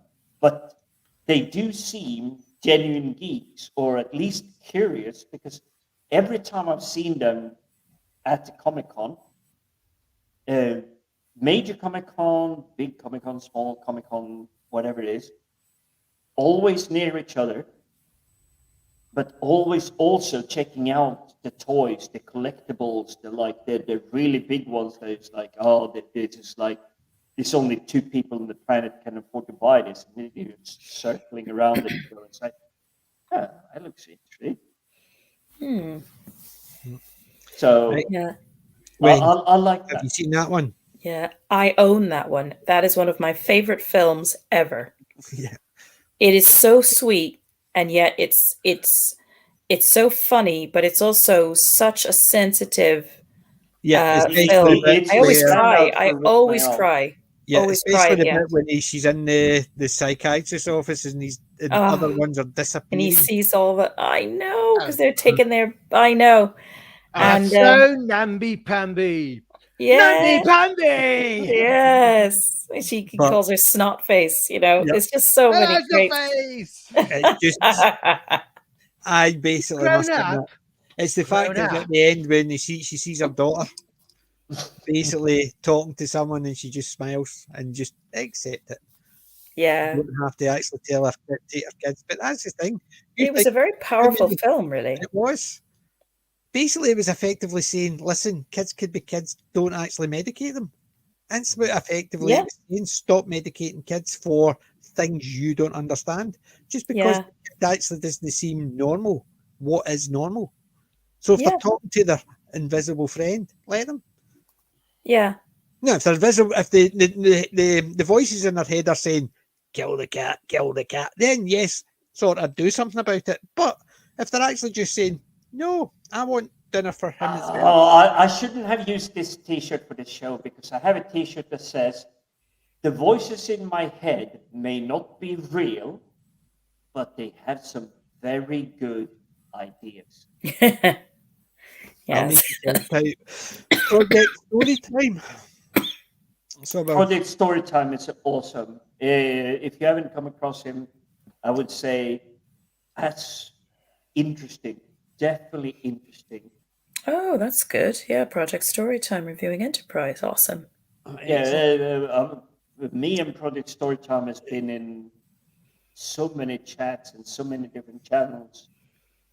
I think have he so knows my many name, great- but I don't think he knows who I am.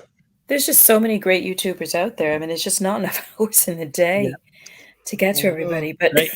Ladies and gents, I'm going to try something. oh, Oh, This it- is this sorry. is an, Oh, this is an inside joke between a couple of us, or 4 of us, or 3 of us, or certainly one of us, right? So, shall we? I'm The gonna chat. have to go, guys.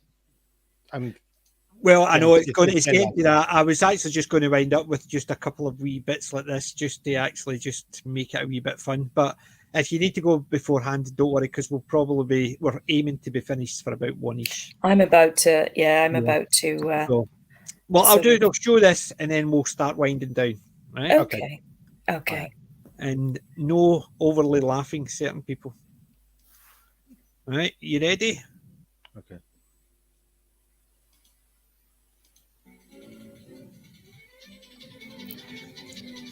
Who does that sound like? Oh. No name mentioned, but there's one female lady on the panel. Yes. Love my keyboard. The thing is, Yes, I love that. see, when I'm I'm reloading. listening as well, I know I do it, but I think it's the fact is because it's sitting in front of me, I don't notice as much. Well, this is the hardest thing about setting up a stream studio and daring to step in front of a camera. This Yep. took me months to plan to get like some stuff, and I'm still thinking about what can I do. Where's it? Here.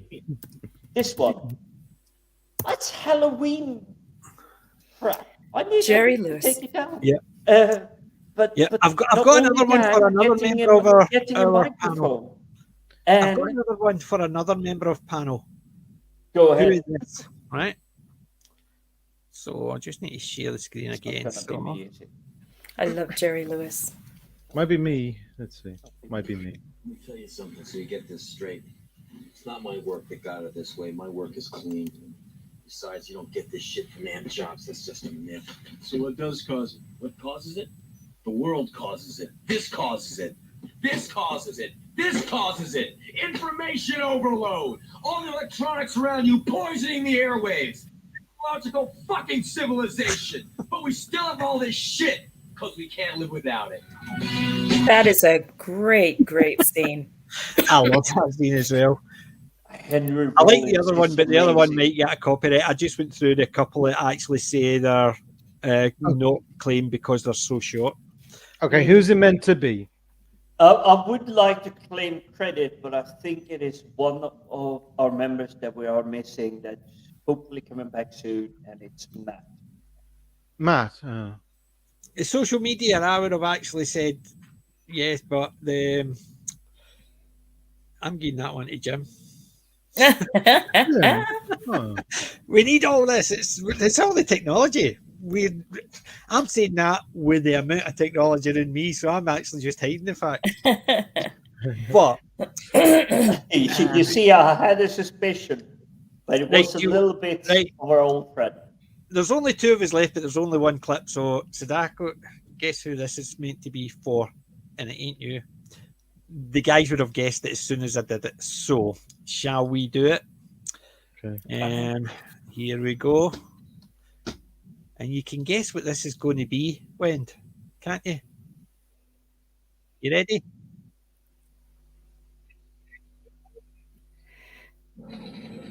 I am not pushing the laughter button for them.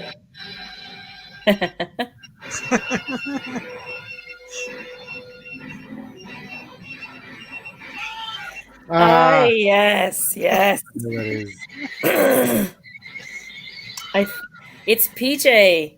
Yeah. And he's been memorialized in ink forever and ever. Yes, I've got that in ink, so I have. I'm very happy with it still.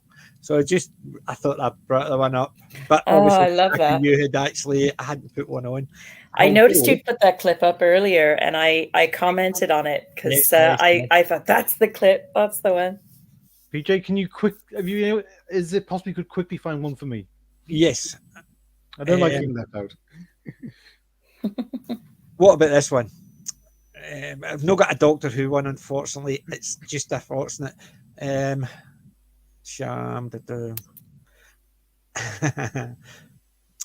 one, right? I just need to actually hold on. I'm no entirely sure. Another one that's blocked, by the way. Right, one. Yeah. You ready? Go on then.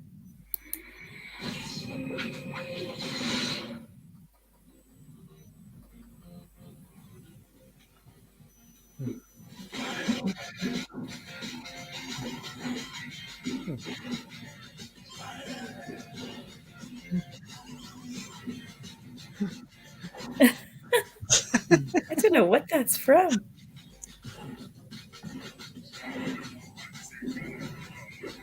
Well, that's not me. That's definitely not me. The problem solver. I thought that was actually quickly done. Oh.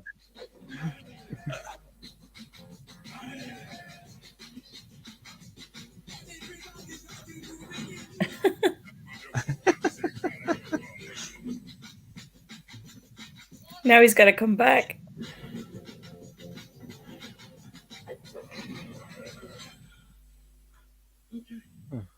Now we can talk. Oh no. Who's the problem solver then? Sadako, there you go. Basically, you managed to get through it just to go. Uh, You Oh, God, see, like- once the idea of Henry Rollins being a little bit. It's not exactly conspiracy theorist. What is all It's this junk? I've just noticed. knowledgeable about what it is, and it's like I have to fix this nonsense now because I Yeah. have to play with these rules. That is definitely me. Yeah. The thing is, That is I definitely. I will go through and actually, for next time, I'll have a Doctor Who one lined up. Cool. That scene that we just watched with the lasers, that actually made me think of the scene with in the Tennant episode with Jenny. When she did that, she like Yes. The tumbled Doctor's through all daughter, the You obviously know what TV show it was from. Mission Impossible. Chuck. Oh, okay, sure. yeah. I didn't. I wouldn't have Interface. pegged the show. You was should have interesting. used the first one with Bryce instead. The first one with Bryce. Yes, the first one before he downloads it into Chuck. No, you're talking about. No, I've no got, but the. Where is it? Before he actually becomes the I've got the one where he becomes the Intersect, and I've got the one. But before, when Bryce steals the Intersect to download it into Chuck. No, I've not got that part, but I've got this one. All right, hold on.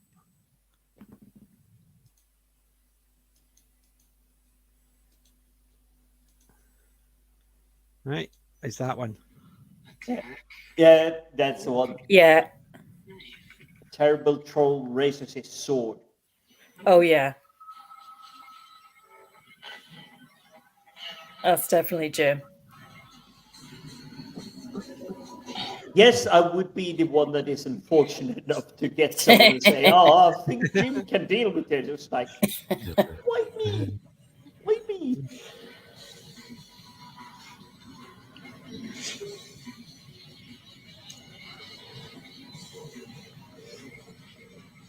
But this is one thing that I do have that I love Chuck as a TV show.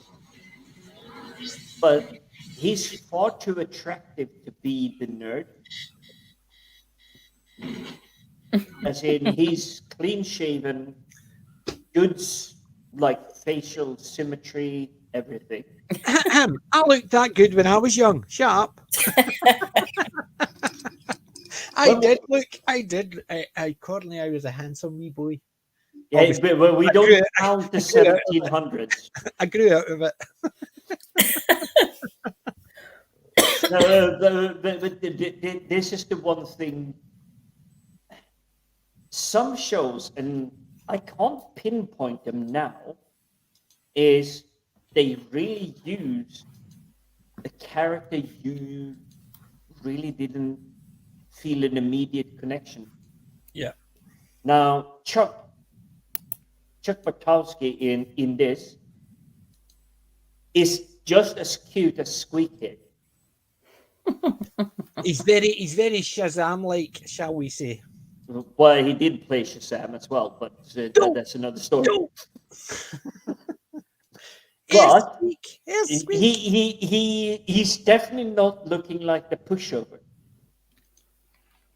He's definitely not like that other guy that's trying to become the super manager of the store or whatever it is.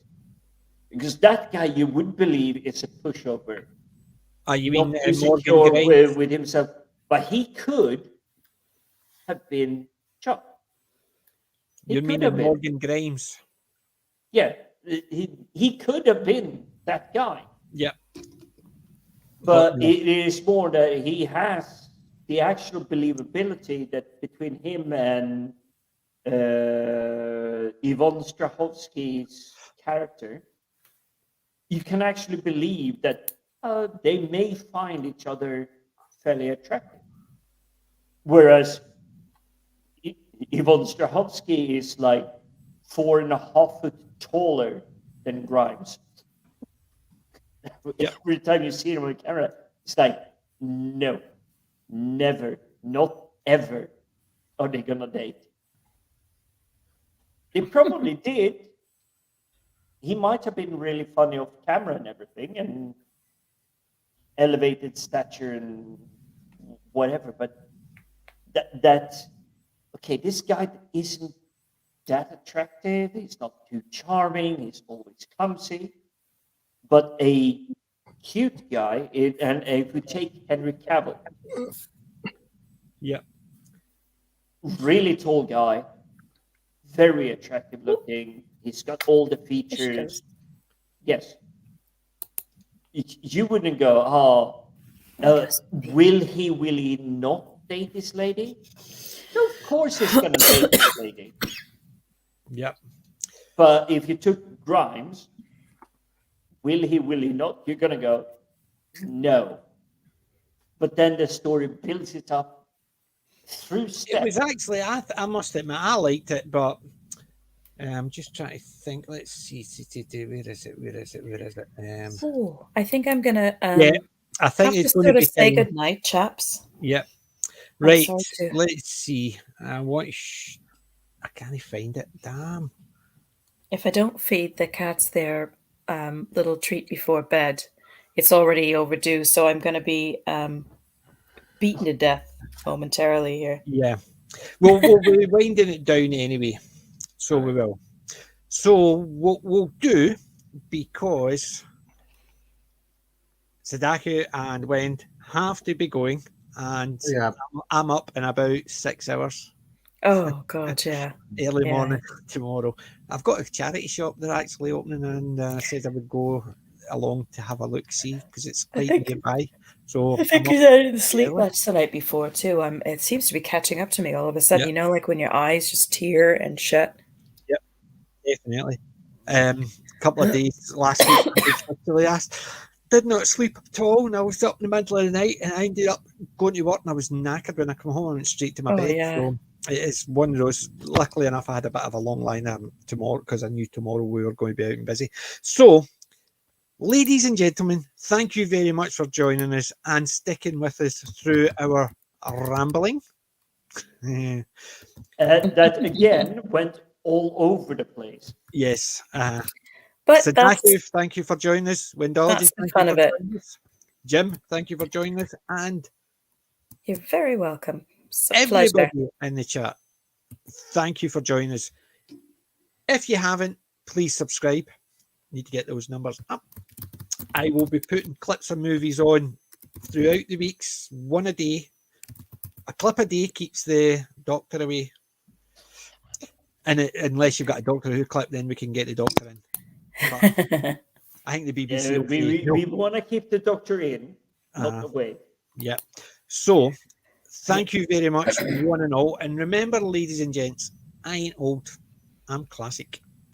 PG maybe, and my lovely crew